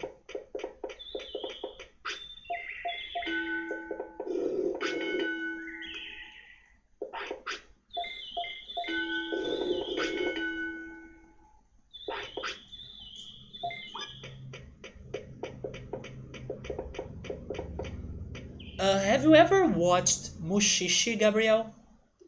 Because when I was watching the video that this YouTuber made uh,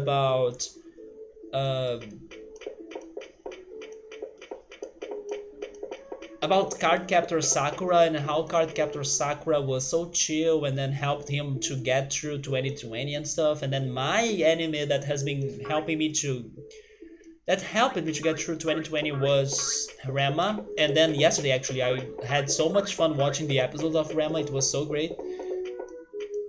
But then on the comments, somebody mentioned, "Oh, if you like Cardcaptor Sakura's chill, watch Mushishi."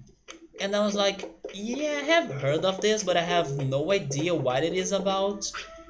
And good to know you are comparing it to Cardcaptor Sakura's chill, because maybe I should check that out too.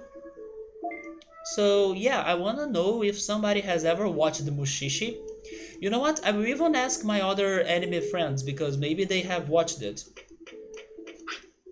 I'm curious if there is an anime that's chill, good, and comfy and cozy for you to watch. I'm down, especially because Cardcaptor Sakura is great, Rema is great, but I'll be out of options after Rema, so Mushishi may be it. It may be a weird comparison. I don't know, maybe they have very different stories, but the person was comparing the feelings. Like, watching this feels like watching Cardcaptor Sakura. It's relaxing, it's good vibes, it's chill, it's no stress, it's cute. You know, it's uplifting, it's charming. That's the comparison. It's not like, oh yeah, the story it's about a magical girl that has to collect cards. No, that's not how it went. It's just like Mushishi is a good relaxing chill anime, and I'm like, oh, that sounds something like that I would like. And you are saying it's good. Okay, that's more than enough for me to jump into it at some point. I'm down. Let me just finish Rema.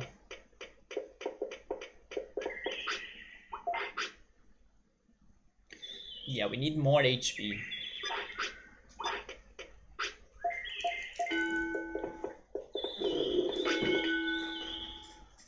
So when is the Shaman King anime going to be released? Is there a release date? No, I picked the wrong thing. You need to make your calendar. It's good to have some organization, yeah. Right now, my calendar is to continue the things I started, but Yashahime, I kind of gave it a pause. I'm not continuing Yashahime right now.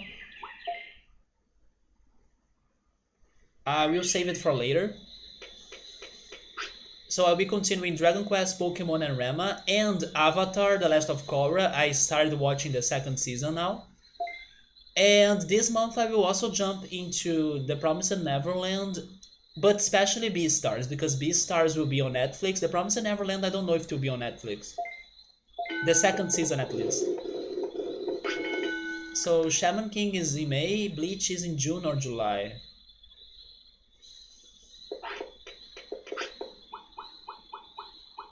So it's not that far. It's coming up.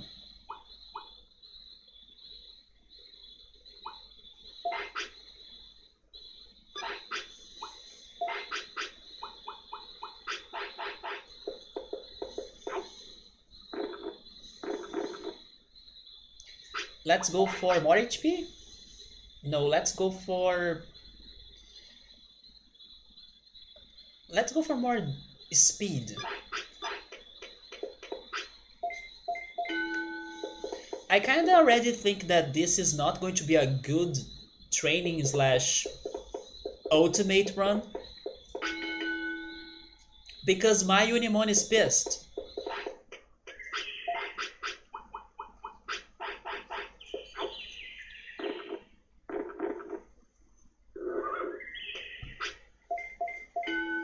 I don't know if it's a thing, but it could be a thing for him to not digivolve.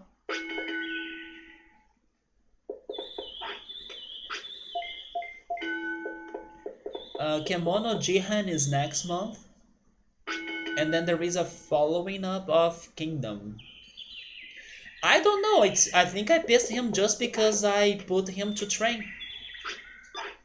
That's all I have been doing.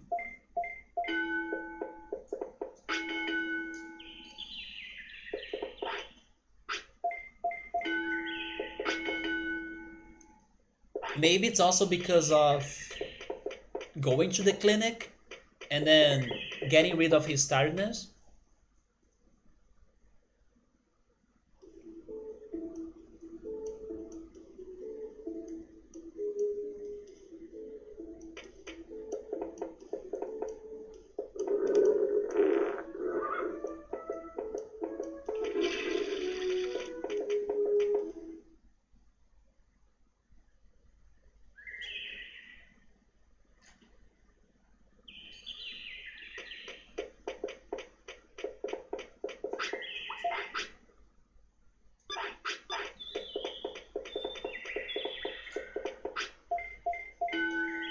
By the way, I went back to the Studio Ghibli movies and then I rewatched Spirited Away. And when I was rewatching it, I finally got the messages of the movie, and I also was very amazed by the universe they created in there. I was even thinking that the bathhouse could be a great dungeon in a video game. So it was good. Although at the same time, I felt like maybe Spirited Away is a bit overhyped. But then I also thought that maybe those messages the movie is telling me, maybe I'm in a different moment of my life that those messages impact me, but not as much as maybe in another time, you know? Because I was also thinking about that. Depending on which time of your life you are and then you watch those Ghibli movies, the messages will hit you differently. At my present moment of life, Kiki's delivery services message hit me harder than Spirited Away. That's why it's still my favorite. But maybe for some other people, they were more impacted by those messages because of their current state of life. But yes, the bathhouse is such a beautiful place. I really wished it were a dungeon in a video game. And then next, I think I will watch the prequel, or actually the first movie to the, how is it called in English? The Cat Returns, right? The Cat's Return or something. My friend that's also a Ghibli fan, he told me that, oh yes, you haven't watched the prequel to that one, right? Yeah. So that's the one that I felt more like watching next. I think it's called Whispers of the Heart. I think it's something like that. Yeah, it was not my favorite. I can see why it's great, but at the same time, I don't know. I felt it was a bit overhyped, but then it's about maybe being in a different moment of my life that those messages did not get to me as strong as Kiki's delivery service. But one thing is for sure, the movie is freaking beautiful, and that bathhouse is amazing. It's probably one of the most amazing scenarios out of the Studio Ghibli movies. It is really amazing. No, I still didn't watch that one. Or I still haven't watched that one. The ones I have watched were Looping, Spirited Away, Kiki's Delivery Service, Nausicaa, House Moving Castle, Laputa, and The Cat Returns, which was also a recommendation from Joe Dancing. When Marnie was here, I believe those were all that I have watched slash rewatched. Then I need to watch Totoro again. I need to watch The Grave of the Fireflies again. Ponyo, These Whispers of the Heart, Porco Rosso, and so many other ones. But little by little I get there. The only one left for me to really rewatch, no, never mind. I need to rewatch both Totoro and The Graveyard of Fireflies. Those are the two ones left for me to rewatch, and then all of the rest are new to me. Oh, I forgot about Mononoke. Yes, I rewatched the Mononoke as well. True.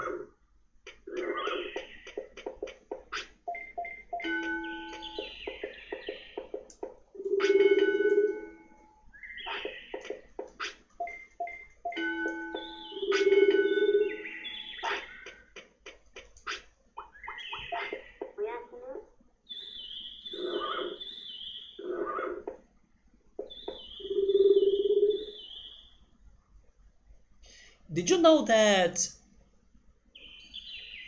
like, I think it was the Pixar's creator, but now I'm not certain. But it was definitely an important person from Pixar. He did meet the Hayao Miyazaki. I was watching a video that was telling me that. I thought it was so amazing, even though Miyazaki kind of um, negates, right? Negates every possibility of jumping into a, I don't know, a modern graphic animation studio way of making movies. He kind of negates that. He prefers his own way, old style animation, creation movies or something, but they did meet up.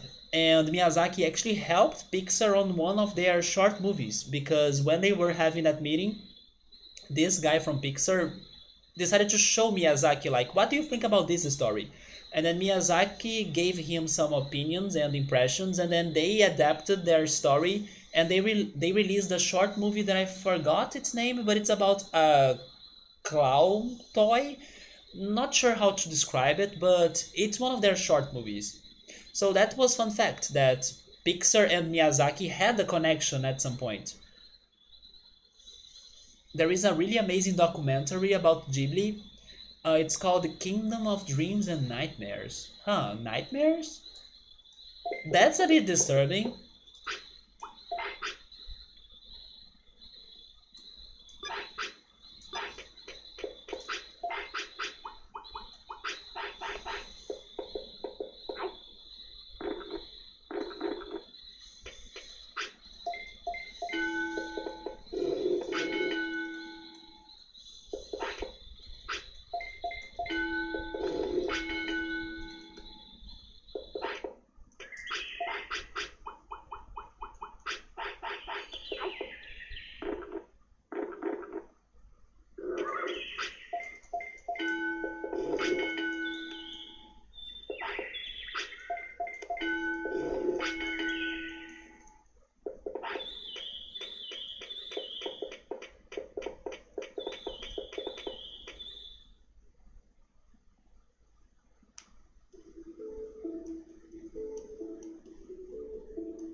So, I was talking yesterday and today about Cardcaptor Sakura.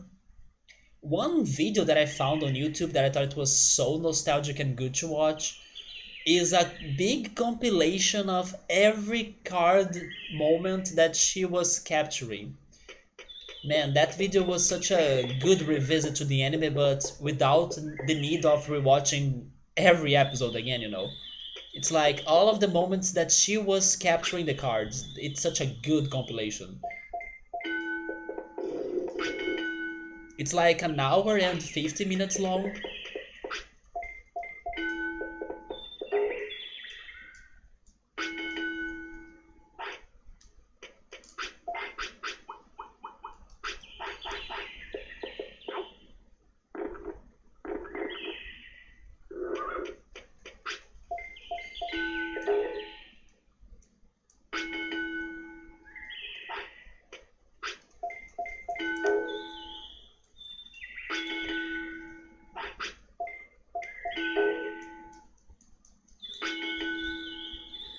Oh, Unimon.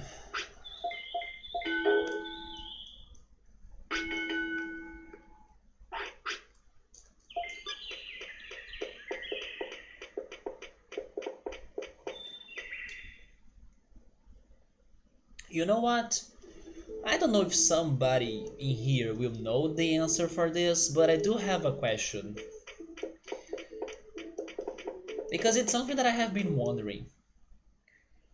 My question, in case somebody knows this, of course, is the following. In order for me to digivolve Unimon that has two possible digivolutions, I want to know if to get to at least one of them, if by training I can get there, or there is something else I should be doing that I don't know what I should be doing, and then I don't want to know what I should be doing, but I want to know it's a thing I should be doing, or there is a thing I should be doing. Or is training him enough, and is training enough for me to get to at least one of the results? And then of course I need to see or figure how to train him correctly. Because I'm curious, maybe I'm here training, and then oh my god, but there was something else that I never considered that I should be doing. I hope training is enough. But then who knows, right? Maybe it's a mix of things. You gotta have the training, you gotta have that other thing going on as well. It gotta be this day of the month. Probably the answer is it's more than just training. Although Gabriel is saying I think it is. Okay, that gives me higher hopes. So I will keep up the plan. Keep on training this Unimon a lot and hope for you to go to the good stats or the important ones. But at the same time, maybe there will be times that it's probably not just training. And then I should be considering other options, even though kinda every stream I'm like just training. But sure, I will keep on just training for you, Unimon. That worked for Wamon, right? I only trained Wamon and then he turned into Mega Sidramon.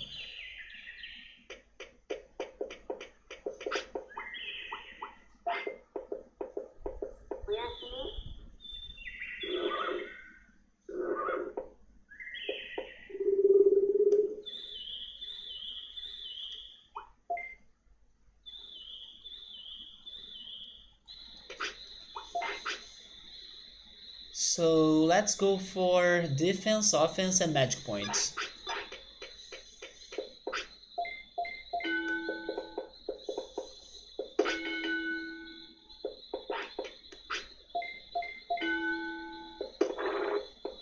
If those things matter, then it's fine. Like, you don't need to tell me. I would imagine they do matter, but I kinda don't want a confirmation right now.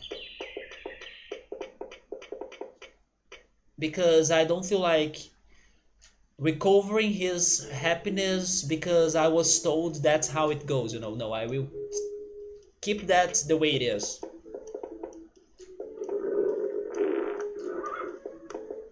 Of course, I wish he was happier, but I'm not going to change that now.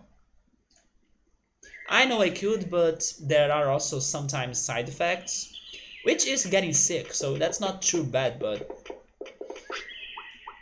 as you just said, I'm kinda too lazy to give him happiness, you know.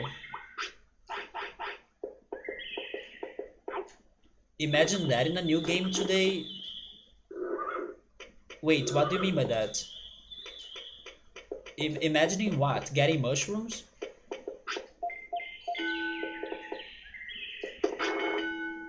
Or do you mean pooping?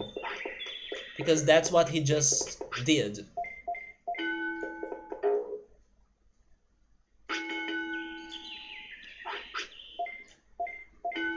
Eating mushrooms to get happy? What is the problem? Do you mean because of drugs? In my opinion, there are way worse things in games and in media that I get what you're saying, but I don't know.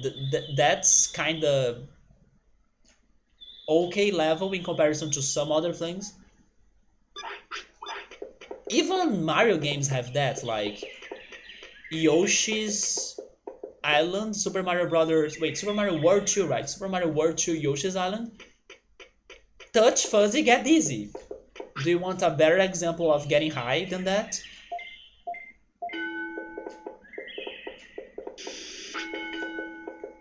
So I think there are worse things in games than oh my god, it's a mushroom, I'm trippy.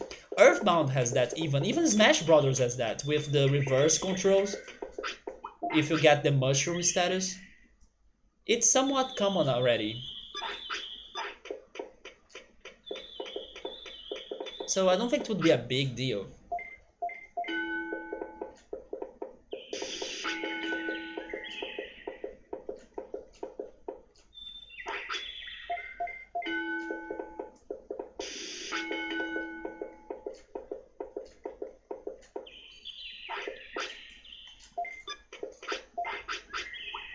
Oh, I'm out of sirloins.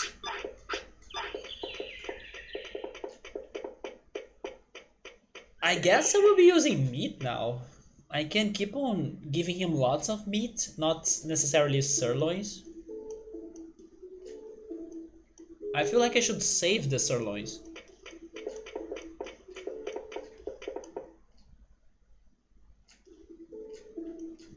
So how old is he though?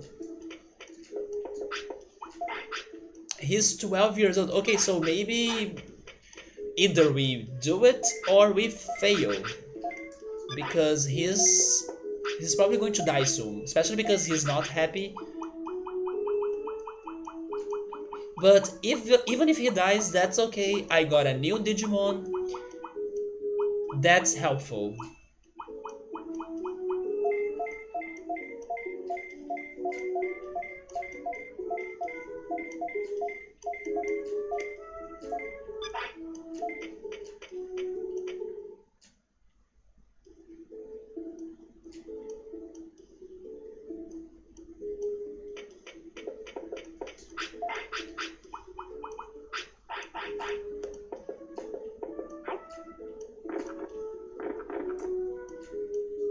Really?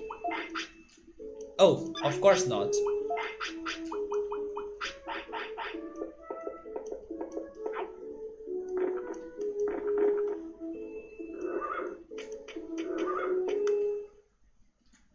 Wait, maybe by giving him smaller pieces of meat, he gets happier?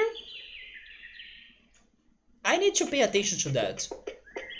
Because like he's eating more pieces, so maybe I can challenge or defy the system.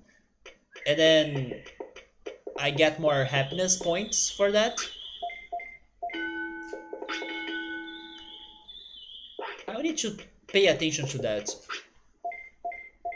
Or maybe he only gets really happy once his hunger is over.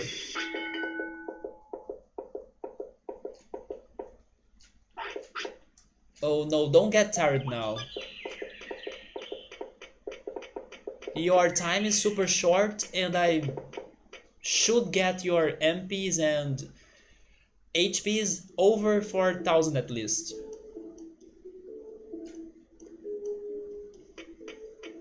Oh my god, no, don't come back.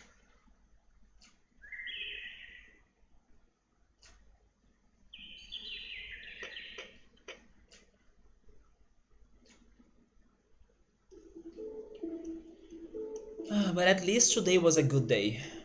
I got a new Digimon. I had crazy times at Pokemon Go. And I thank goodness slept better. Hopefully I can keep it up.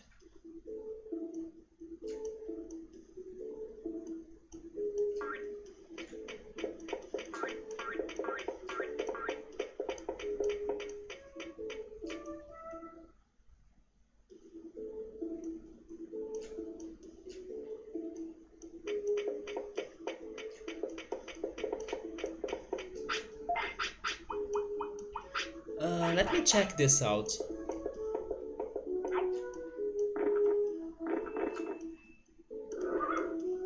He... What? Did you see that? He got happier and then in the next second he got sad again. Maybe it's because he's tired. I think when he's tired he loses his happiness. Maybe that's why he has been unhappier than normal. It's because we have been training him so much and all of the tiredness is getting to him. I believe that's the answer.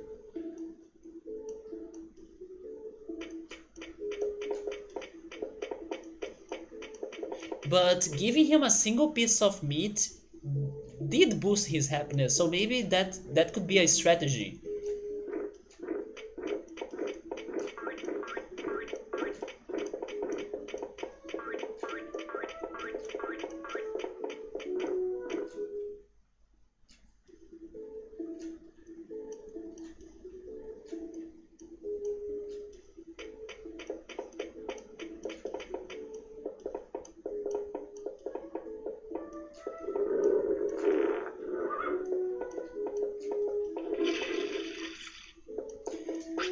But we're probably going to die now, right?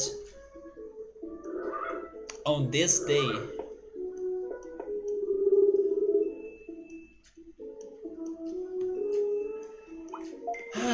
We had a miracle, but can we have two miracles?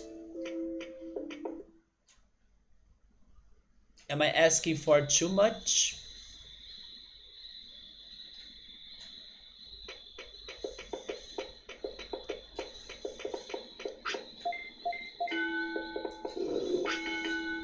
Well, at least I got to my 4. And he's dead. At least I got to my 4000 of HP, right?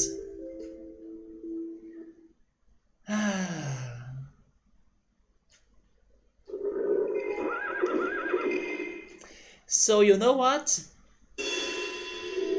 I will not open another poll right now. I will go for the other option. The one that was tied. We are going for the green egg next.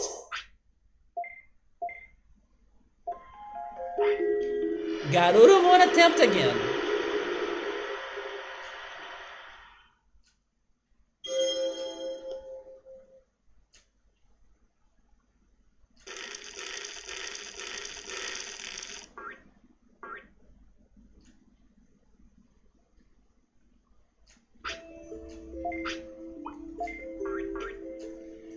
But then that's going to happen only next Saturday. But let me get the meat so I don't forget about that.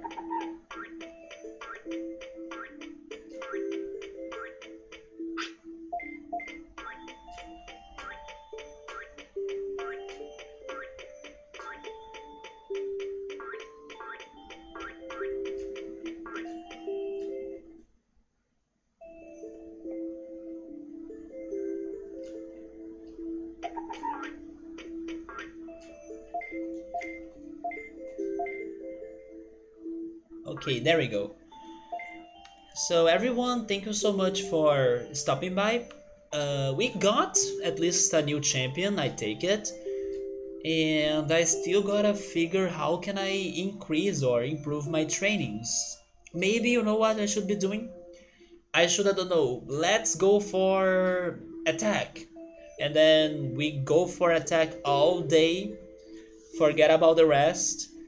That worked once for Skullgreymon, because when I'm trying to go like balancing everything, it hasn't been giving me many things besides maybe Mega Sidramon once. I should try going for a single stat and maybe boosting it like crazy. I can test that out next time. Always go for brains. I mean, when I need to learn new attacks, that's not wrong. It can be helpful. We got freaking counter thanks to that. The impossible move to be learned. And we got Skullgreymon because of brains as well, for some reason. That's not a bad idea. But we'll see how it's going to be for Botamon and then hopefully Gabumon, because if I get another Agumon then I will be limited on my options. But we'll see how that's going to be like next Saturday. So guys, have a great week, have a good night as well. Take care, stay safe. Also, happy 2021 for those that I did not say that yet. But be careful, 2020 is still halting everyone. So yeah, stay alert, be careful, and stay safe. And yeah, I see you then next weekend. I see you then, and goodbye.